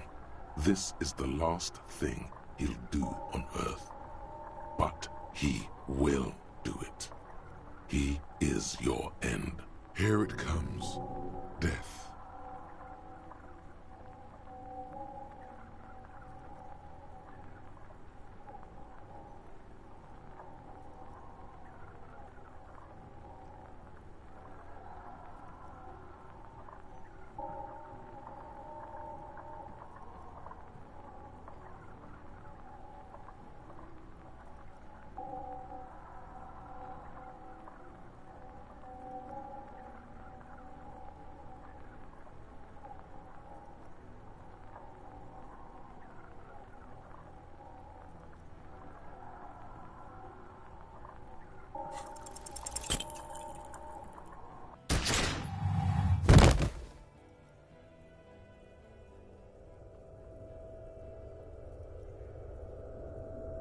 You can't. There is no time. Something inside your pelvis explodes. Your entire lower body is on fire, and your legs can't support you. You fall down like a rag doll. The pain is too immense to scream. It pushes the air out of your lungs. Everything goes dark. A distant blur as you recede into it. The Hardy Boys are screaming, fighting, dying. Someone jumps over you. Nearby gunfire shatters glass. Stop! The cop! Protect the cop! He's down! Feels slick and warm with blood. The pain is too strong to know what has happened there. Even clutching to your consciousness takes everything you got. Most of what's down there. It's all gone. Open your eyes now. You have to see what's happening. No. It's just a fear. Even if... who cares? No one wants you anyway. Nothing. A persisting darkness. Dancing lights of pain. Distant shadows cast by them. Like a hellish play. You're bleeding out.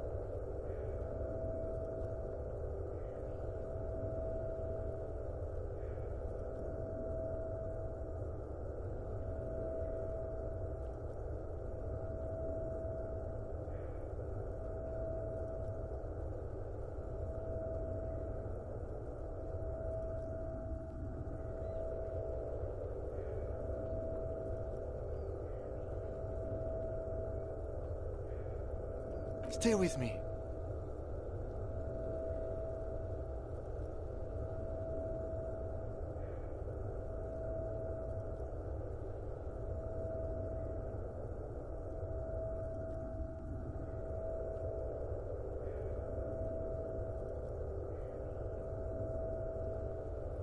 Yes, keep talking.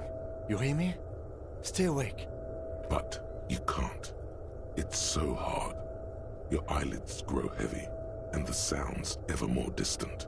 And the cold comes over you. The lieutenant, too, is somewhere far away, almost gone. When suddenly, you sense something behind him. A slender white shadow towering. Someone stands there, raising her pistol at him. The lieutenant does not see it. He's pushing down on your wound with both hands.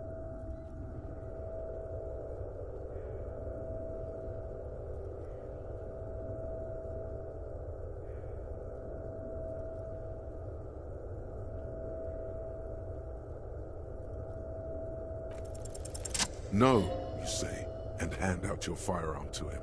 Your hand trembles, and your eyes are full of fear. That's all it takes. There is no room for hesitation. The lieutenant moves like a spring unloaded. He grabs the gun from your bloody hand and fires behind him. You hear a faint scream, a woman's. Then the sound disappears, like someone pressed stop on the tape. The woman is gone. So is Kim. Then the whole world. This is death. One more door, baby. One more door.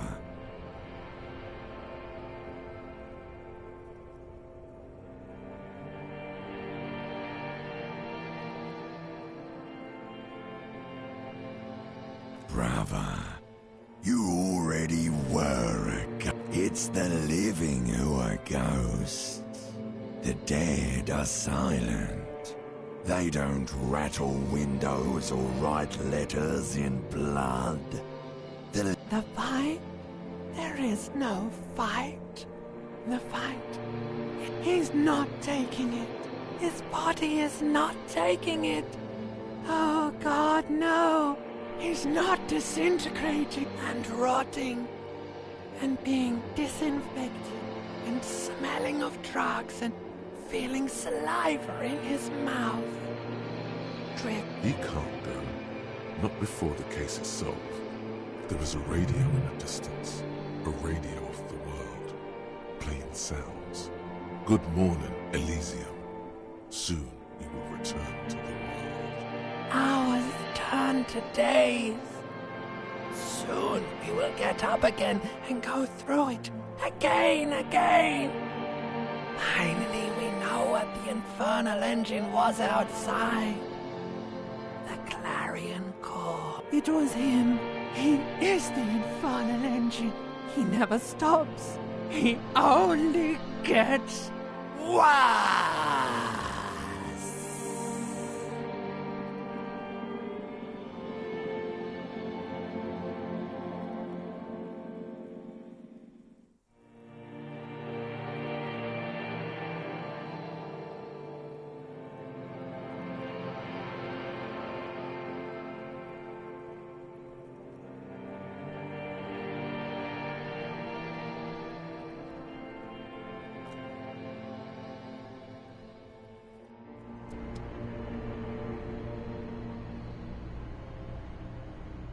You see the lieutenant's familiar shape in the orange jacket. It turns double, then triple, from the pain. Sunrise, Parabellum.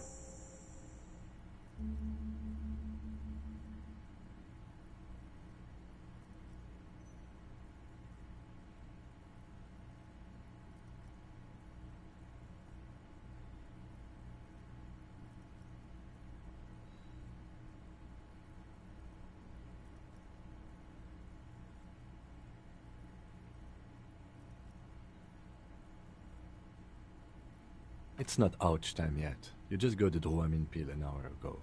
Wait until it wears off. Mr. Gart cleaned it. It took him an entire day. 2 days, in and out. You've been up enough to take Dramamine and curse. And drink water. Yes. The joke wasn't funny anymore. I took it off. The close proximity of death must have made the lieutenant contemplate his life choices. He's done with the jacket. Sunrise, Parabellum. Sunrise, prepare for war. It's an old revolutionary saying. It served you well. The gates of the harbor are boarded up. The streets are a little more empty. Apocalyptic violence is yet to erupt, I am relieved to say. I think we may have held it off, for now. Barely. Yes, we have also completely failed, but that's okay.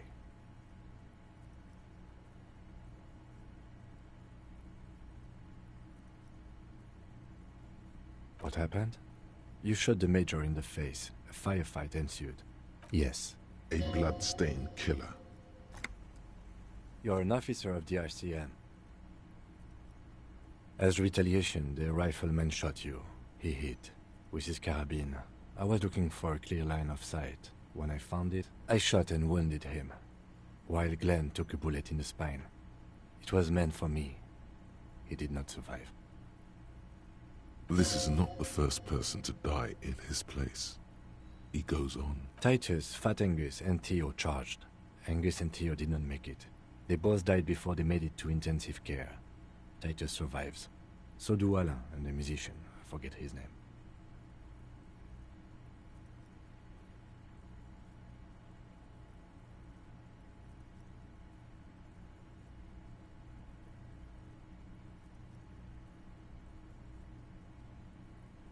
Yes, He's still alive too. You were bleeding out by then. I think you said something about your wife, and you warned me. I was able to disarm one of them, the Pole, before she got a jump on me. Thank you. I killed her. And that's what happened.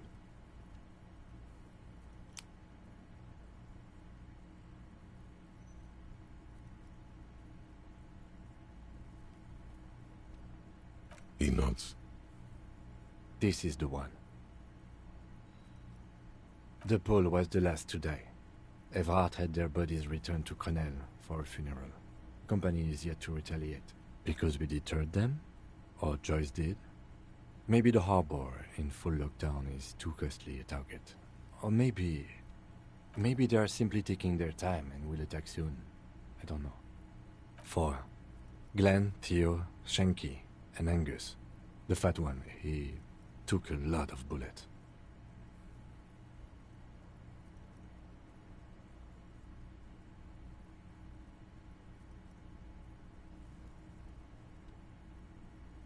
All.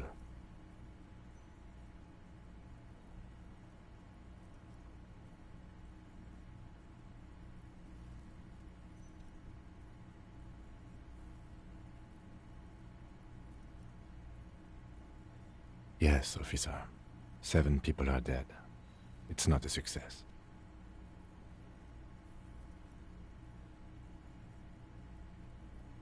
But what's done is done. The violence is cordoned off. The Hornets did not get into the beehive. The worst scenario has not materialized. Yet. And we are still alive. Both of us. He did not expect you both to survive once you stepped between those two armies. His smoking, his hunched back. You have it worse, but he took a real beating. That cigarette has medicinal purposes. Pretty bad, officer. You've suffered 2 wounds. The first is below your shoulder. The bullet passed through your shoulder blade, luckily missing your lung and heart.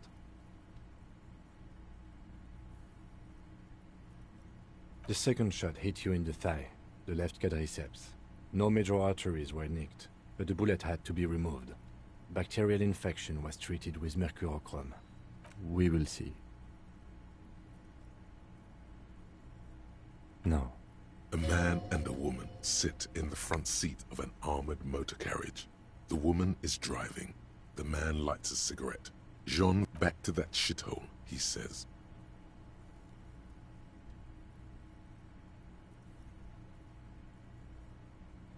I called your station after the fight. The injury was logged in. They told me they've sent officers to join you on the site. I'm sure they're worried about you. That means he hasn't seen them around while you were out. They're not really worried about you. If they were, wouldn't they be here? I don't know. He may have some idea, but he's not gonna get into it with you. I did. No need. Not very. I have a concussion from that woman beating me with the butt of her gun. I tried to not move too much. Things would be worse if you didn't warn me. Thank you. I did not see her coming. Stupid of me.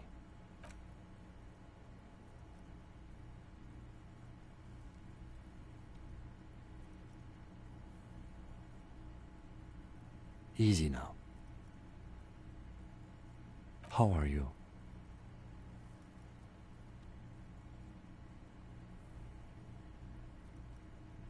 Your disco days should have been done quite a while back, Lieutenant Efrater.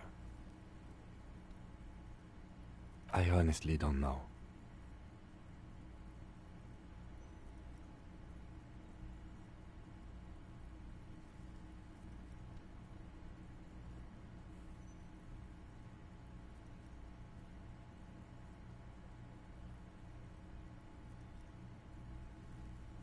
We can't talk to Everhart. The harbor is in lockdown. Everyone in there is outside our grasp now. And Joyce has left too. Yes, she left yesterday morning. To meet the board of Wild Pines, or that is what I've heard. There's a pin somewhere in the machine that keeps Connell from sending in a death squad. Maybe it's her. Maybe she kept her hand. Either way, Ruby's gone, and Classio too. We really should have arrested her, you know?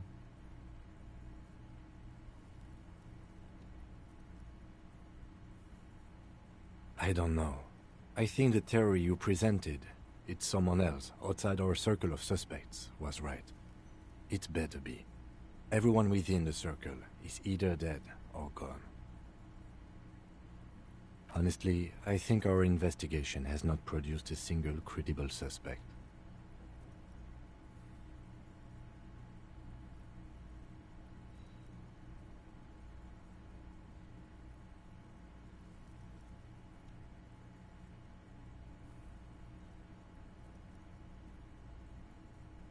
Don't be narcissistic.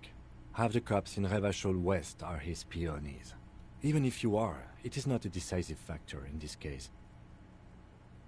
That does make some sense. What?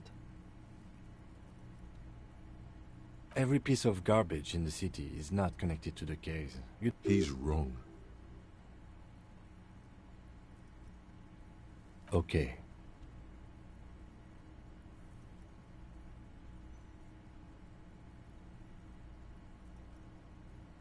I don't know. That's been there for years. Yes, God cursed the footprints, not solving the case for us. Au diable. We should go upstairs, rethink the ballistics in situ. I agree with this. What else? It's extremely easy. There are thousands lying around. We found one. All completely unusable. It's precisely how easy it is to find one that makes the bullet useless.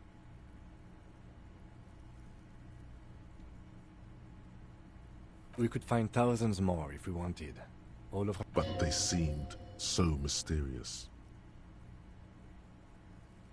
No need to be melodramatic. He does not know what to reply. It's morning outside, you think.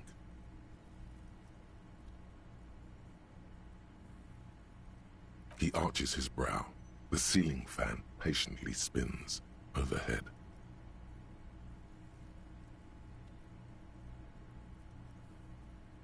It really is very hard.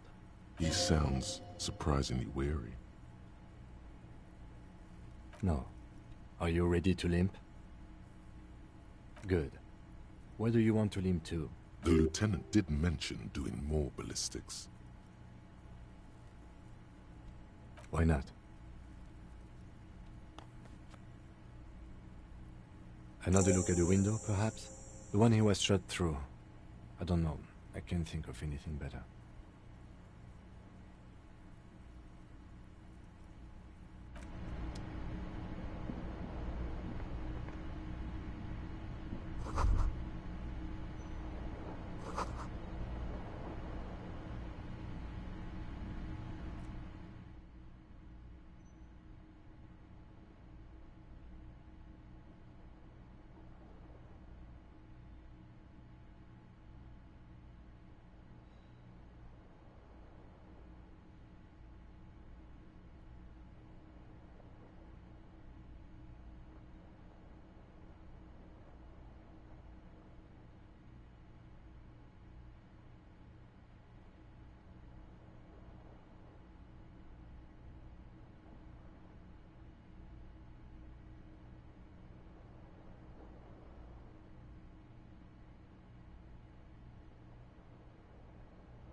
The bed's a little nicer now. You could get a good night's sleep here.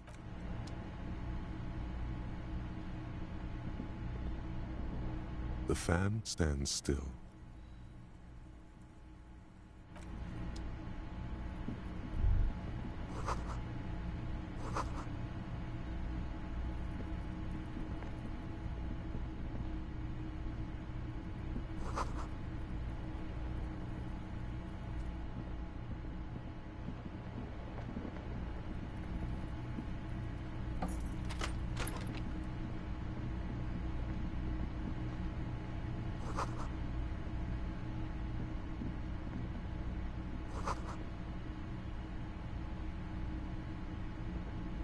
These papers bear the stamp of the RCM. They appear to be fragments of... I had Garth open the door to your room. You were running a low bacterial fever the first night.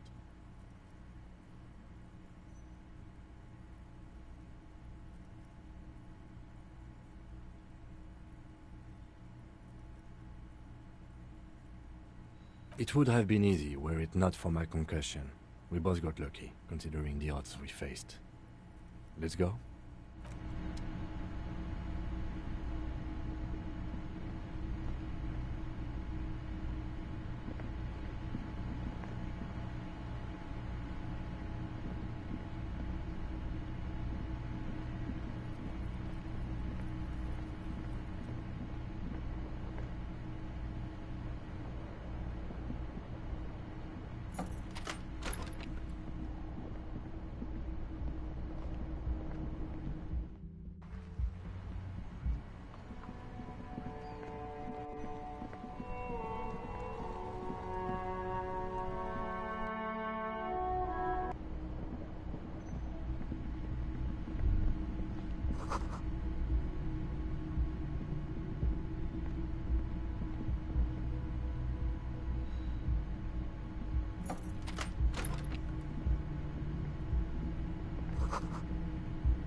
Next to the stack of bills, you see a note.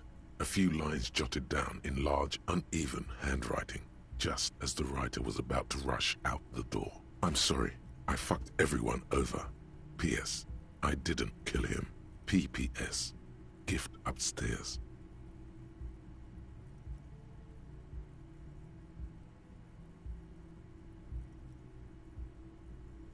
A gift.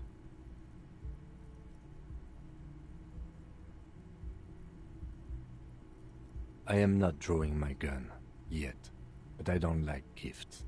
It's hardly surprising.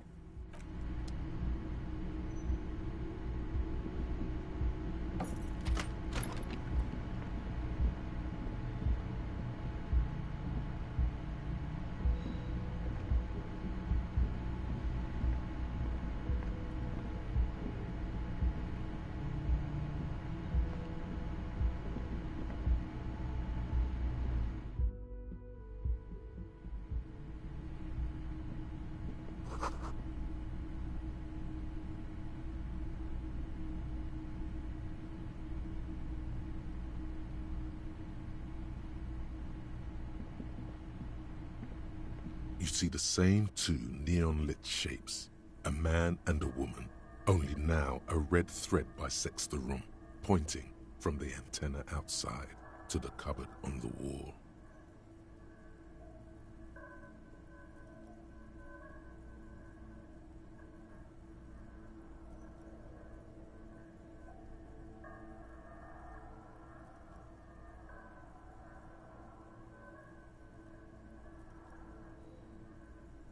This is ballistics. She's left a trajectory for us.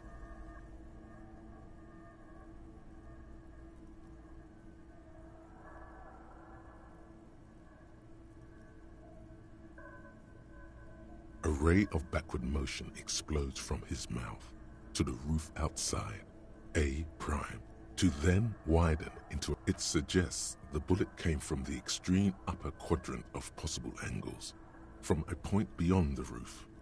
B triple prime, the island in the bay.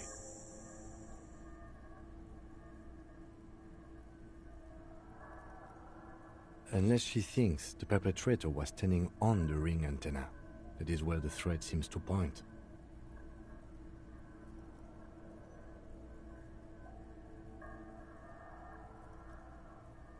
she was there that night, she would have known precisely where the bullet hole was in the glass. She had a long time to think about it after, standing on that roof, staring at the glass. It also looks like there may be more to her skill set than we know. The question is, should we trust her? I find that hard to believe, but at this point, what difference does it make? So it is. For a second he seems tired. I just haven't gotten a lot of sleep these past few days. He doesn't really believe this will yield anything.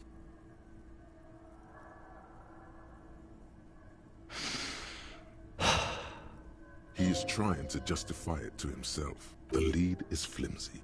You might as well go around Martinez looking under every rock and talking to every person. But what else is there?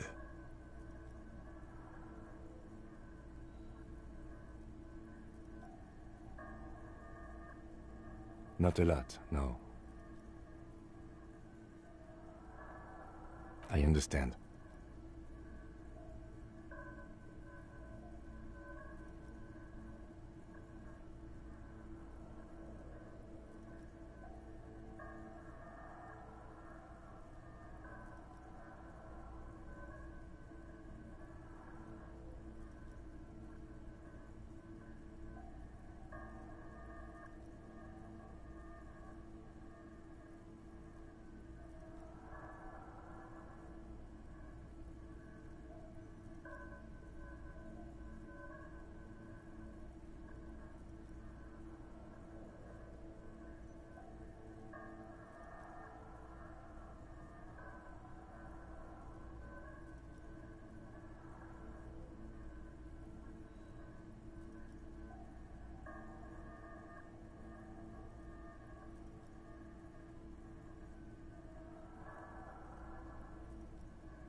Not a lot, no.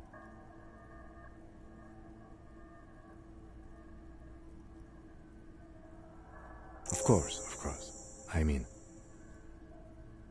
how do we get there? Joyce Messier had her sloop, but she's gone.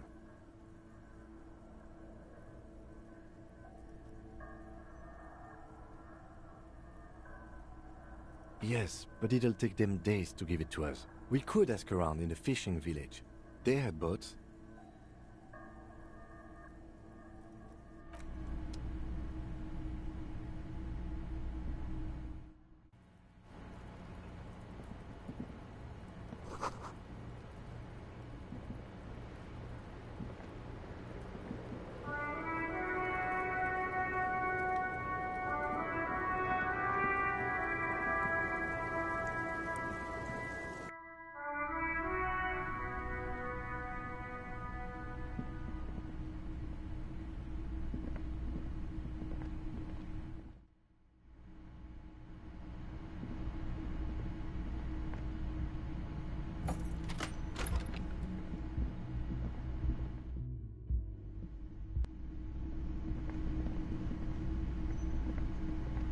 Oh, you're up. It's good to see you back on your feet. Did you like your room? I cleaned it for you. You're welcome. I thought it would be nice for you to wake up in a clean place after you, let's be fair, defended this establishment and its clientele from gunfire. I give credit where credit is due, and that, sir, was a nice shot. I was watching until you hit him. Crawled inside then. Bullets started flying. Anyway. He really wants you to realize that he was also on the balcony looking by. In the danger zone, so to say. I wish you a quick recovery. Also, you and your partner are staying here free now. This establishment supports cops. The stay is free, the drinks are not. It just felt I needed to specify that. Oh, you know, people don't tend to stick around after shootouts. Turns out they're not good for business.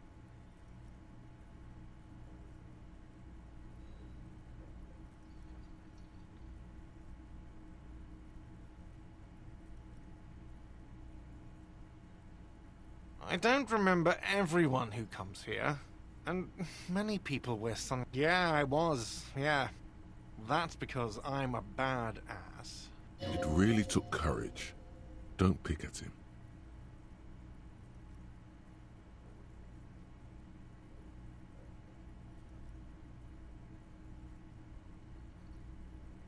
He nods back at you, even more stoically. Just two badass men nodding stoically. Make that three. The lieutenant is nodding too, hands crossed.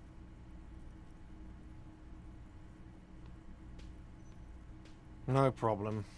They'll come back. They always do. Another thing. Great. I love those. Why? No, fuck it. I don't want to know. I don't want to know why these degenerates do what they do. I thought we had one good guest in the building. He really doesn't like it being classier.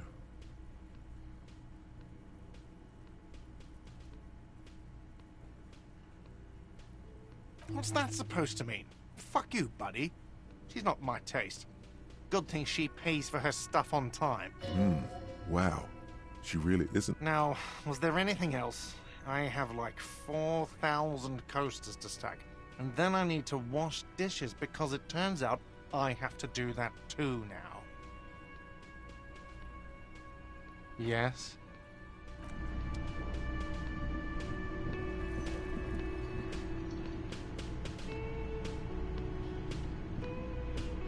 Hi again, Gendarme. Admiring the atmosphere. What about you, officer?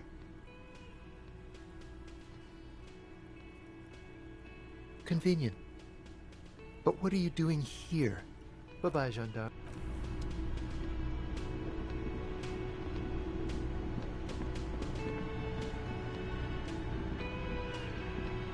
You see a heavy steel door.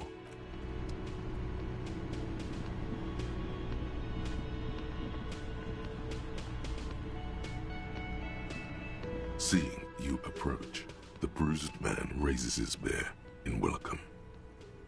Crazy motherfucker. Didn't think you had that fury in you. But I guess I've misjudged a lot of people lately. That was one hell of a shot. Hell of a shot. The fucks did not expect that. But I guess what I'm trying to say here is, thank you for intervening, fellas. That was mighty brave of you. This is big. It's as big of a thank you as Titus Hardy can muster under any circumstances.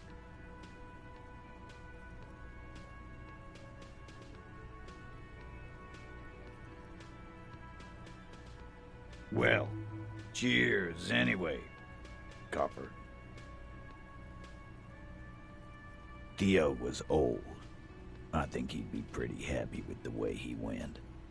Never could imagine him withering away on a sickbed. But Angus, he was just a stupid kid. Didn't realize the mess he'd gotten into. Trusted me. Still, the balls on that kid. Went down fighting for someone else's shit like a fat, angry bear. Here it comes. The last one is the worst one. He only deals with it by drinking copious amounts of 8% beer. And Glenn was my friend. Best I've ever had. I'd love that crazy homo like my own brother. We're all fucked without him. But what do? This job is shit.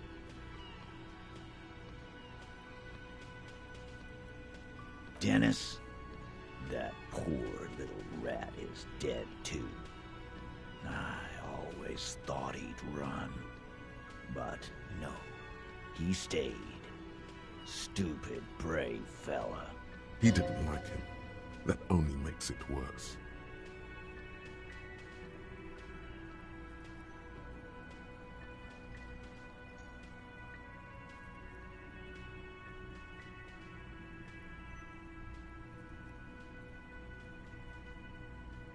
Well, yeah. Memento Mori. Right. Absolutely. Today, I'm going to get drunk, eat good food, and bed a good-looking... Or you might die of a heart failure. Or syphilis. Hey. Fuck you for ruining a beautiful idea. I guess I'll take a closer look at our union members. There's bound to be some ambitious fellows. Might even ask Tibbs if he's tired of replacing windows. And maybe wants to have some fun with his brother. Anyway, don't you worry. As long as Titus Hardy's standing, there will be Hardy boys. He's right. The numbers are replaceable. In an organization of thousands of men, there are plenty who join. Don't know? Don't care. I'll be glad if I never see that fucking woman again. Even after all that hell, he's still bitter about her?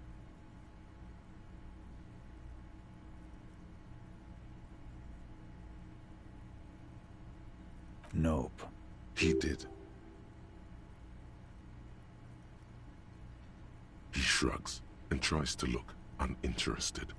Judging by the sight of you, I'd suggest crawling into bed with a bottle of whiskey in one hand and a big tit in the other.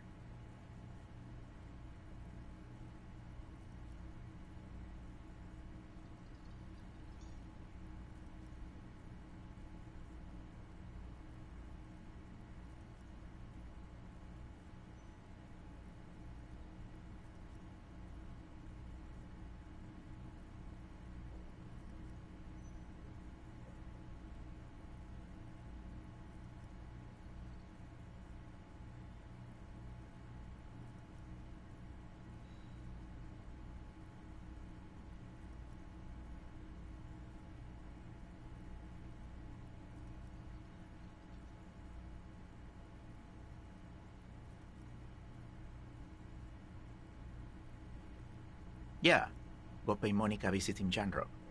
She's got a knack for making men forget about their worries. Hell, you both look like you could use some feminine company right now. Thank you for your advice, Eugene, and you too, Alain. I do always appreciate a good use of the expression milkers.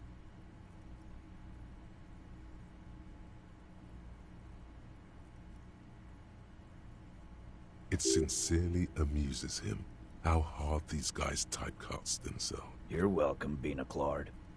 You're all right in my book. Take care, coppers. You two look after yourselves now. Death passed on you today, but men don't get that lucky twice. Copo loco. And normal cop, I guess. Good luck in Shamrock. Scars made the best tattoos, they say. Thanks for getting involved, guys. Not a lot of cops would step into that line of fire, but you did.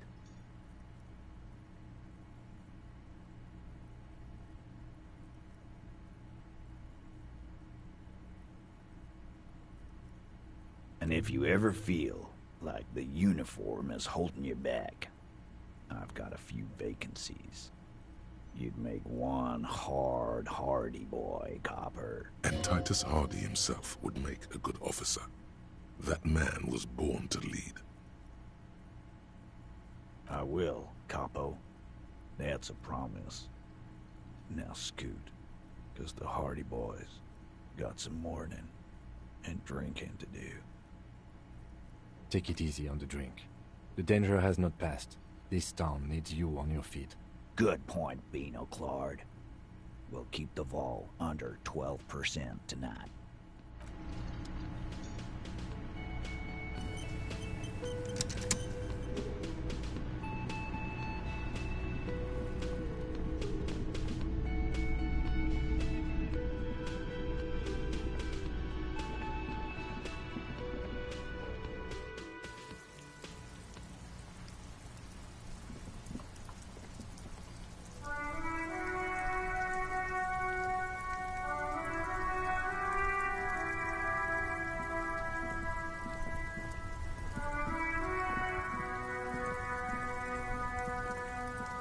The graffito has been painted over the traces of the fight that took place here.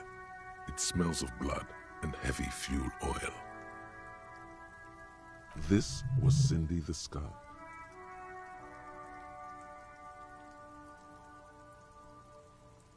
The lieutenant crouches, touching the fuel oil with his finger. Looks like it, yes. This is still fresh. It wasn't here yesterday.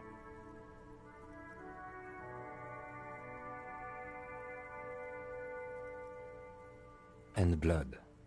Some of it is even yours. Heavy fuel oil. Isn't that flammable?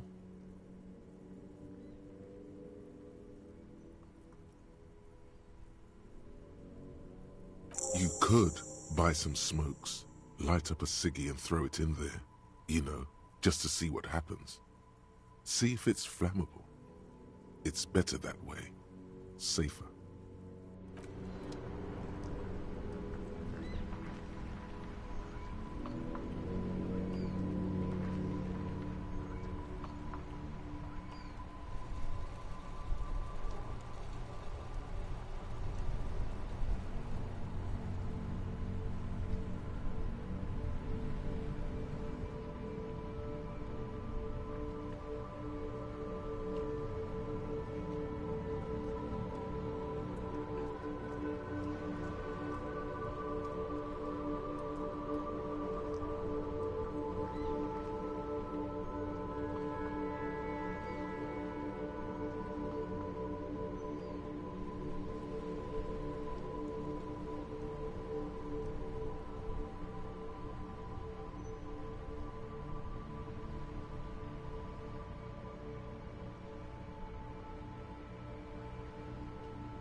Everyone says you started crying in the middle of a firefight and then bled like a pig. I guess that was cool. Cool, cool, cool. That's very cool to Kuno. Just don't think because you got half your dick shot off and you're an invalid now, Kuno's gonna treat you different.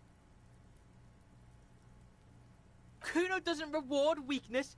It's business as usual with Kuno. Kuno's cold like that. Feels good for some reason.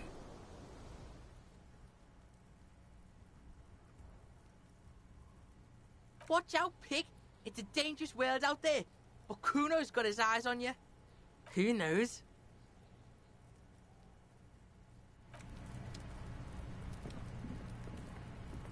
I'll die before I squeal, pig.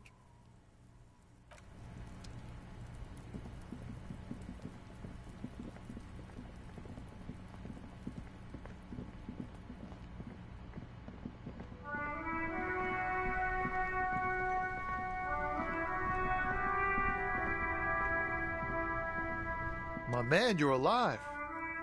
Almost. Kind of. Sort of alive?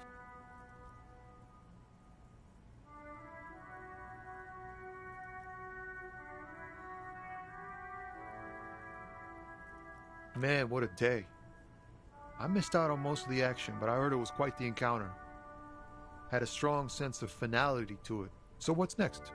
You guys heading back to Jamrock now? Talk is local union muscle were behind it all. I'd reckon the case is closed, even if it kind of turned into a shit show.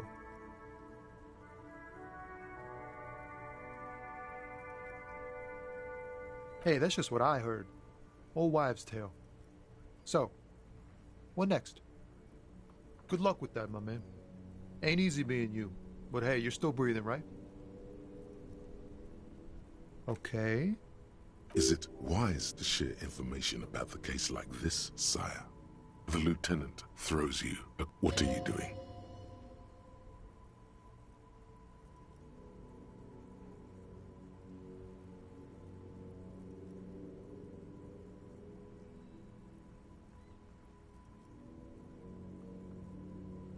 Oof, good on her. And good on you, too.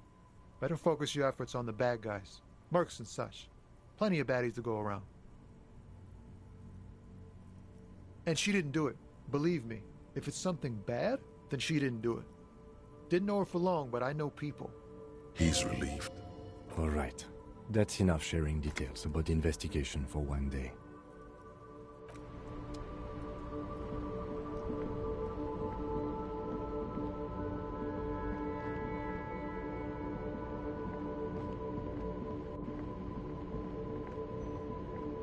The old king and his horse have been covered in posters with radical slogans like "No kings, no bosses," and "Again and once more after that."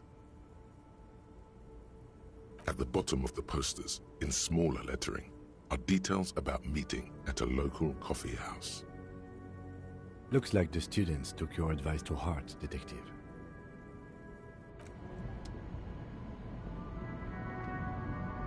A lorry abandoned by its owner, stuck in the interminable traffic jam.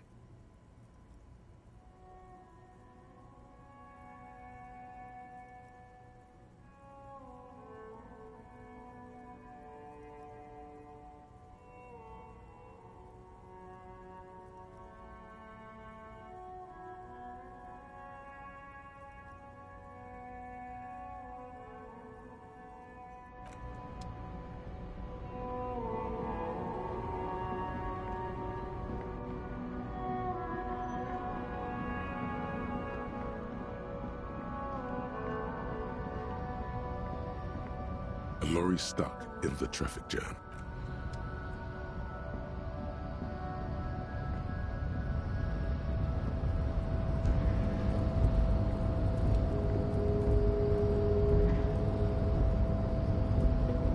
The boyadero stares at you with respect, then gestures towards the trickles of blood adorning your clothes.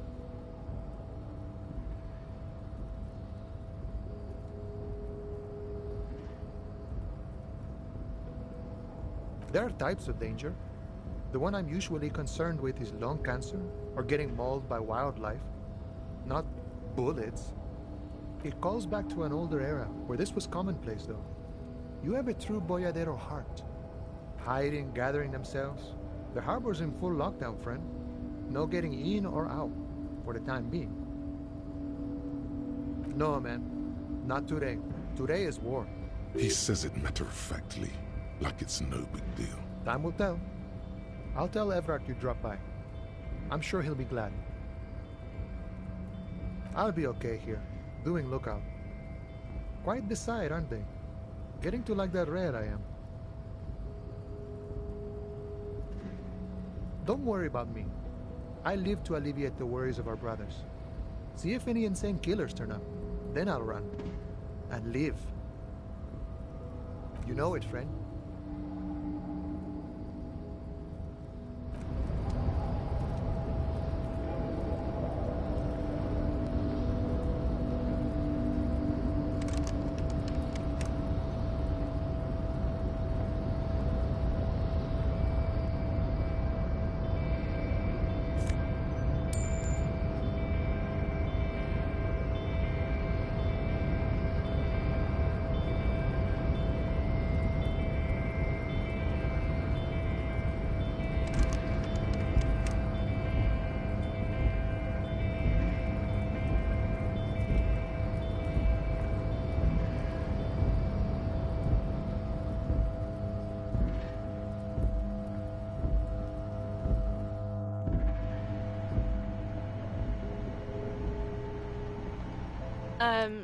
Is this about the questions?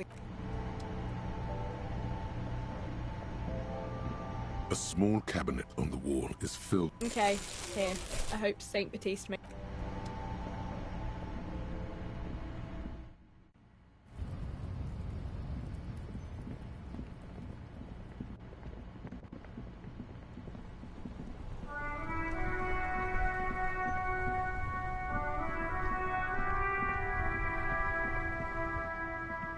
Mon Dieu, officer. It is worse than I thought. Believe me, I know all about that kind of pain. I've had hip trouble for the past week. Maybe it's time to slow down, enjoy life a bit. Anything I can do to assist you?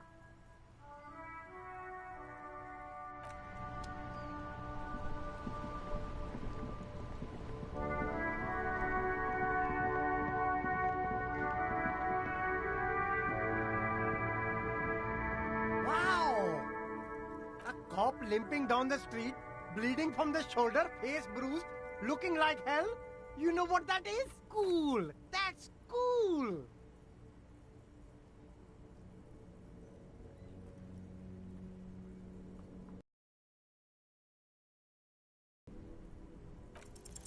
Start with a little compliment, then work your way. Oh, okay. Because you need to solve the biggest case in the history of crime. Oh, I like expeditions, and I like you. Corruption. It's just like bus or seagull. A kid watching out of a window describing things going by.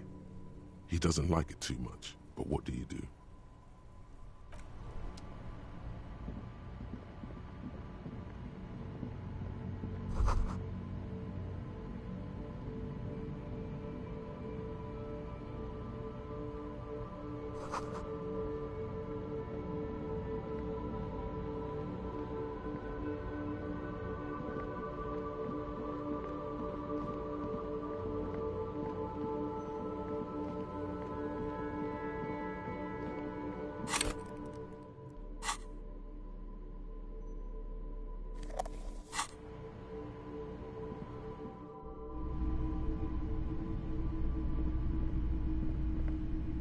Between you and me, this is why I don't get involved in local politics.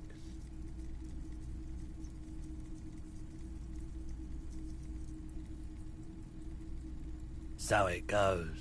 Now, what can I do for you?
old called East Delta Commerce Center. This must be the name of the doomed commercial.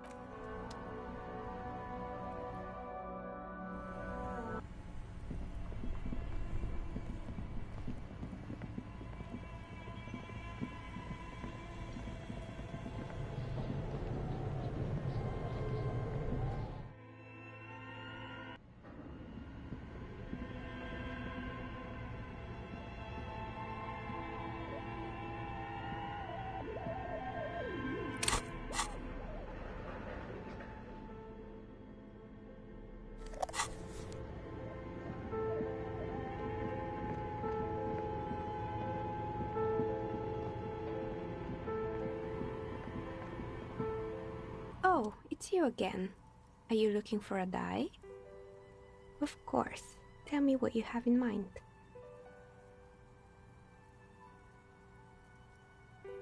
I think I have just the right one for you.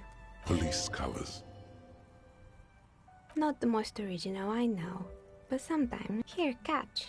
A beautiful woman tossing you a gift. Whatever you do, don't overthink it.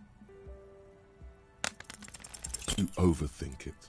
Your hands can't agree what to do and the 2 dice drop to the floor. Ah, down the drain, like your career. I apologize, officer. That comment was unnecessary.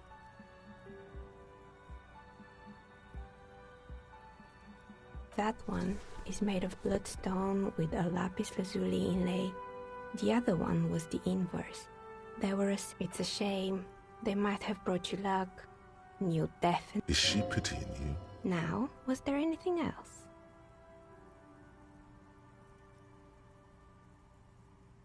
Of course. Tell me what you have in mind. A normal dye? Polyhedral dyes.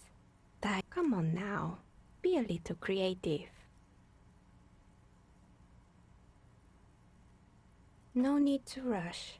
Take a look around, see if anything inspires you.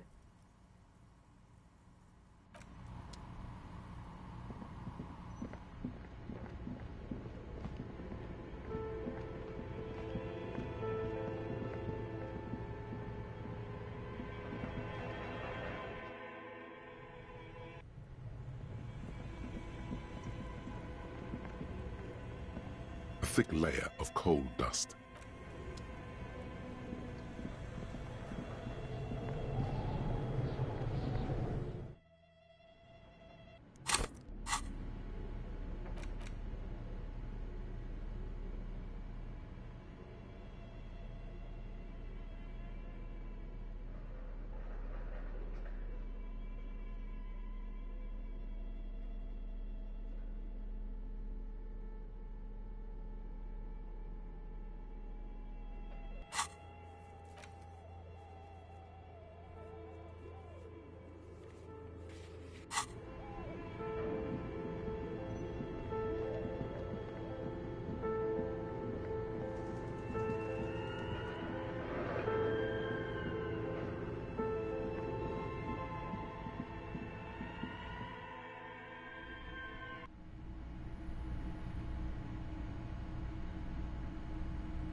my god!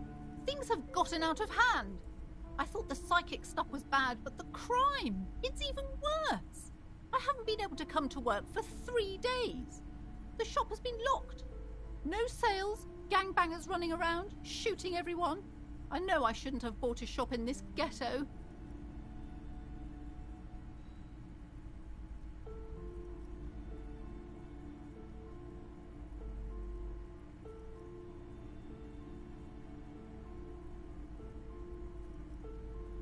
Oh my god! Even the police can't take care of all of this. Just look at that limp. Someone should do something about this. Maybe I should close the bookstore and open a psychic studio. Yes! It makes sense. I could teach people to protect themselves against bad energies and to fight crime.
No, no.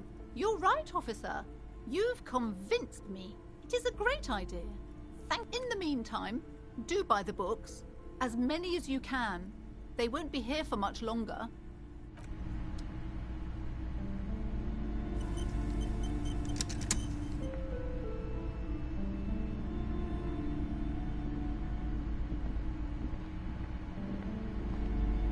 Hi. Hi, Ace Detective. Are you here for more books?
door is closed again. You hear someone inside.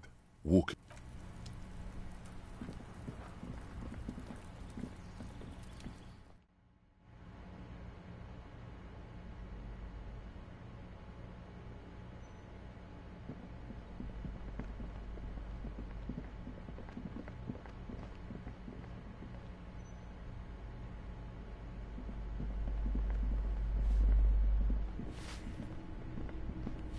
Give me a moment.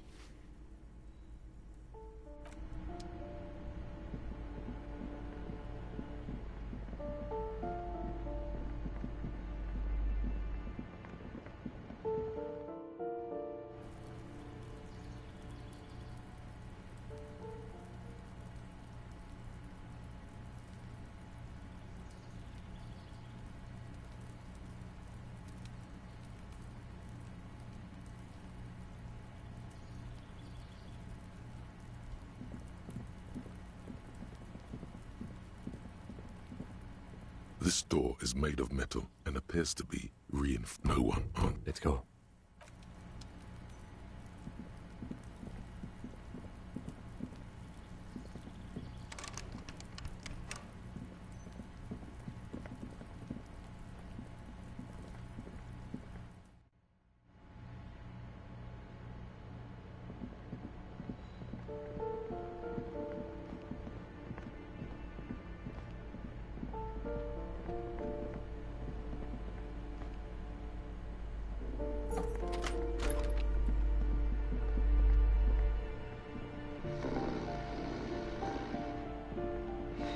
The aging alcoholic is still there.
Inside, you see a set of steering levers, a radio microphone, a pull-out toolbox, and the soft... This is Precinct 57. How may I assist you? Something is wrong. No reply. Only the mindless drone of static, crawling through the air. It's been this way for a while now. My guess is the Union is listening in on our conversations and jamming outward communications to protect themselves from Cronel. It only happens when someone mentions the attack. The rest is unaffected. Our best bet is to carry on like nothing happened. That is, if we don't want us cut off the grid completely. No more dangerous than stepping between 3 armed mercenaries and 8... I don't like it either, but that's the way it is. The street seems safe enough to me. If anything, taking out the mercs made things calmer. For now. You can try calling again. Just don't mention the tribunal. And remember, they are listening in. Everything sounds okay. No drumbeat of total war yet. If anything, everything sounds too okay. In the cabin, you see a set of steering levers, a radio on a hook, a pull... This is Precinct 57. How may I assist you? Just a moment. 10-4, come in, officer. Over. 10-4, sir. Well, there's been some talk, sir.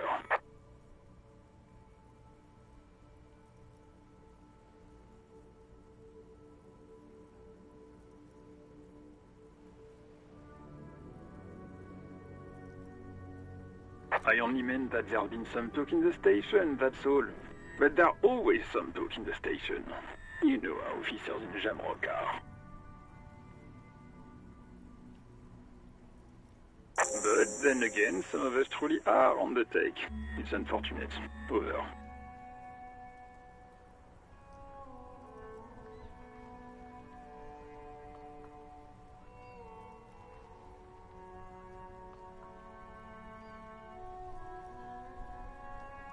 Roger that, 10-10, over and out.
Still here.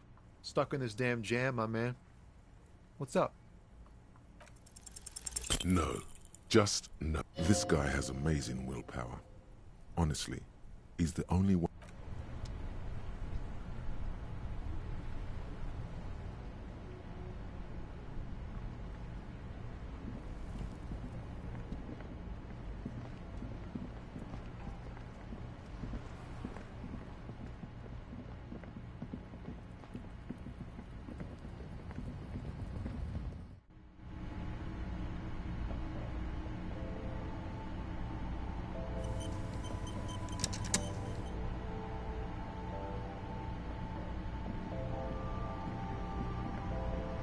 A colorful display of cigarettes and alcohol. Again, I'm obliged to inform you that both alcohol and cigarettes damage your health.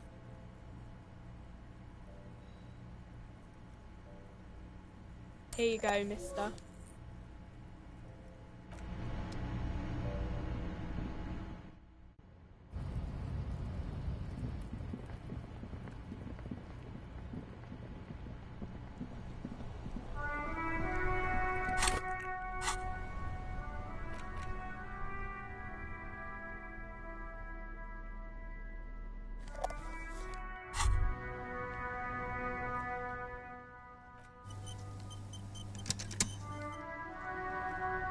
There it is, a brave little army in your pocket. The 1st Smokes platoon. 20 brave souls standing in salute, ready to step into fight. You picked the best one. This soldier is fat and succulent. What are you waiting for? Light up. Re-become yourself. Get a load of this rock and roll cop here, people. Johnny Thundercop fishes a cheap... The lighter's dark green disposable plastic. Safety's off. In your case, the safety is always off.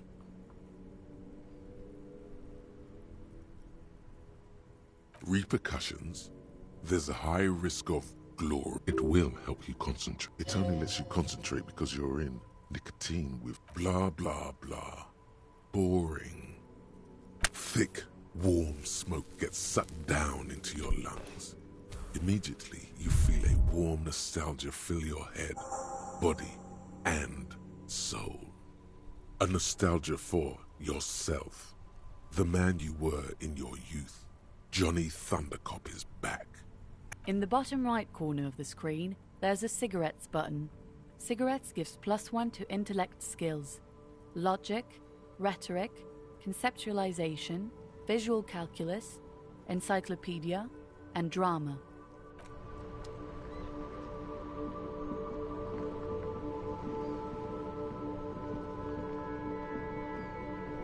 The graffito has been painted over the traces of the fight that took place here. This was Cindy the Skull. The fuel oil catches fire immediately with an ominous hiss. A bright orange flash across the surface of the letters. Black smoke rises from the burning message.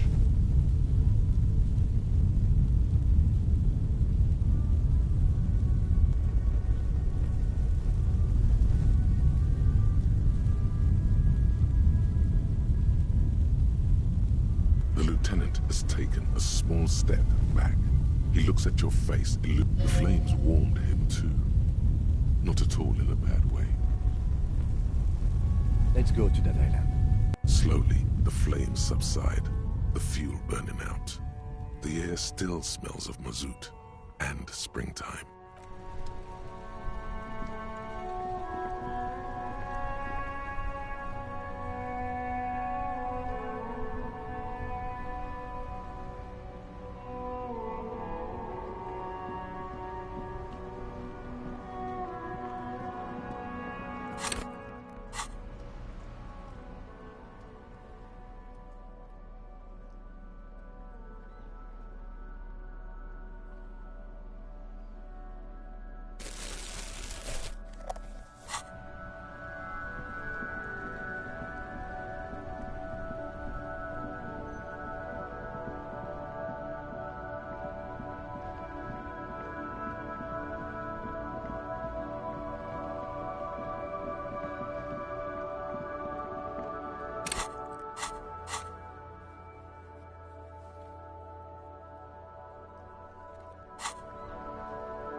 Whoa, what have we here? A bridge with loose nails and rot-infested wood that creaks in the wind. A construction code violation if there ever was one.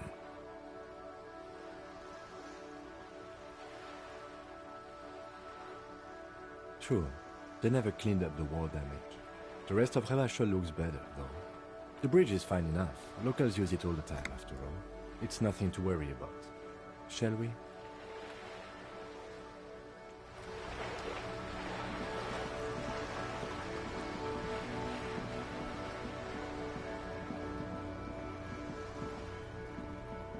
Just an ordinary wall.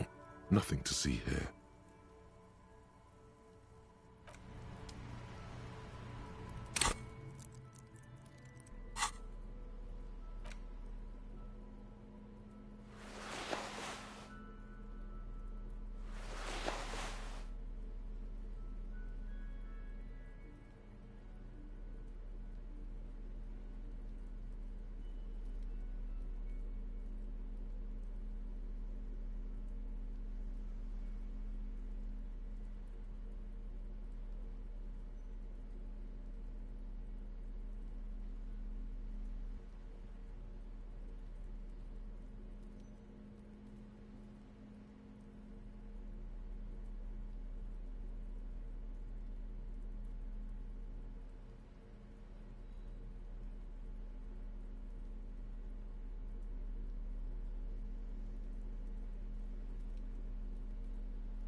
Just an ordinary wall.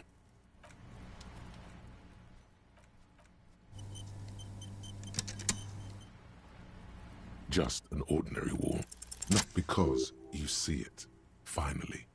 This wall is sublime. Look at it. The shadows, the colors.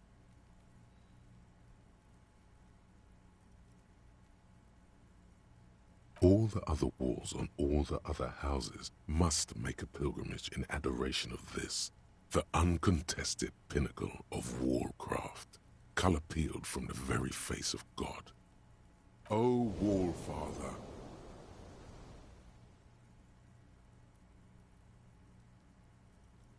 Huh? He sounds tired of it all. You already have the heavy fuel oil to use as paint. It's red. And Cindy the Skull has a paintbrush. This is on.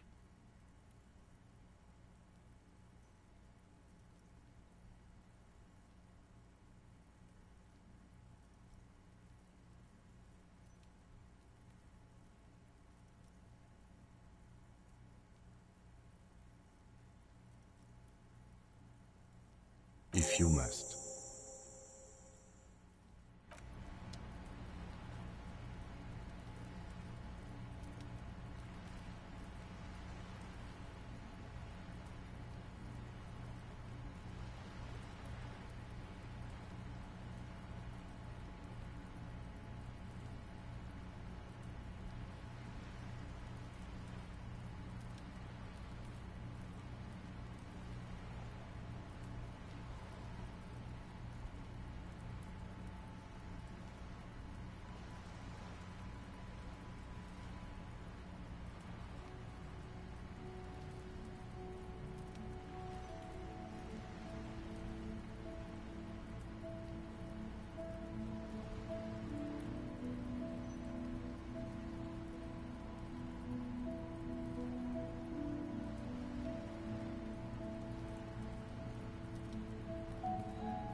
Kuno care?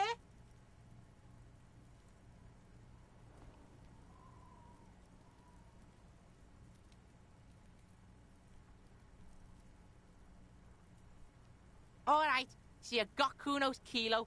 Here is how we do it. First, you give Kuno Kuno's kilo, then that's how we split it. It's the best way, street way. Word on the street is, you sent your little friend in dressed as a hooker. Not a single muscle moves on the lieutenant's face. Kuno wants to hear all about it, but first, Kuno knows what Kuno means.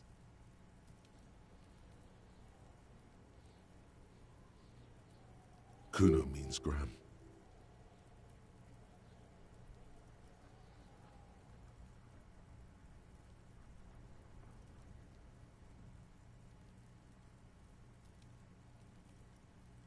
All right. Kuno knew you'd try that sneaky pig shit on him. Tell him, Kuno! Kuno's got brains. This shit doesn't surprise Kuno. So Kuno's gonna give you one more chance. Major fucking... Kuno won't take this shit lightly. The pieces are moving, pig. This is fucking domino shit. It's hard to see how not giving a boy a bag of amphetamine would cause some... Hard to see, but easy to feel. Somehow, it's not hard to see at all. You hand out drugs to kids. The lieutenant's faith in your judgment will diminish significantly.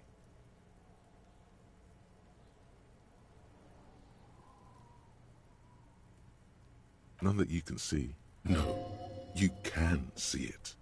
This young man has junior officer material in him. In another life. Tick, tick, tick, tick.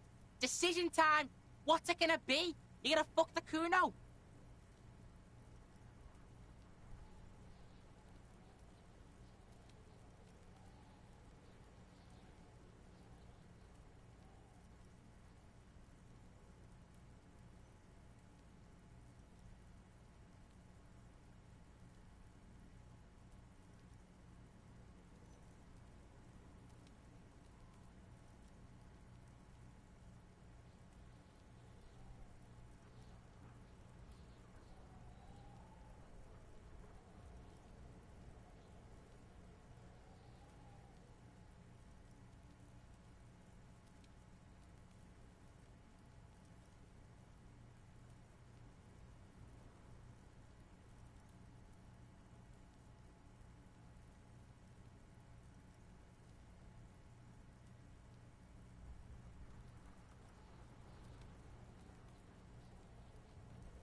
Alright. You fucked the Kuno.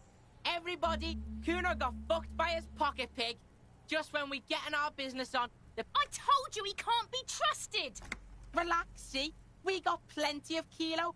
Kilo underground, in the tree. This is about you and Kuno. You mismanaged this shit. Now everything is fucked between us. How are you gonna make this up to the Kuno, huh? There is genuine in truth. Kuno doesn't really believe there's anything he can do to make up for this. The damage is irreparable. The fuck do you know about? Yeah, 6 meters underground, below piping from before the war, the collapsed remains of the Martinez storm drain system.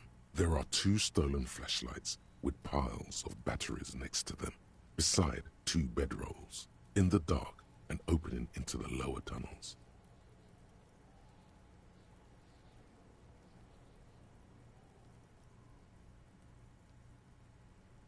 Yeah? How the fuck are you still alive, pig?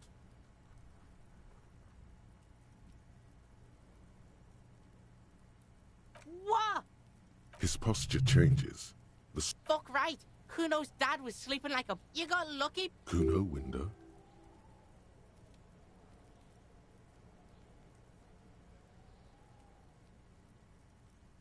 Fuck you trying to do? Get the Kuno to stop. Kuno's just getting it on. A small lump forming in his throat. Keep your ass together, Kuno! Kuno's not fucking trying to be tough. This shit is real. Kuno's gonna... Stop saying all this sad shit. There's a touch of grief. Fuck you talking sad? Kuno's got hard shit, death shit. Get your fucking nut turn into... Kuno won! Oh. He did not win. There is a crack in there now, and it's spreading across the face of his certainty. Yeah, so fucking what? Fuck are you talking to Kuno about that kiddie shit? He's trying to fuck you again. Fuck out of here. Kuno knows it's fucking lame. That's why Kuno changed it. Kuno can change his name into... Don't change your name into that, Kuno. Fuck right there, where? You can guess.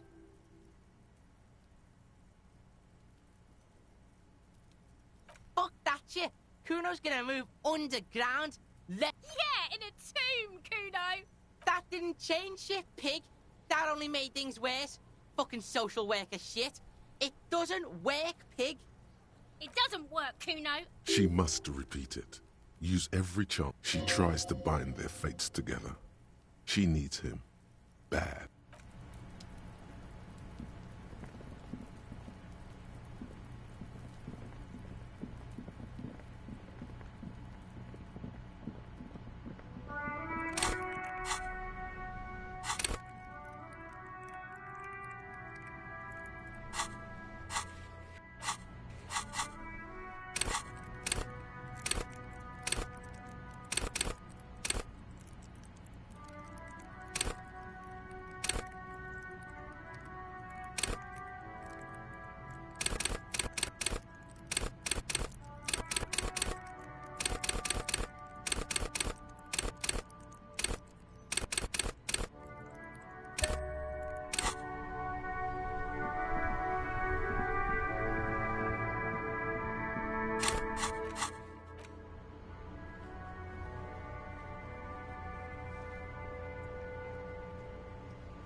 What's on your mind?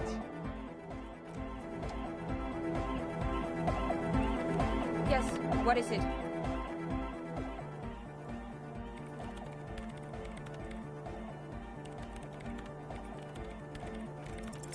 All you hear is silence in your head.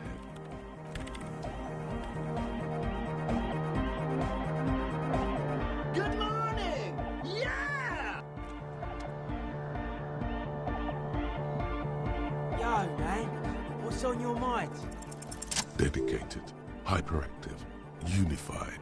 You'll have to add something of your own to understand. Jumping around, as this sort of music requires, is actually a taxing physical activity and should be dignified with a sports suit.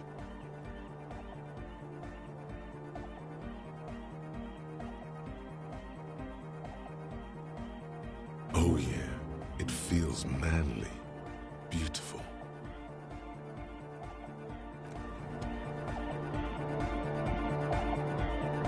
Oh, hey, man. It's good to see you. You close your eyes and dream of the shapes your body should. But just imagine the moves you could pull to this future. Your aching leg doesn't want you to imagine anything, Howard. I hope you're not trying to dance with that leg of yours. Healing from a gunshot wound takes time and patience. Be careful. Goodbye, officer.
Officer, what happened?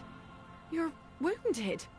Why are you wounded? You look terrible. You're not limping. You're you. She sounds almost disappointed with you, reprimanding you for falling and hurting your knee. Look at you. You can barely walk.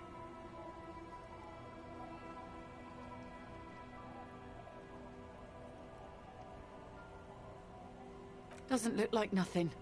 Looks like you've got banged up real good. What happened to you anyway? We heard gunshots from the town.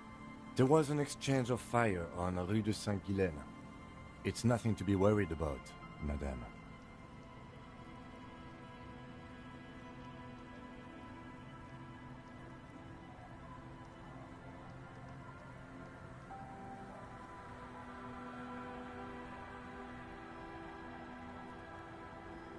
That's nothing to brag about, officer. It's not serious. He'll be okay.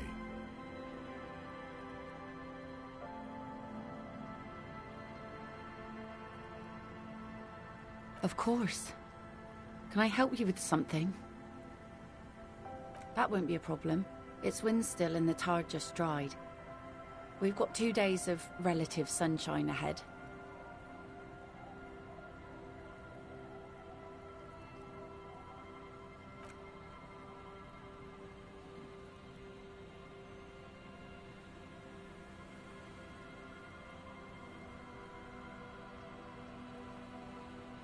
Hasn't been there herself. Who has then? I'm sad to hear that. Take care of that with ether, will you? That's cool. You boasting your bacterial infection like that.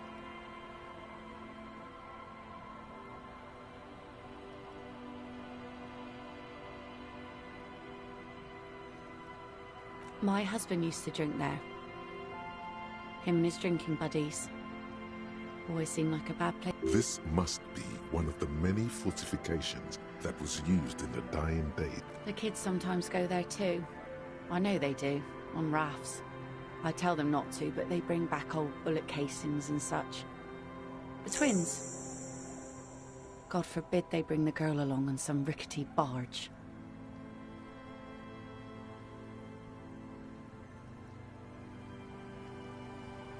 Can we maybe ask your twins about that place before we go? Be my guest. They've a strange way of talking. See if you can get anything useful out of them. I seldom do. Well, most of it's sunken. Underwater. That means concrete underwater. Cut your boat if you're not careful. Be sure to enter from the south side. Water's deep there. Aye, aye, Captain. If you promise to bring it back, and no scraping the hull, I just got it nice and yellow, and no drinking on the boat, and no joyriding either. Of course, ma'am. It's only for a day or two. Official police business. Aye. The crow's feet disappear from the corners of her eyes as she smiles at you. Please be conservative with the fuel, will you? Just filled her up, but it's a small tank.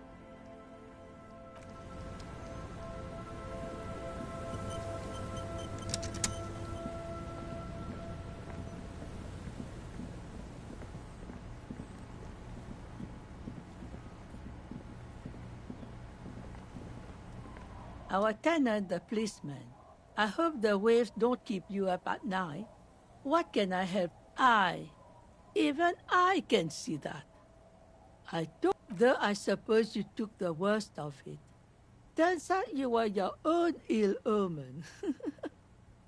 I'm not sure those were the loss of the men with guns either. There are always more coming for your kind, officer.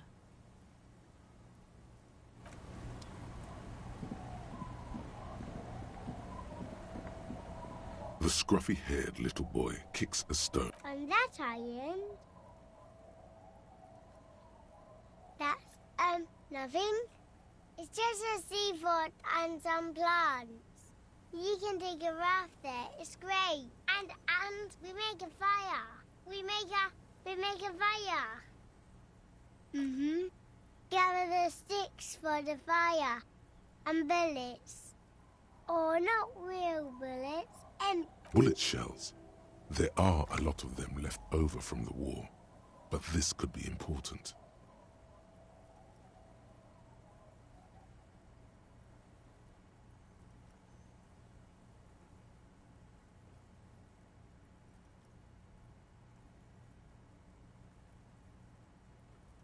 I don't know what these are. They're lights. The fire guy comes and asks us to put the fire out. They must mean a human being on that island, but... No. Yes. Let's go with yes. Because he asks to put the fire out. I don't know. He doesn't like it. He doesn't like people to be there. You shouldn't go. Yes. I don't know. Did you mean there are electrical lights? Yes. No, he doesn't live there. I don't think. No, he lives there. Been there twice, 2 times. He doesn't live there. He isn't there sometimes. Anything else? What does this guy look like? I don't know. We ran. He just yelled we shouldn't be there. Our father killed himself. Don't say that, he didn't.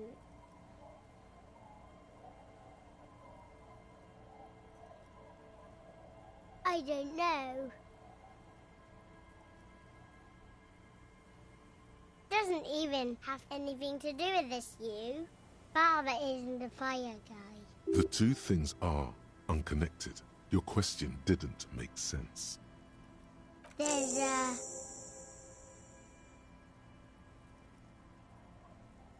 Lights, fire guy.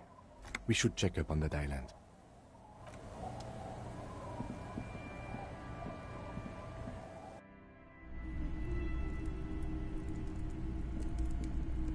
Hello, mister.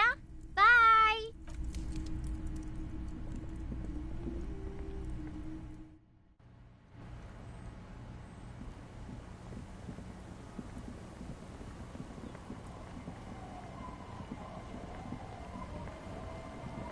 Be careful out there. Sea's calm as death, but still. There are ruins underwater. You can...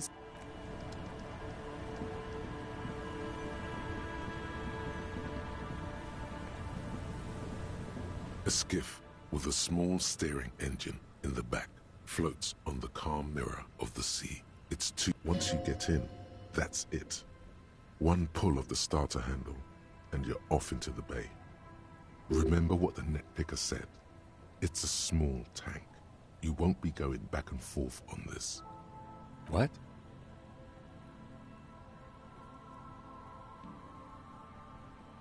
Fine. Let's blast SAD FM then. SAD FM is a radio station specializing in sad, slow rock.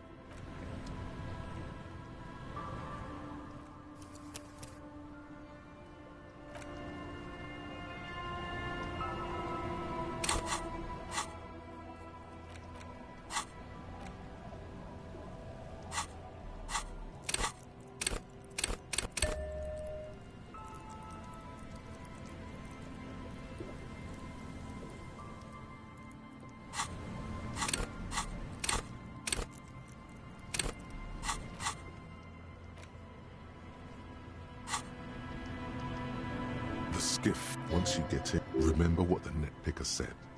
It's a small tank. You won't be going back and forth on this.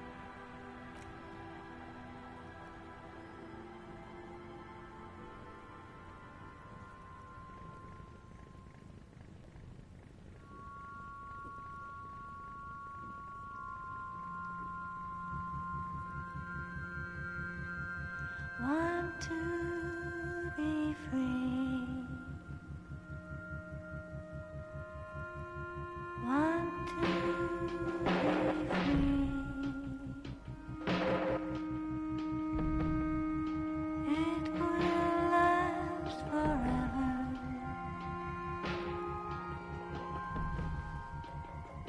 Eternally.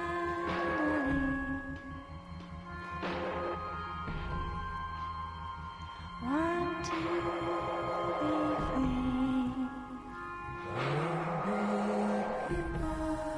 Want to be free.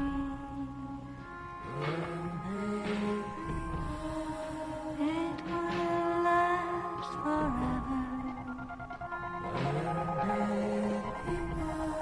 Want to be free.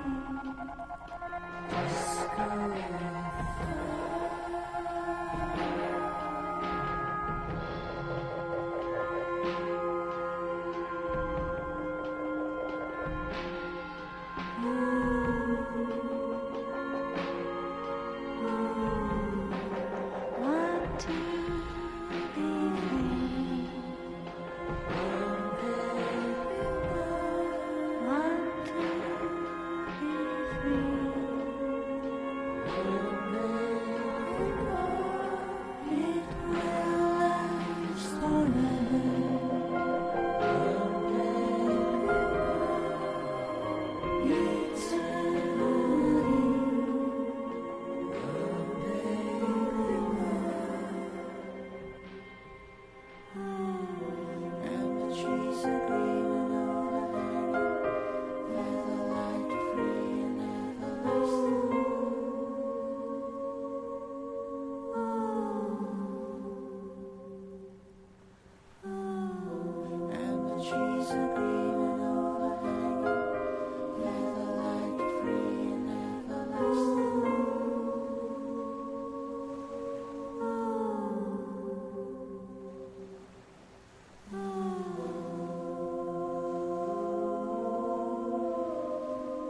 Want to be free.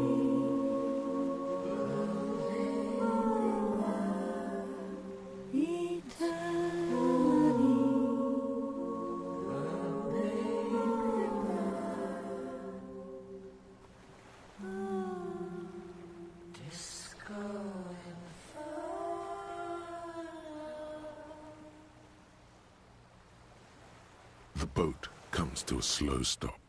The lieutenant turns the engine off. Then there's silence. In the silence, A sputter of wings. A flock of quails takes off in the distance. Let's go.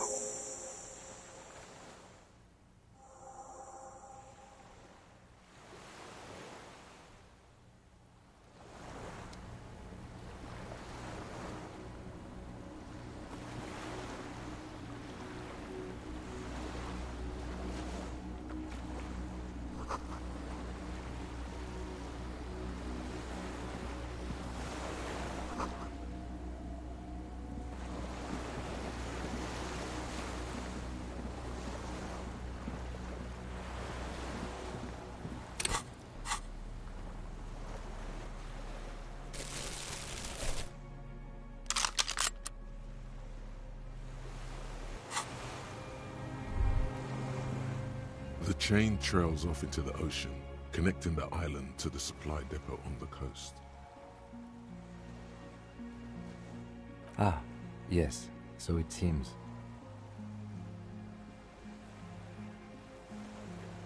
For bringing munitions to the island, maybe? And supplies? You could also lock the bay when you raise the chain. As a defensive measure, lock it off that side of the bay. From enemies. Enemies of the commune of Revachol. This sea fort was a revolutionary fortification, I believe.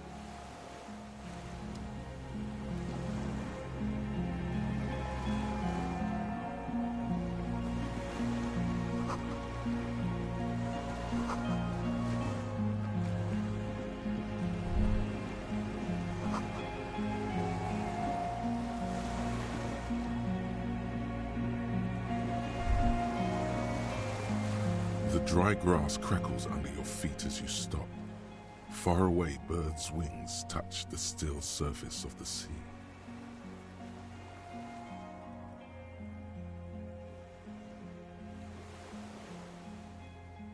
The flock of quail departs, now more than 100 meters away, 102, 105. On the islet, there is almost no wind. Just the light movement of air through the reef, like a silent orchestra tuning at the beginning of some major work, of great importance to the few who attend.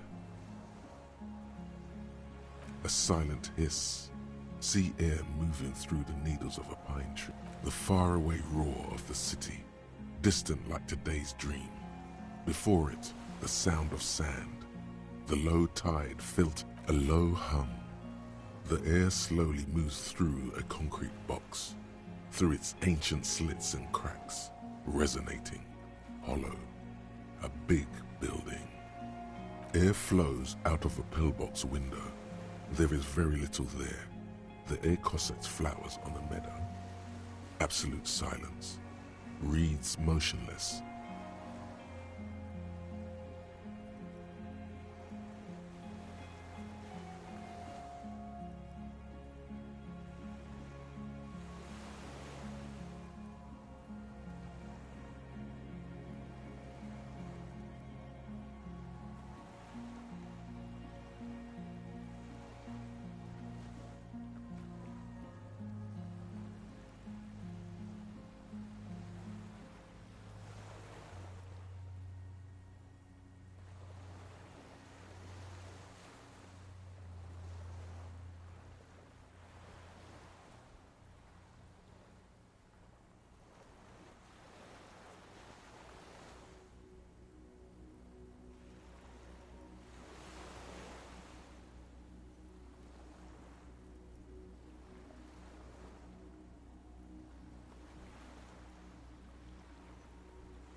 A jitter, a sound impatient to happen, but not yet in this world. You hear some kind of limb fidget. No, it's just your imagination. Yes? Momentarily, the sounds are swept away. Pain shoots up your right foot and into your groin. It is. Is that why we are stopping? The lieutenant nods in silence.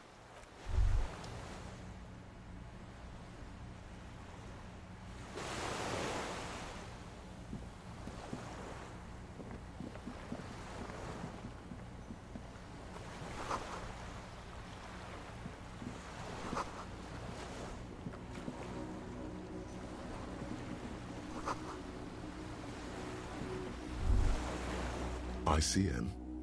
This feels familiar somehow. Insulindian Citizens Militia.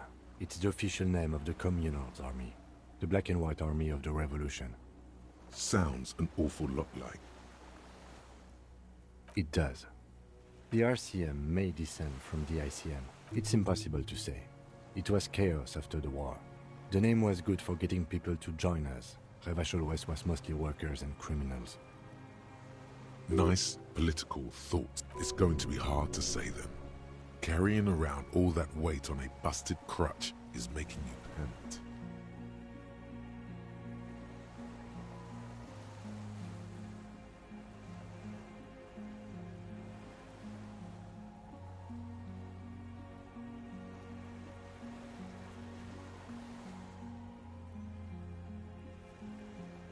There were all sorts of groups and groupuscules back then. It doesn't really matter.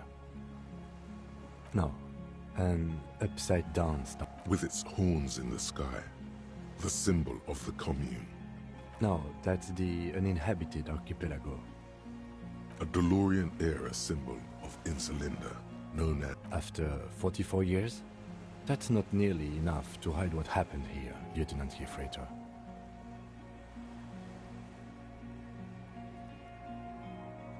One of these barrels was still leaking fuel, as you saw. The city is full of things like this. Old bullets, guns, fuel.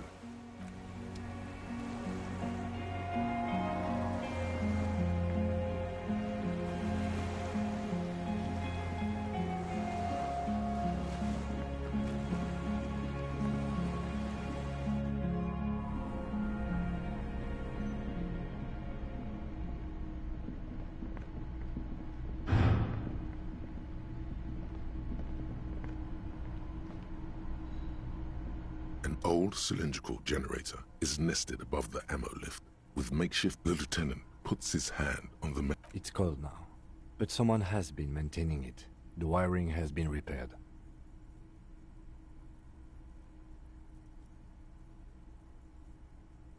Downstairs, somewhere? Liquid carbon. I would imagine it takes mazout. The kind that's favored by vagrants and fuel thieves. If anyone stayed here, they'd need a generator. A hollow ring. The canister is empty. Dust falls from the generator. I don't know. I'm not a philosopher.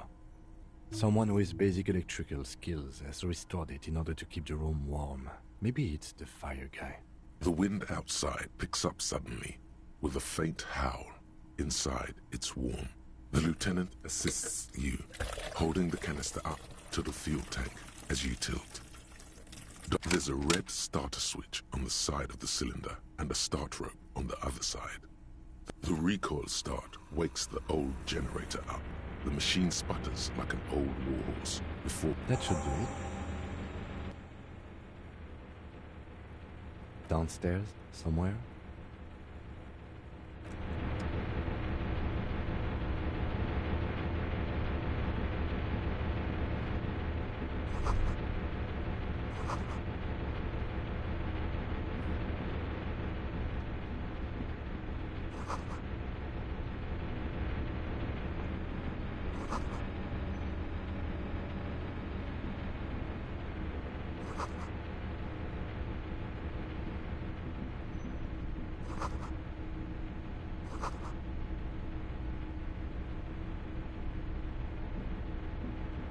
There's a greasy old spring mattress in the corner.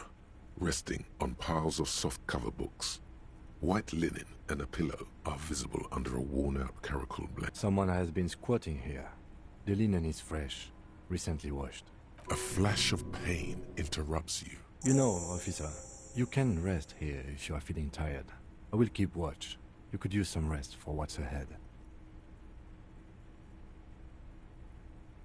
Yes, anytime. If you need a rest later. You don't have to be.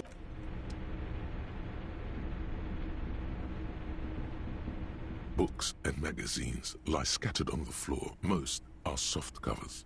Serialized fantastique and detective stories from the twin popular depictions of man versus nature by amateur naturalists T&T Harpin, husband and wife.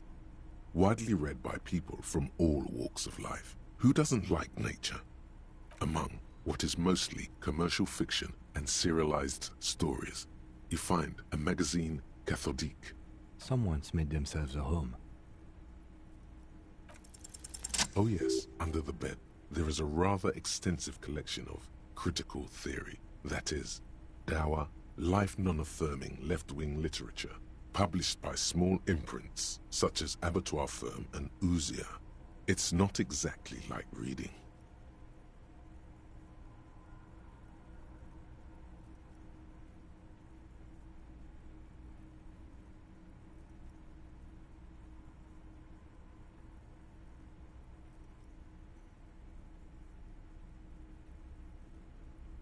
Elysium. I agree. Humanitarian sciences. It stands out. Not a lot of critical theory around in... Your incendiary remark has failed to provoke him. It's making a strong comeback. After all... That one student did have some, yes. It's still out of the ordinary. The little books seem inconsequential next to the big pile of frivolous entertainment covering... Again, I am not a philosopher, but whoever has lived here, they have some... Interesting.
You see a small metal door nested inside a larger one.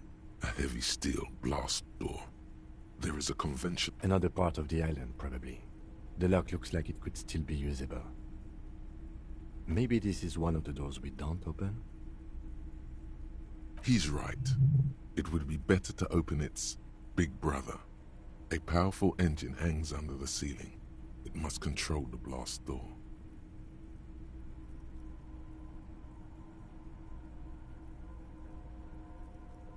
I think there's a console just southeast. Let's look around. Getting the blast door open seems like the best plan.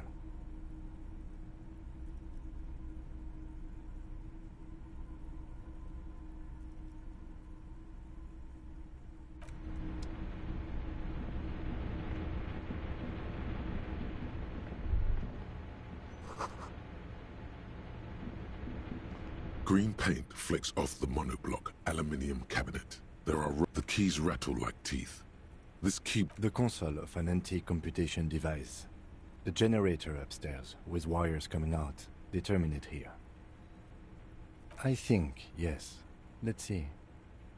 That one. The emergency open. The lighting in the room turns on with a sizzle, a dim ambient orange. The dial slides under the glass, dark and silent. The blast door opens with a series of clicks. A shaft of light appears, then widens as the light shines in.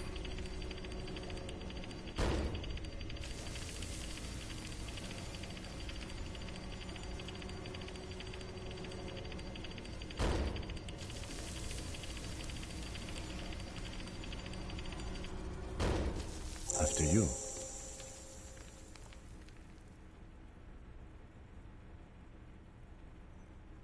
I don't know. A thin wisp of smoke rises from a charred black fire pit. The wind picks up. Don't worry. I have a gun. I know. It was not easy to acquire.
A strange feeling, looking at the water.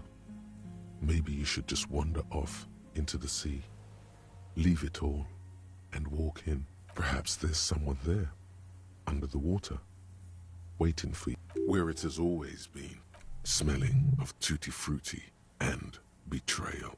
Yes, cold and still, but love is warm like the inside of her mouth. Yes, yes, yes, yes. No. We're not starting with that. Not now. Not this time. This thought is over. In the still mirror of the bay, you see Martinez, reflected. Tall edifices of ruins, islets and posts, like stepping stones, lead into the water in front of you. Go. Step in.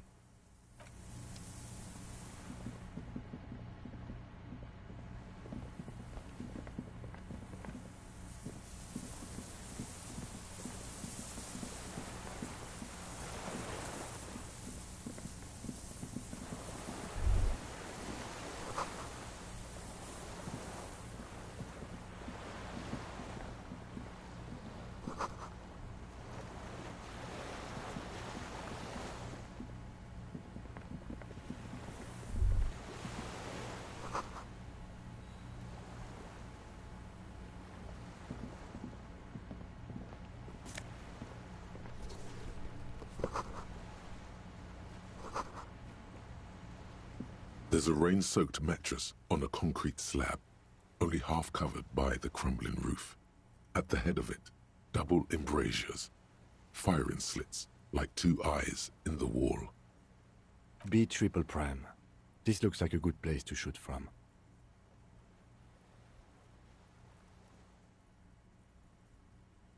A single-person mattress, modern, civilian use. Brand name, Marjorie. There's a fuel stain on the cover, along with and an empty can of beans on the ground next to it, filled to the brim with The silhouette of a tobacco picker adorns the paper filter. Contemporary Rivisholians prefer Druan, a local blend from the southern islands, or Astra, the legendary cigarette from Grad. Diamatiri is favored by older men for its paper filter tips, sweet smell, and added tar. I may have been wrong when I said it wasn't important. This means the same person could have visited both locations. I didn't see any signs of smoking inside, though. If people live there, they keep it tidy. This here may also be a smoking spot. There's a firing slit in the wall in front of you, like a little window. Quite old and grimy from years without cleaning by anything other than the rain. The springs screech as you lean on the mattress and crane your neck to look out. Trepidation. A small piece of Martinez coastline opens up in the square in front of you, like a tiny landscape painting. 1 kilometer across the water, the ruins look familiar. A towering skyscraper, its top floors shaved off by artillery fire. Capeside apartments. Rue de Saint-Ghislain, 33A and 33B. The red chimney and collapsed back of the 4-story tenement in front of the whirling in rags. Rue de Saint-Ghislain, 10. The doomed commercial area. The box-shaped silhouette of the whirling in rags. Its sloped roof, a tiny fleck of light catches your eye on the rooftop. Sunlight reflecting off the upstairs window of Clausia's room. What does that mean? Do you have line of sight to the window? More than that.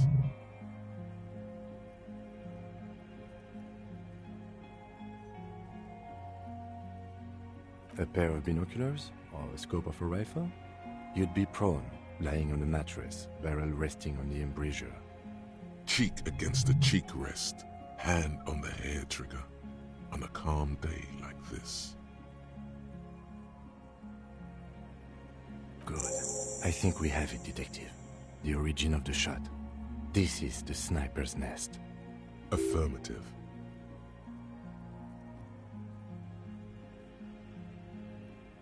Why? We don't go everywhere in a 1,000-meter radius of the crime scene. That's not procedure.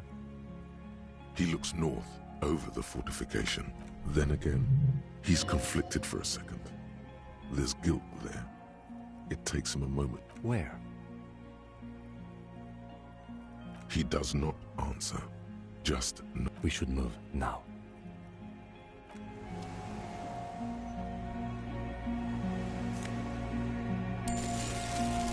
There's a rain-soaked mattress on a concrete... B triple prime.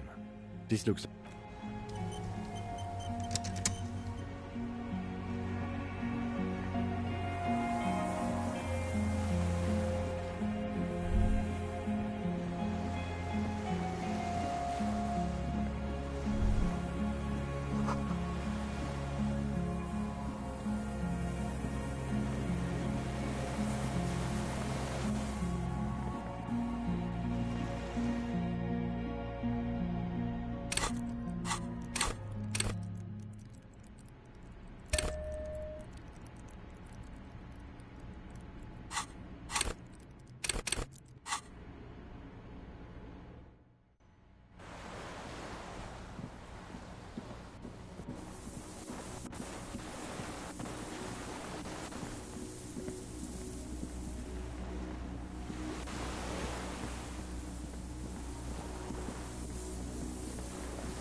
The greasy old... The offer still stands.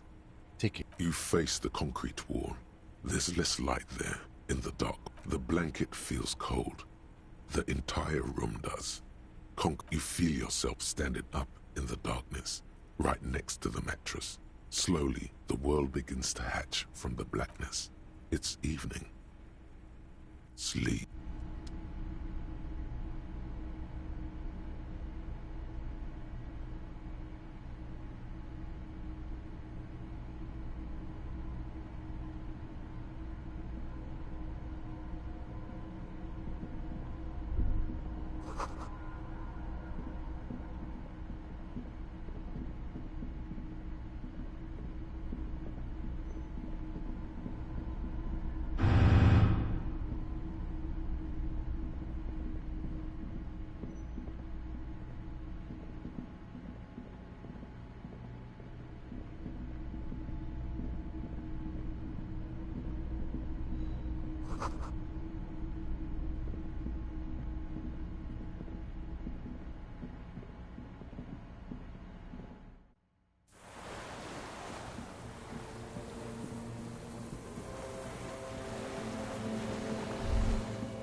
Dolores Day, the innocence of humanism, internationalism, and the welfare state turns around to face you.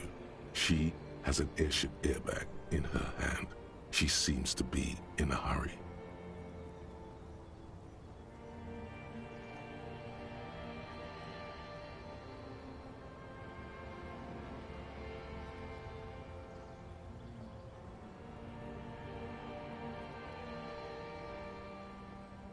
Okay, don't say you need to talk right away.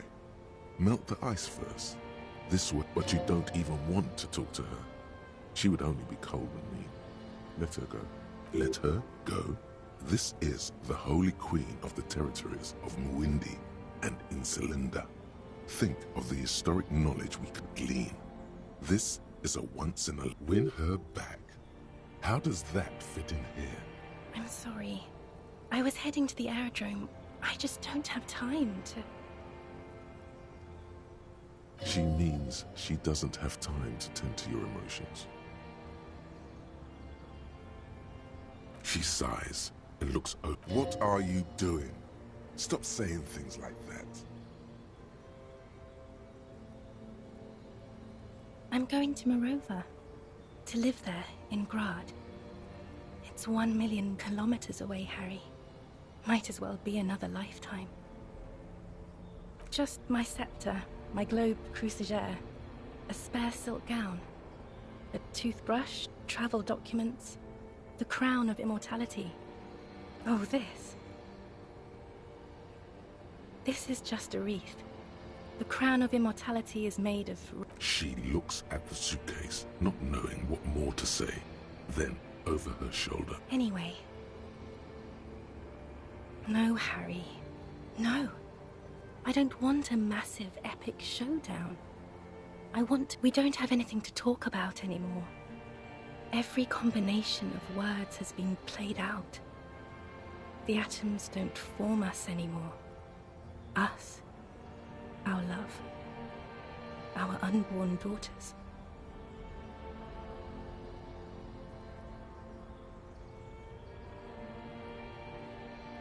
It's all gone.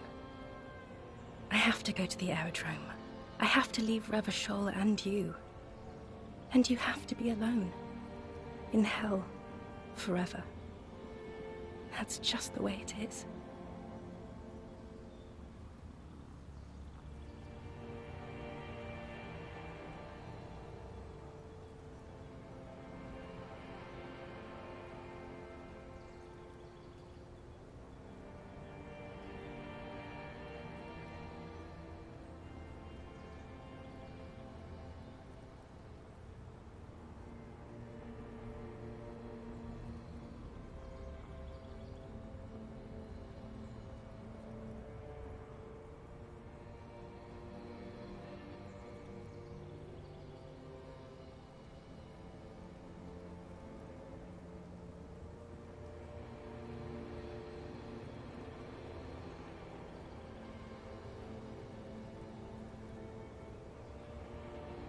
It's not. But...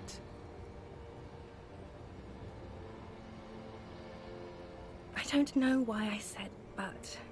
There is no but. That's it, yes. We've talked about it a million times. You will get over it. Where in hell? Stop. You're only making it worse for him. You never help with anything.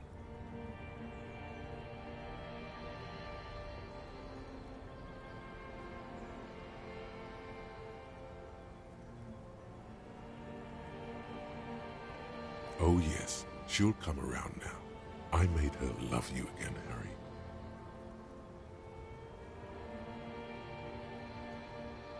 Are you stupid? She's about to say something. Here it comes. Her innocence, Dolores Day, fiddles with the handle of her airport bag. See? I don't understand. We were bad for each other, okay? I was bad for you.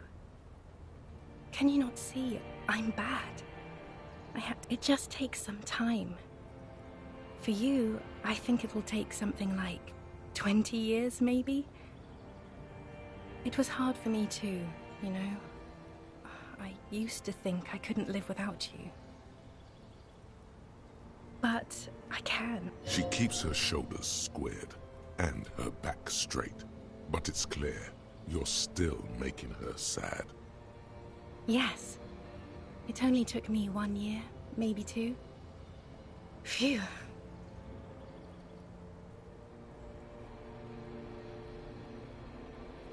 Yes. But that time is gone now. So very gone. It's okay.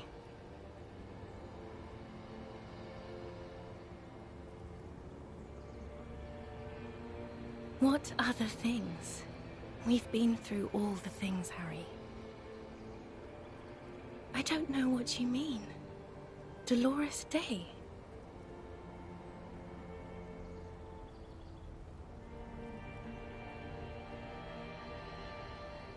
Wasn't I Dolores Day just a second ago? Now I'm the X thing?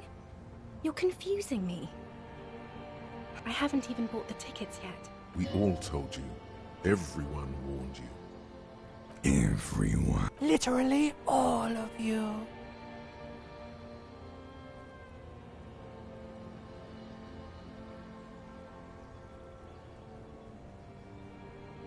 I'm glad too, but I have to go.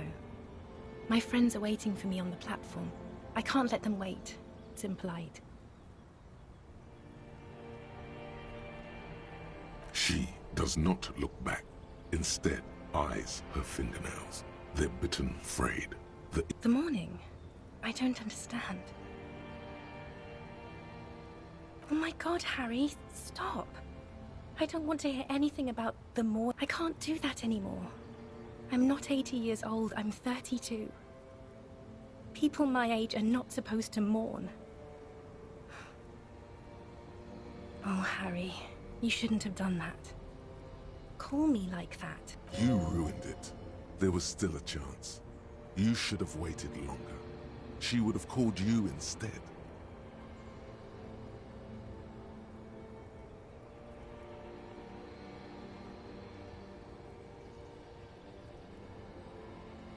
They shouldn't have.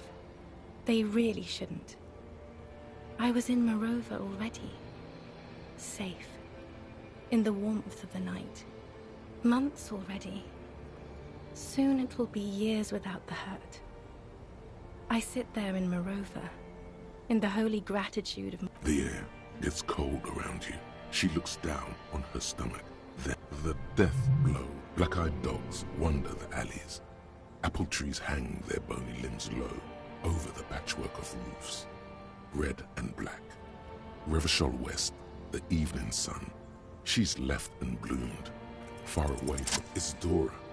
That's what the voice said on the phone. Dubois, yes. Dora Dubois.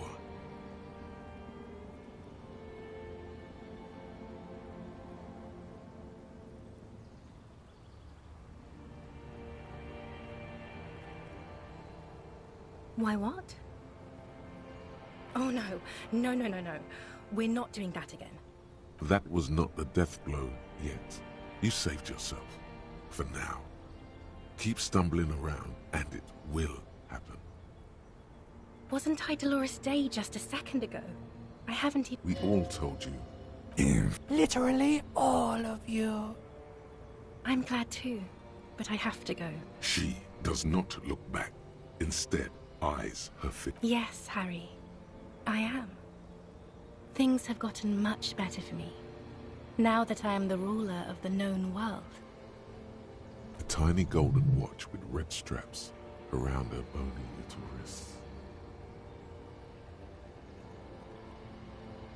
That sounds nice, Harry, but I really don't want to argue. This won't be an argument. It will be emotional and true. There was a time I would have loved to hear about them. I would have hung on every word. I would have made you feel smart, just, hopeful. But now is not that time. Now we are in hell, and in hell, there is only the aerodrome. And boring disagreement. Hear that? That's the sound of meaninglessness. Meaning, ideas, theory, all that has evaporated. Now, there is only dry silence. The sound of a mind made up. I don't want it.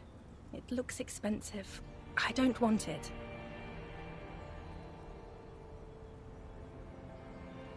Please don't give me any gifts.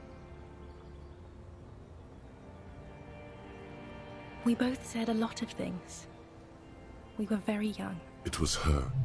I can feel it.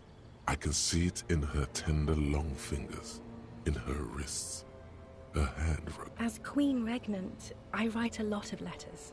You need to recite it to her, for effect. All of it. No summaries. Please, Harry. I just don't have time for this.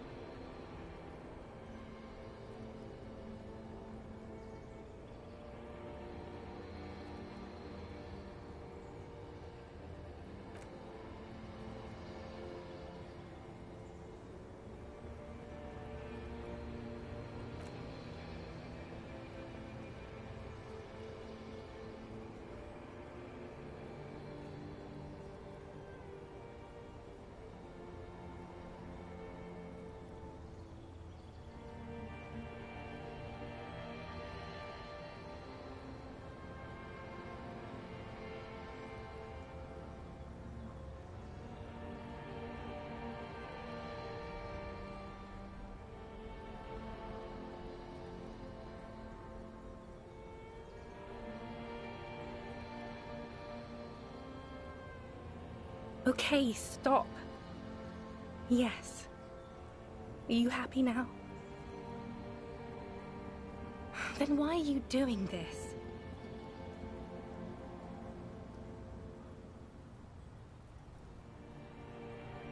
Very well. I wrote it. It was morning. You slept. There was hoarfrost on the ground when I left, on Voyager Road. It was autumn. It was 100 million years ago. I was someone else then, filled to the brim with love for you, hanging on your every word. Oh, Harry, you were the coolest. But I am no longer that person. This. The light of the video rental shines through her dress now. A DeLorean figure, cut in black, moves below. It's still her. Her legs. Her breasts. It's here, Harry. We are on Voyager Road. At the end of it, 300 meters from the stop. We used to come here to rent videos. There. You could not pay the electrical bill. It became a lightless tomb. The years you spent training for the militia, my parents' money. Surely the alcohol didn't help either. Everyone has a little glass of wine every now and then. I certainly do. It's a Queen Regnant thing. I don't think it was the alcohol. It was inevitability. The coolest. With your leather jacket and your boot-cut pants. Smoking in the bus stop. I wanted you to be the rest of my life that day. The first and worst time I fell in love. I will always have that with me. It's a fact. But that is all it is. It's like a ticket stub, Harry. It doesn't do anything anymore.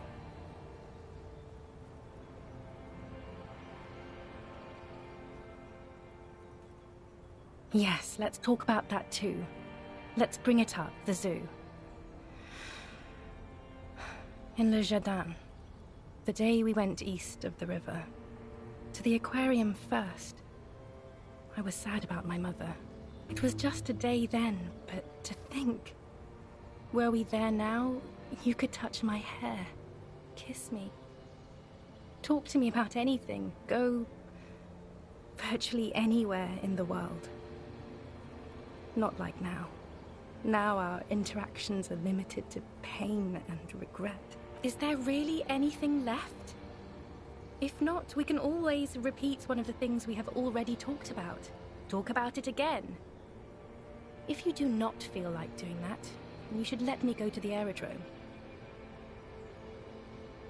That is very contested by modern historians. Very contested. You're only saying this because things didn't work out between us. I have to... Stop making her angry. She won't start loving you again if you call her a mass murderer. Seriously.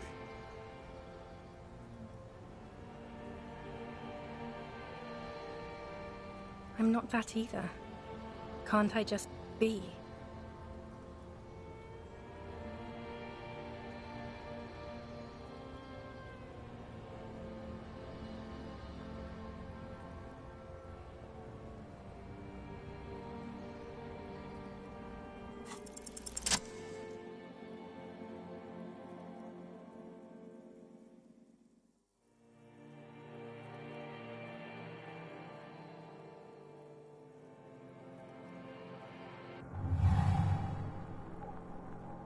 With your feet trembling from the steps you took, tepid and fearful, you stand against her, her body close to you, radiating warmth. With your eyes, she is not kissing you back.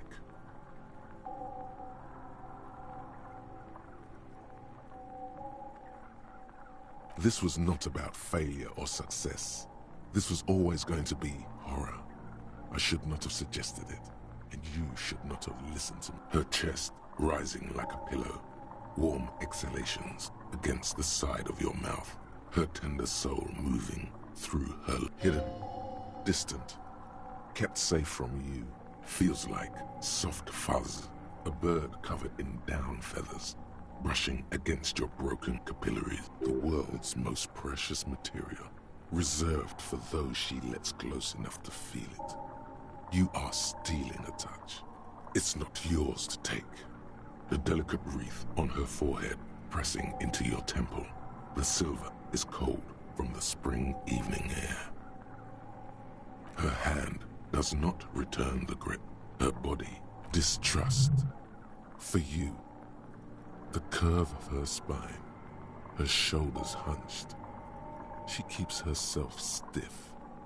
Her center guarded from your motions, unresponsive to your guidance. The moment is ending. She is going to move her face away from yours.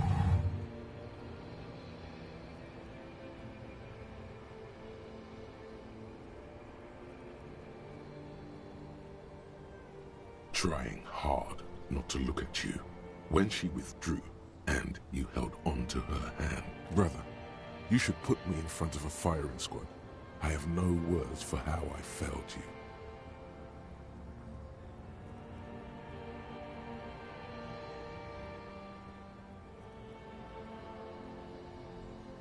No, I'm just Dora.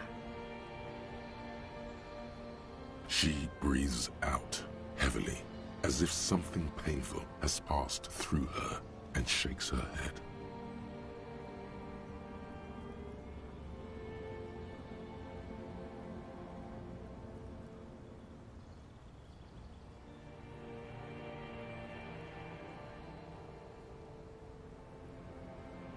She shakes her head one more time.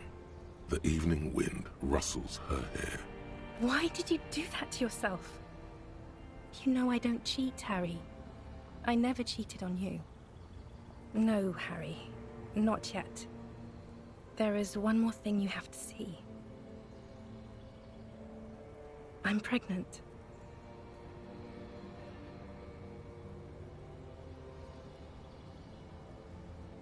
Yes, he did it. I terminated yours. Don't you remember, you poor fuck? You poverty-stricken fuck. Now, go ahead. Ask me more questions. Let's talk. More questions. Ask more. I have to, Harry. Really, I've already... I was wrong. You don't have power over her anymore. You shouldn't have said that. I am wrong about everything. You should go on without me.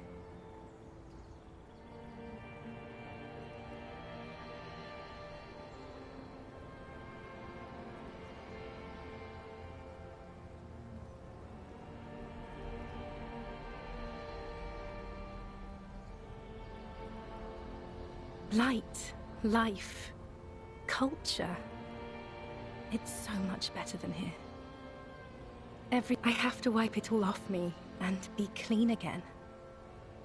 I want to be a good person again. Not this.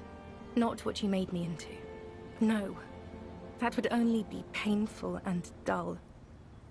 At the aerodrome, life, love, and laughter are waiting for me. At the cafeteria, dust, that was someone else. I betrayed her, overwrote her, and I'm happier for it. And I'm really going now. The time is up. I must be on the 10:20 flight. I won't see you, but you will see me. Oh, Harry, this is a dream. Can't you see? I'm already in Morova by now. Who knows how long ago this happened? Right here, tomorrow night. Once this dream starts happening, it keeps happening. 3 times a week, at least.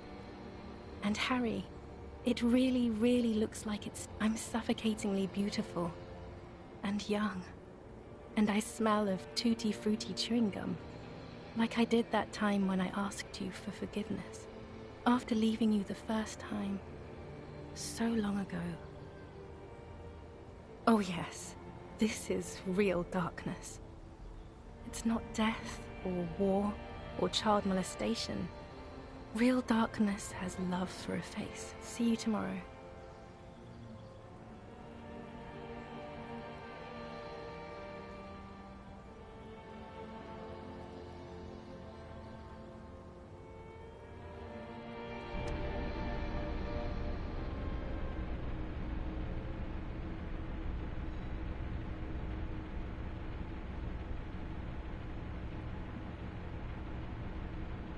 You're up quick. How was your sleep?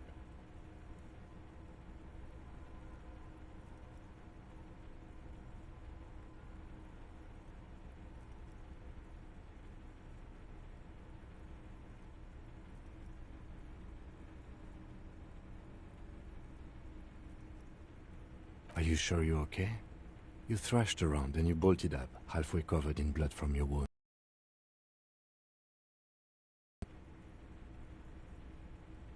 I did not want to wake you. Perhaps I should have? Was it a job dream? The lieutenant nods. I understand. We've all been through similar things. It can be overcome.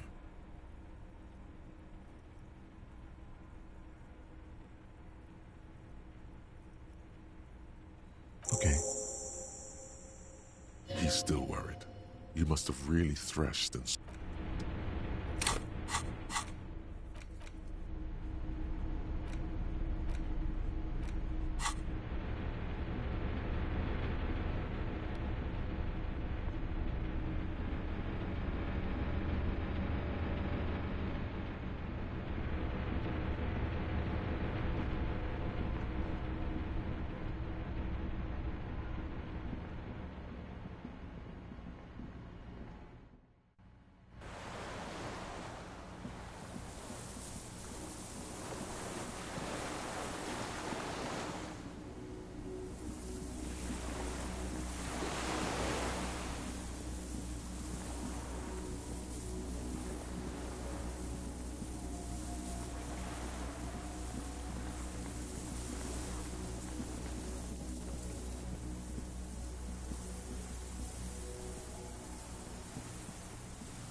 old man, wearing tracksuit trousers, leans on the frame stock of his rifle.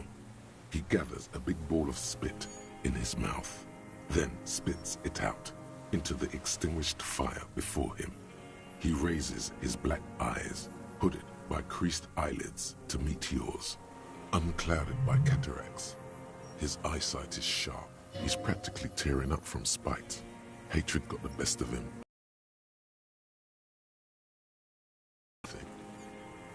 The what now? I can't hear you. I may have. All sorts of little rats have come sniffing around, trying to give up the position.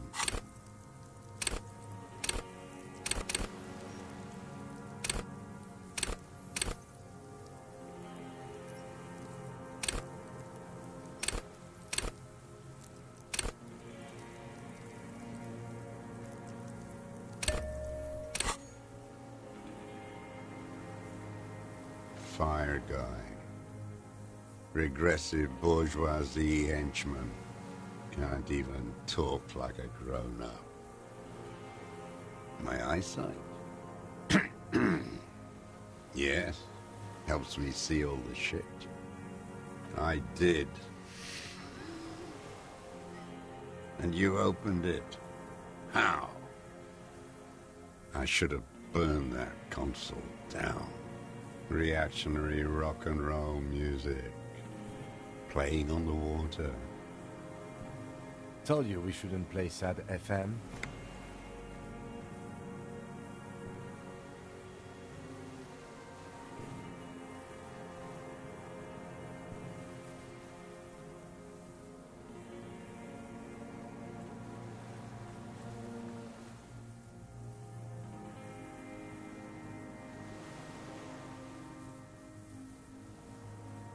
I did. We have entered a world where he said you shouldn't. It is the only world.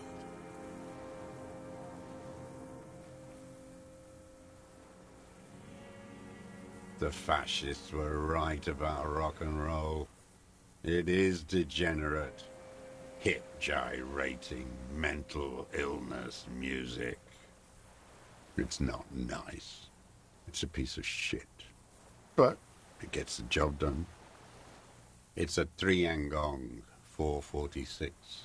Southeast Samaran made. Exotic. Must be defunct too. No more. A Samaran rifle. How did you get hold of one? It was sent to us by our brothers in the Sinyao commune. Military aid. It has stayed true to him. He can still make it sing. You heard me. It's good now. Like chalk wiped from the board. He's right. Almost no one remembers there was a third metastasis of the world revolution in the Safre Empire, extinguished in 06. They wouldn't like hearing their name in your mouth. Damn dog. The time will come to win his trust, comrade. It is not now. You need to take care of the gun first.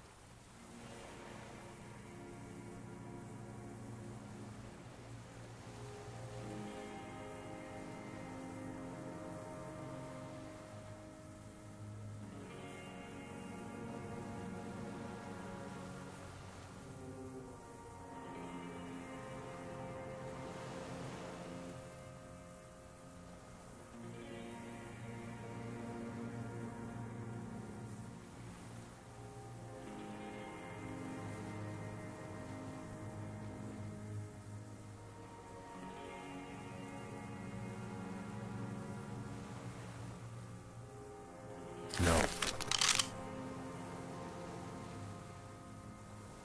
Put it down now, sir. Or you're gonna blow my brains out before you question me. To hell with it. It's a walking stick anyway. It's out of bullets.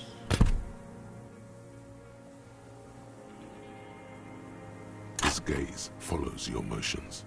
The rifle feels surprisingly light in your hand. Frame stocked and patched in places with tape and wire. The rifle's in a shabby state, like a crutch that's seen too much travel. Hieroglyphs are embossed into the forearm, made of walnut.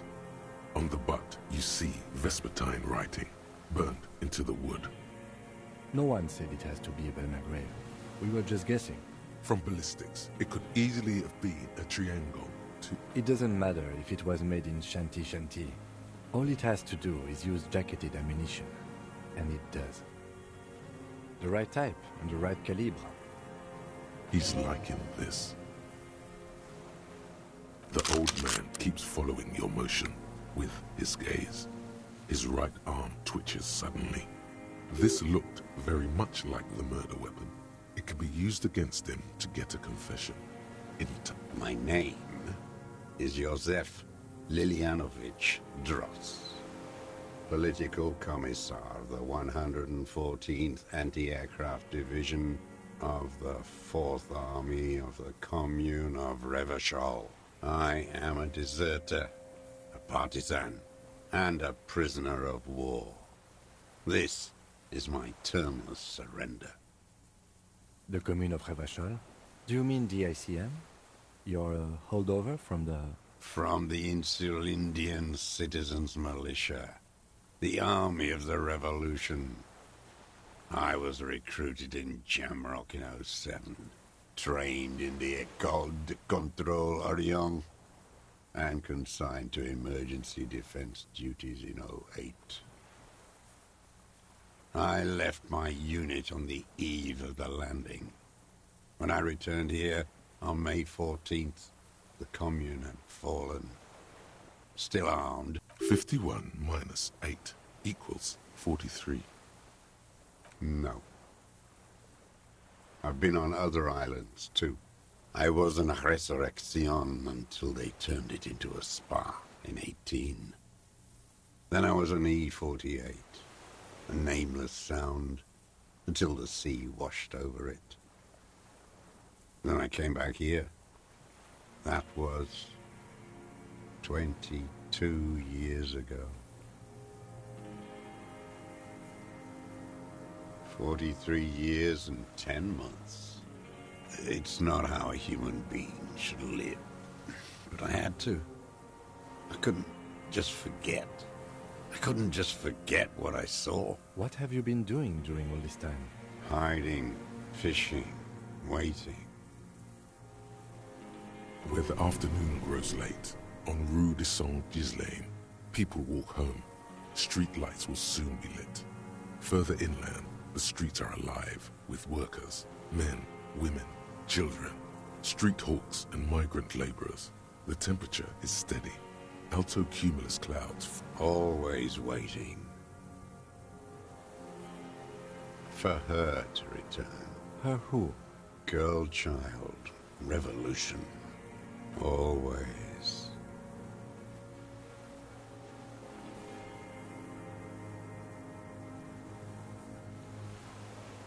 The material base for an uprising has eroded. The working class has betrayed mankind and themselves. The historic opportunity for a revolution has passed. It will not come back anymore, however hard I try, whatever I do.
What has he done?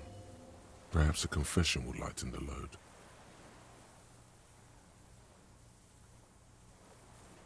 Yes, what? To get things going again? Fan the flame? There is no flame to fan. There is nothing left of the world, of our dreams. I was just 16 years old, 15 when I volunteered. I had a lapse of faith. You could say I misunderstood the historic role of the proletariat and thought Mazovian socioeconomics were fallible. For a second, I doubted the irreducible laws of historic. A second is all it for reaction to take hold. Petty bourgeois terror. It's in all men.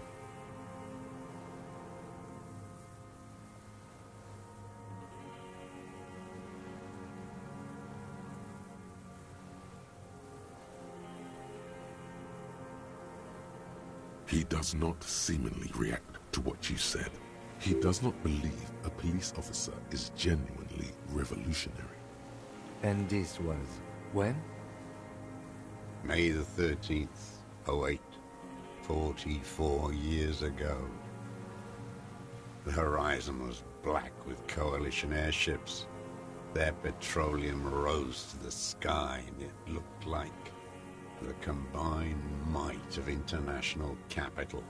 All at once, all the greed and terror in the world tore into Revachol. It lifted streets from the ground and turned houses into ghosts. We were in the flak tower, huddled on the floor. The artillery was 80 kilometers away in Ozon, but I knew the commune would fall.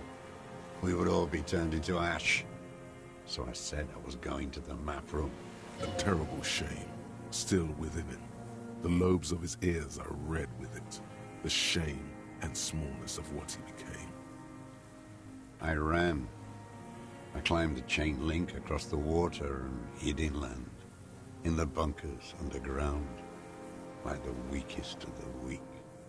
A mouse, frightened of the ordnance all night and the airships. I climbed out into hell. The landing was complete. The chain was submerged.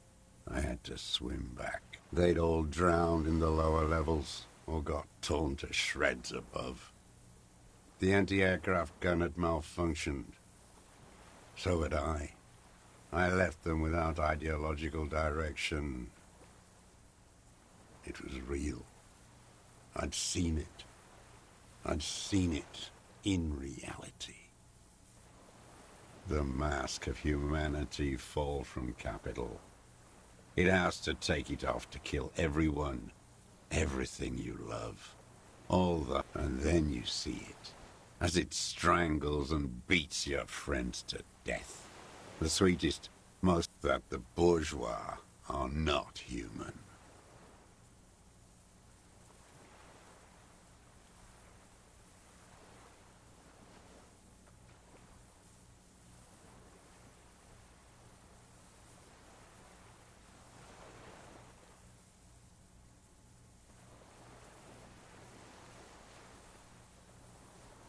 Now is not the time, Lieutenant Yefreto. I had to. I had to fight it. I could not stop anymore.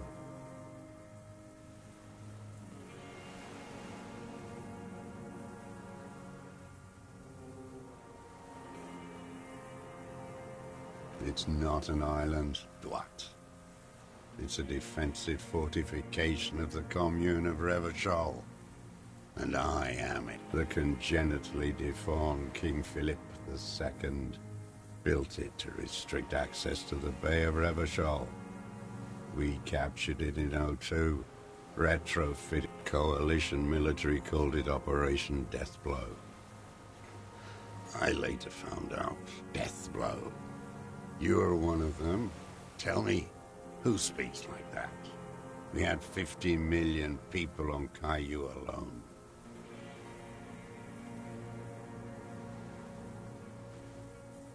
Sure you are.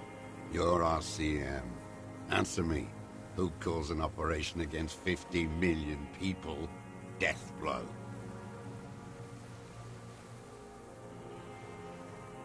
You don't know. You haven't seen it. Iblis. The black-eyed angel. How does anyone survive? I steal. Now hold on there.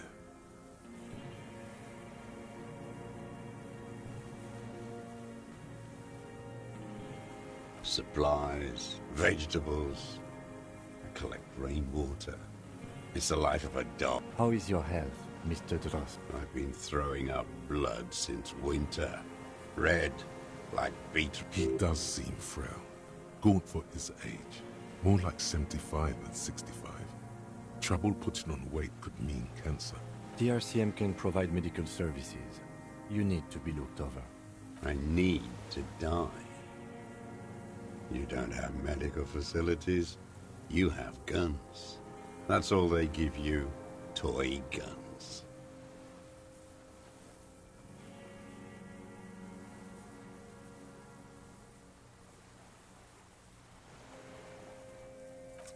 I have been running out of that stuff.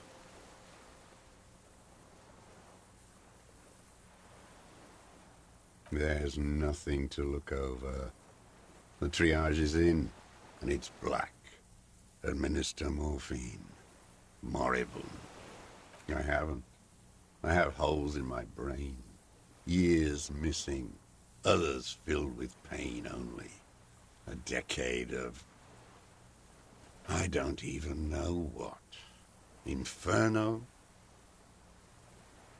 I would imagine it gets tremendously difficult, mentally, to live in isolation. Traitors.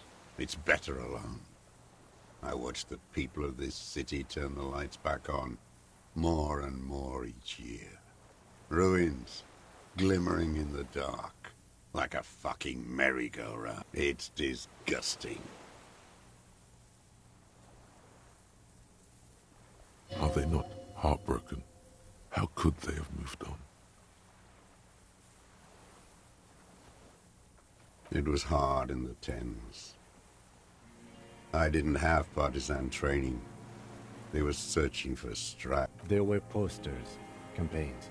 We communards still hoped, and they needed to snuff that hope out. The East capitulated. Martinez and Cold City were turned to dust. But Jamrock, Forburg, even Coron, and Boogie Street, of course, and others too. Some cordons of Revachol was still fighting. There were cells. I tried to contact them. Soon they all went. At night, I used a dinghy. I only went after dark then. When I got to the city, I stayed underground. Patrols, you lot, the commons too. They'd started snitching. In the city, you move underground? From bunker to bunker. Not anymore. No one cares now. I don't even have to hide. They think I'm another antisocial vagrant. I could walk straight into that town if I wanted. I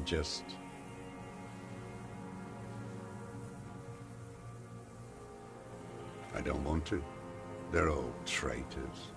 Pigs, rabbits, and dogs. Men without ideals are only animals. He does not want to see life moving on. People forgetting, drinking, laughing.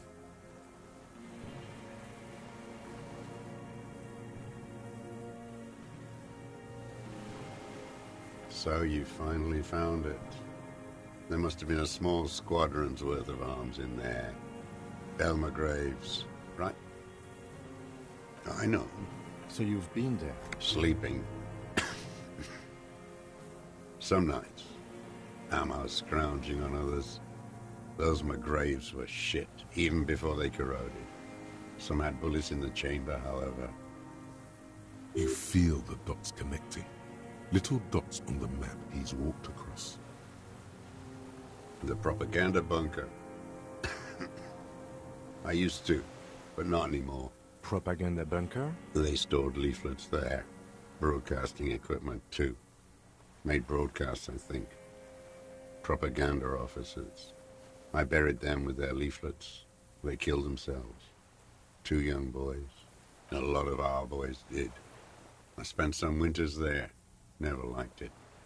Kept thinking of them.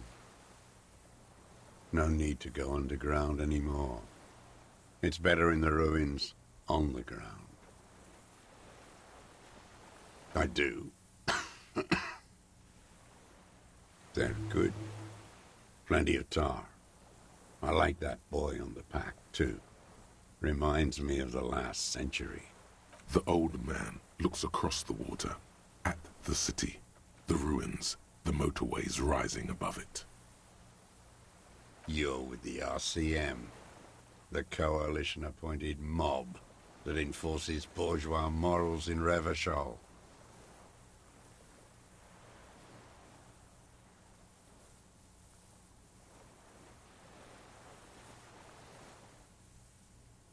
You're the RCM.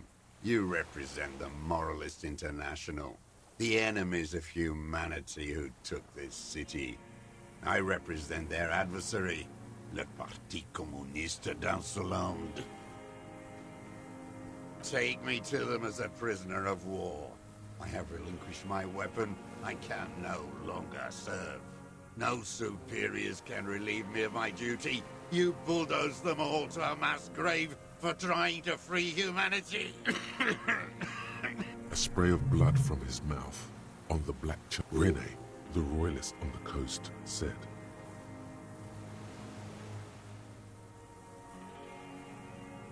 Liberal reactionaries signed that instrument. Traitors who should have been burned alive. Is that part of why you've been here all this time? Because the party didn't surrender? He just wipes the blood from his chin. Honor is a feudal atavism. My motive is class.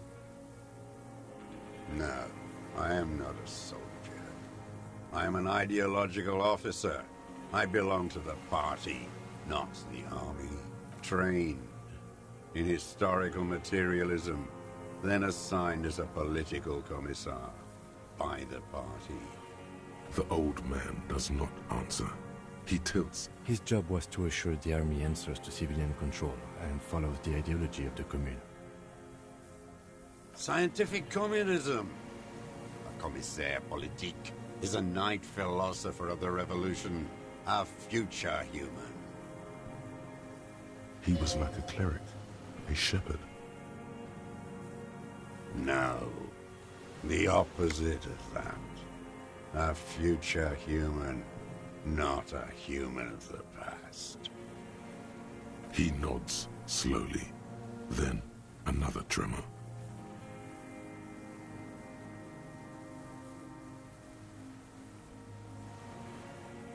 No, you're not. You should engage him about inframaterialism. Impress him with no, don't. This man does not subscribe to intellectual daydreams. The communism he mourns is a planetary force.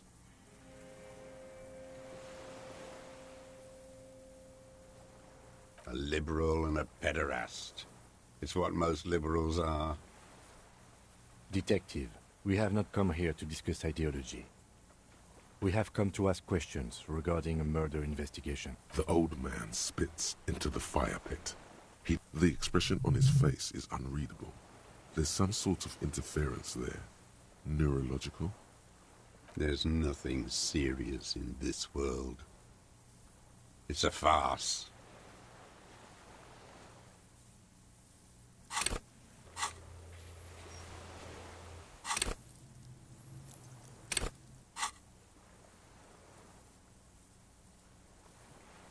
I've used it for killing people.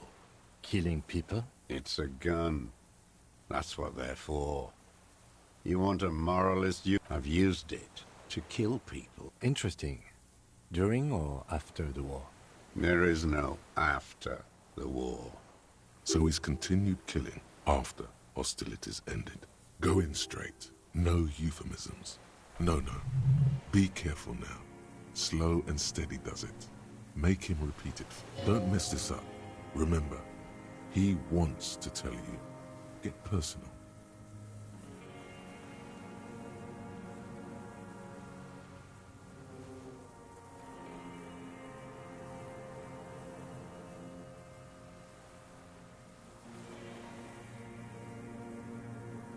What did I just say? What did I just tell you? Don't drop the ball now.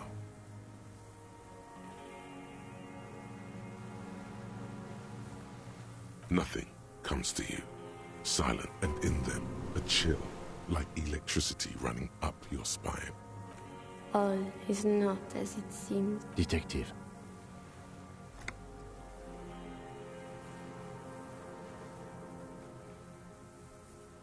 I don't want to tell you it. And why did you think that was a good idea?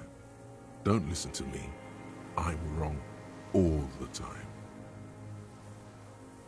The who now? He heard you. He just wants to hear you say it again. This is dramatic flair on his part. Right choice. We're in. Do it, sire.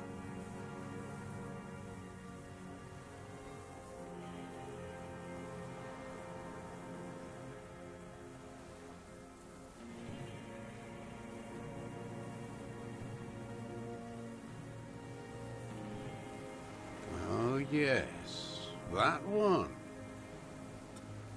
Ugly piece of work, that boy. Did you kill him?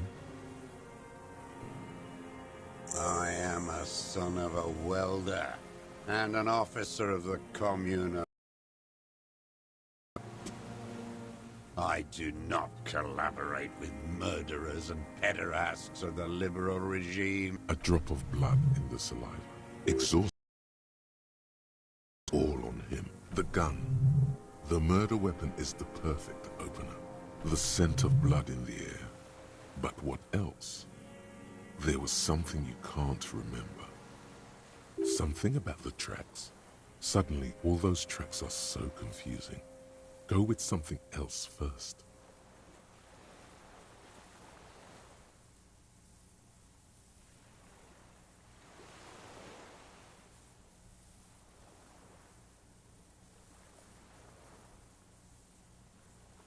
Wait, here it comes. The goddamn Maybells. The dried Maybells on Clausia's roof. There were Maybells in the grass when you got here, and Maybells on Clausia's balcony, and nowhere else. Nowhere in all of Martinez have you seen them. Wait, don't forget the footprints. The diagonal prints in the dust in the secret space behind Clausia's bedroom. Now they're gonna come up.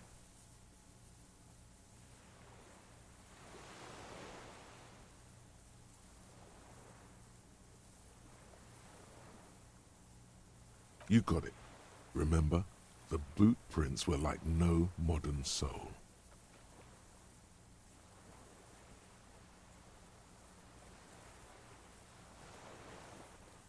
Damn Maybells.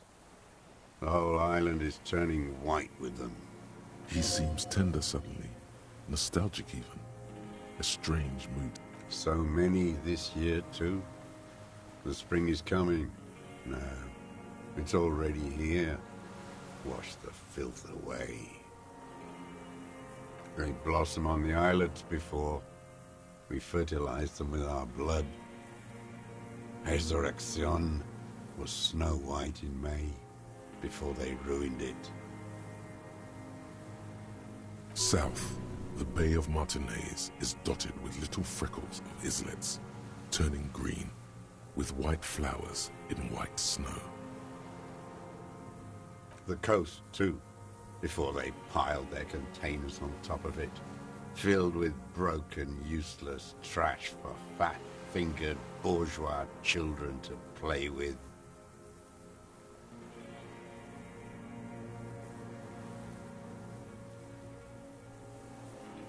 You must get around a lot to stay undetected all these years. Do you know any secret paths? Pinball workshops? I may.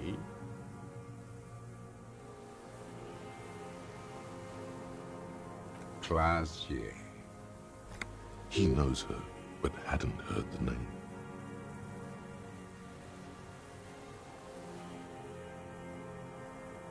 My ears don't reach the city. With the victim. There is a small tremble. Looks like a smile. A crooked smile. Yet isn't quite voluntary. He's about to burst. Almost. But you need one more. Just one. Or maybe two.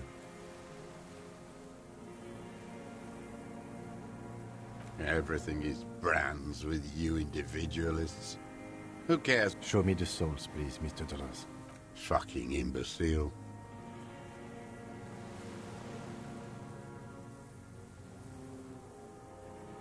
The maker is called Sansarique, and the size is 40. These are not the unusual horizontal patterned souls you saw in the dust on the floor of the hidden room. They do, however, seem to be about the same size. The size fits, but not the soul.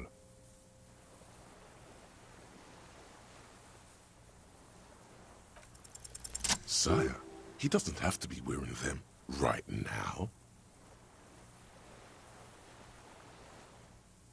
Racking those brains, are you? Desperate to report something back to your masters? They must have really loved that dead fuck. The lieutenant gives you a quick sideways glance and nods to acknowledge. The prints were his. You can see it in those eyes. He can't keep them from flickering, looking for something. The old man stares at his own prints in the ash around the fire. Silent suddenly. Some more. He's gonna crack. But you need a little more. I saw you poking around there, looking for evidence. You're damn diligent when it comes to dead fascies. Did you like the view? You had direct visibility. There are embrasures in the concrete, specifically meant for a top follower to use. And you had a long-range rifle in your possession. You've been here a long time, Mr. Dross. Too long. You clearly need medical aid. I'm ready to die. I've done my part. He's practically admitting to it. Dead fascies, for fascists, done his part. Just one thing remains unclear. The rifle does not seem to have a scope.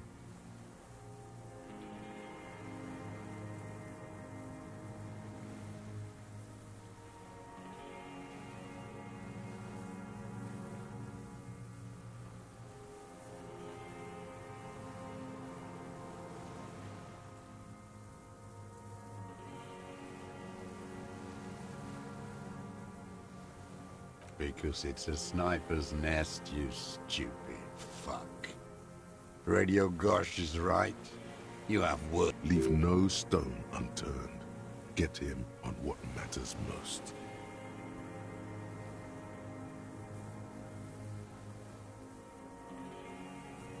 So you had direct. You've been here. I'm ready. Just one thing remains unclear.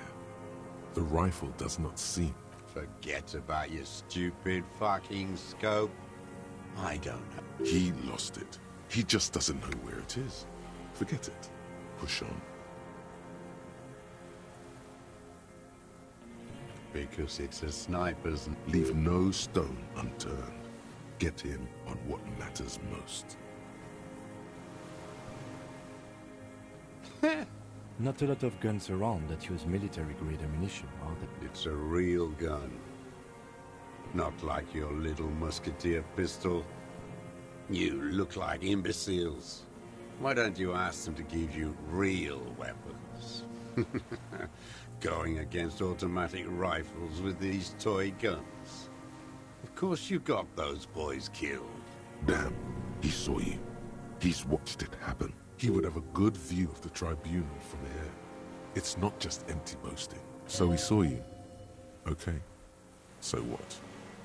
Don't let it divert you.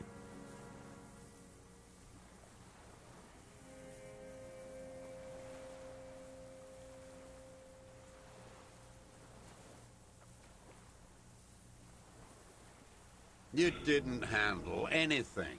I watched it happen. You let those murderers rip. None of those people mean anything to you. The vultures feed on this city. You're getting diverted. Push the gun. So you watched the fight? Did you like what you saw? The mayhem. It was all your doing, your plan. You got them killed. You don't know anything. You know what? You're right. I'm convinced this made the shot. Should we call it?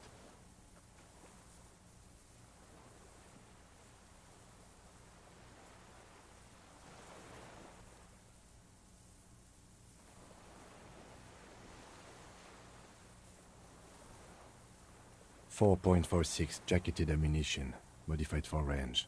We have it. This is it. Good.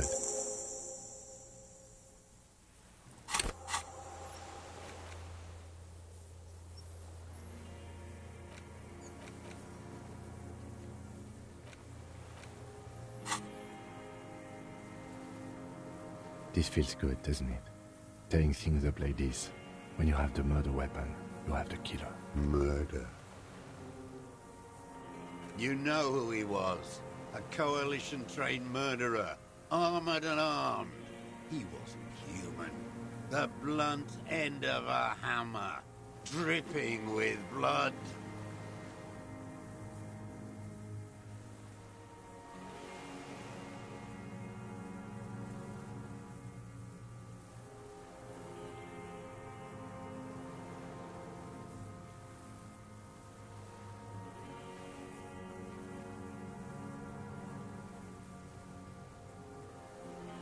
Beating us to the ground, moaning with joy. You hounds get so thorough when a company-trained killer dies. I haven't seen you on this coast for 40 years. You know, got your attention. Now you stop beating druggies and prostitutes in your basement. Now you come to investigate, not... This is it. Shot him. Shot him. Say shot him, not killed him.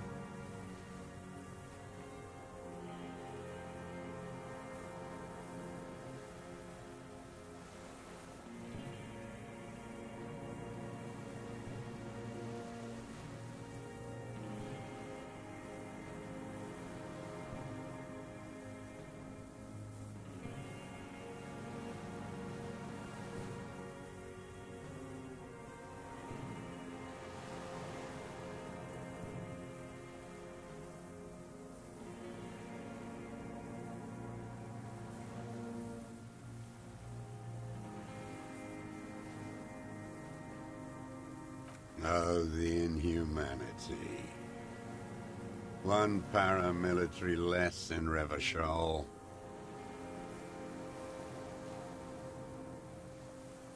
The lieutenant raises his right arm to hush you.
Hush. He does not need to be pushed anymore. The ball is rolling.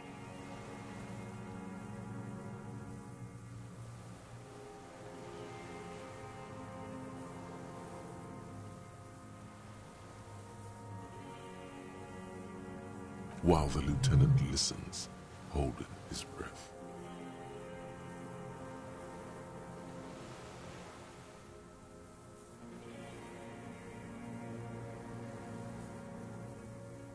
I had them in my sights, both of them, him and the whore. I was breathing with them, in phase, and I pulled the trigger and flew on the air until I landed in his mouth. I didn't think I had a shot like that in me anymore. I did. I saw him kneel there with his mouth full of death, and that stupid look on his face. And his dick still in her. Nothing. I went to sleep. Next morning there were Maybells everywhere. The world was white, or what's left of it anyway. My last spring here.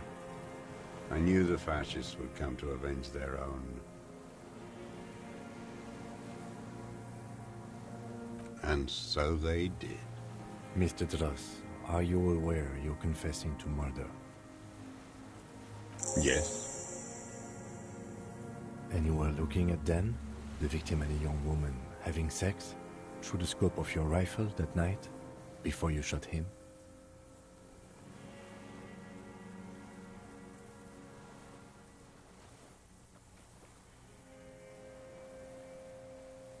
The old man nods. Why? Because that's what they were doing. The motive.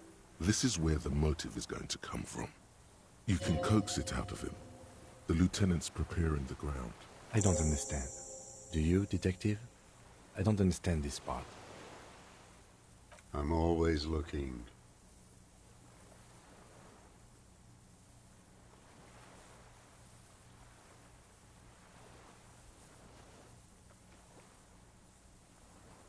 Are you always looking through the scope of a rifle?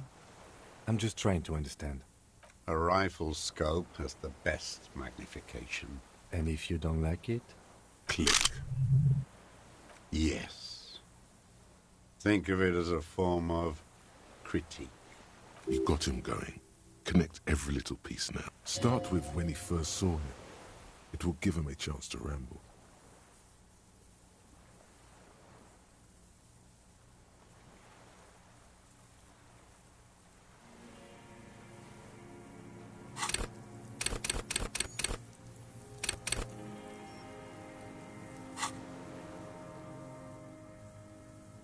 "3 weeks ago, when the rich hag came in on her galley.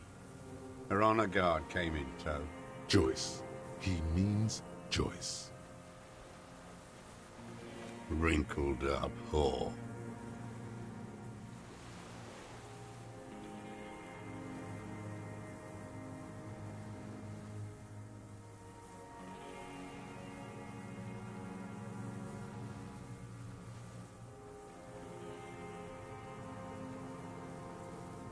They moved into a deserted apartment above the roundabout. Radio equipment out for all to see. Reactionary radio playing, sloppy and drunk. I've seen their kind during the landing. Those Occidental and Mesk phalangs weren't conscripts. Boys like us. They were whites. All they know is to destroy and hurt. Barely alive. They like to kill while they're on their drugs. After the landing, in the burning years, I would take shots at them. End them. The worst ones, if I had a bullet to spare. I could see they've returned now to show their real face. The face they don't dare show their bourgeois voters back on Mundi with their families and polyester clothes.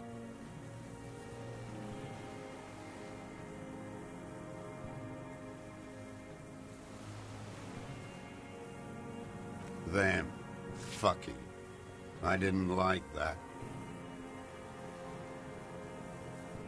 Jealousy is a reactionary concept. I didn't like the Reaver enjoying himself, drugged out, soothed in the arms of a young woman. I wanted him to die so he could not enjoy life anymore. And I wanted to see his head explode. That too. She should know better than to hold a child murderer between her thighs. I knew he'd be there for one more second, writhing.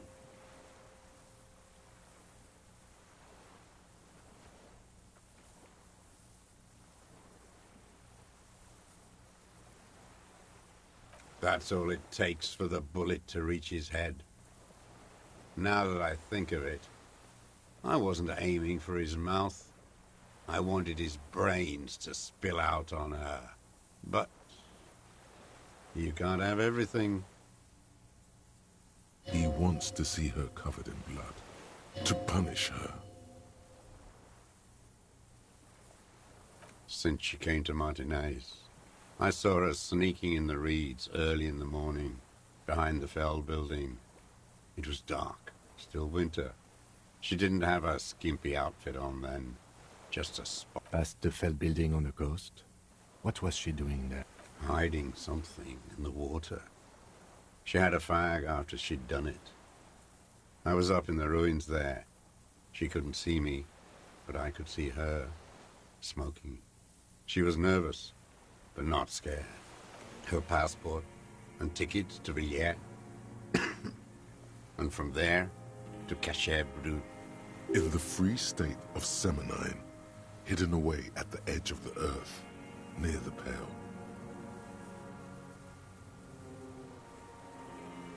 Yes, after she'd gone. It was a submersible. Well made, actually. Sloppy. We should have gotten her to tell us about this. Did you take the documents? No. I put them back. Why would I take them? I'm not going to found. Oh, I mean... I did. She had a face like an archipelago, with those birthmarks. And a body, hard and lean and bruised all over. Black and yellow. I could see she's taken a beating. I could see who she was, too. A spook. On the run.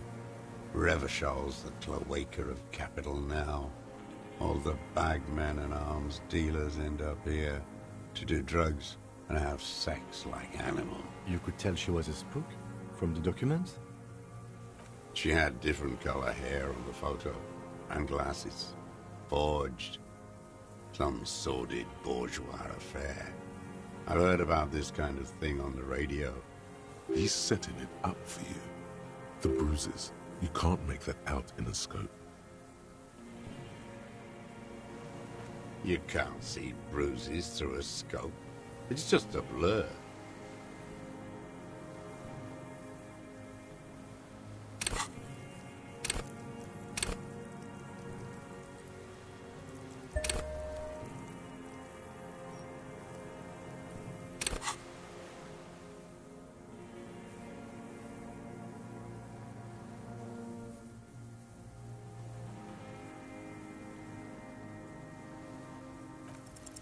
It quickly comes to you.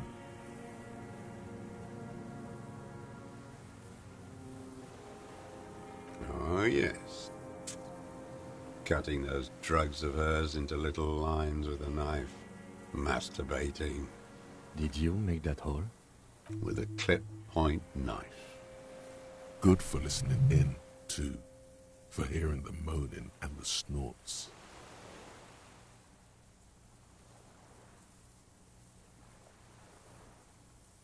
Like that, too.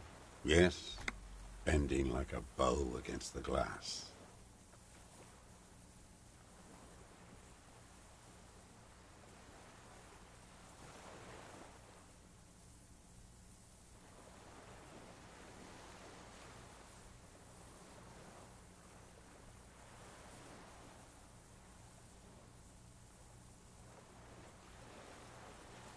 I've been through all of Martinez. Every nook and cranny. Yes, that too. The things they did in that little room. What she'd do to feel good. Funny the way light works. You turn it on inside, and it gets so dark out, you can't see a man looking in. I learned that in the 20s, when they were still hunting me. I've seen people do some shit, but... Those two took the cake. You hear the familiar scribble of the loot. One more loose end down. How did you get in there? The hidden pinball workshop? I can just walk in there now after a good wash. I told you, they think I'm an antisocial. Closing hour is a good time. The kitchen's empty. You had to open the steel door in the kitchen? How? I got that open a long time ago. Some bourgeois game merchant lived there. I don't know, 15 years ago. He left spare keys all over, and I took one. Then I saw her turn the light on one night in my scope.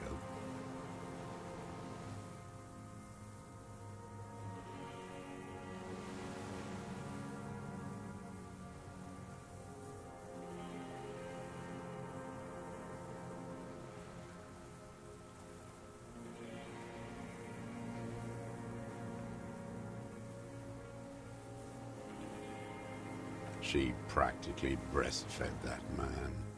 You wouldn't believe the things she let him do to her. You stare at them too. In your mind, her innocence day still turns to leaf. Airport bag in hand, silks flowing in her wake. See you tomorrow, Harry. Her voice rings in the evening air, burning.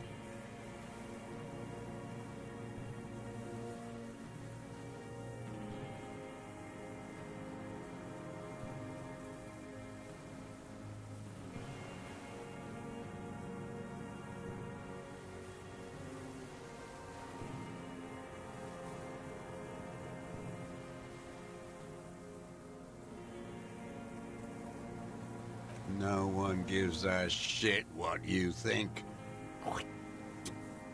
You and your cronies kill 10 working-class men a day. I've heard the statistics on Channel 8. There's nothing to hold on to. Only this. It's not enough. The coals of his eyes glisten suddenly, like stones dripping with water. Is he crying? Man needs to feel something else. In this fight, it helps if you have your eye on something there. It's weakness, I know.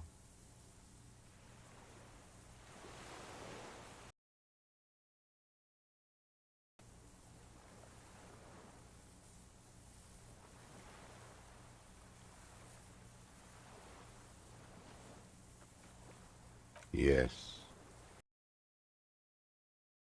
Not unproletarian to feel something. No.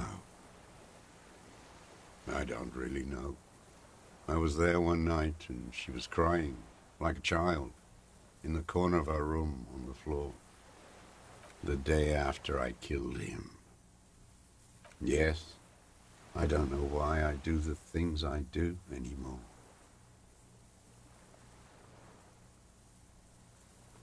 Maybe, I told you, I have holes in my brain now. I wouldn't just sit here waiting for you. If you came 10 years ago, I would have killed you. In the silence, the lieutenant draws a line in his notes. One more down. Her. The lieutenant nods at you in acknowledgement. That's it. Motive. We have it. Where is she, that Clasier? I haven't seen her there for days.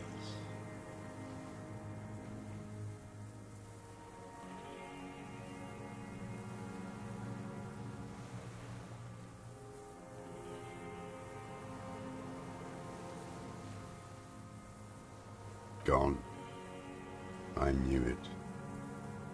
She kept staring into the scope this last week at the island, like she knew.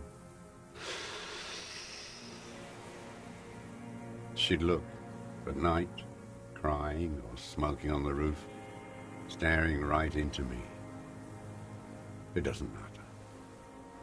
Midtown, across the Bay of Revachol, the oceanic wind washes 40-story towers.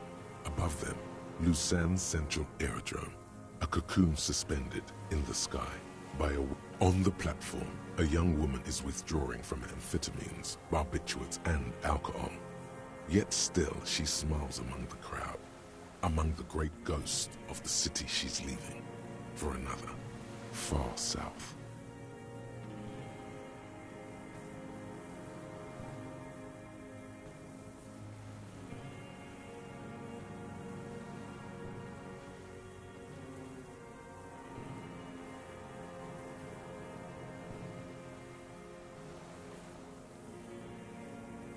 Smaller, distant, hidden, not like the great chandelier she sees sparkle in the night below her.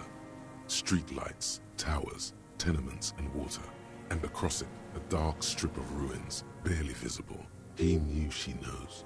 She was looking at the island, figuring it out, day by day. We could get more. We've got him talking. Who knows what he's seen and done? You could get more out of him. Enough. Take him in. Bend his arms behind his back and end this.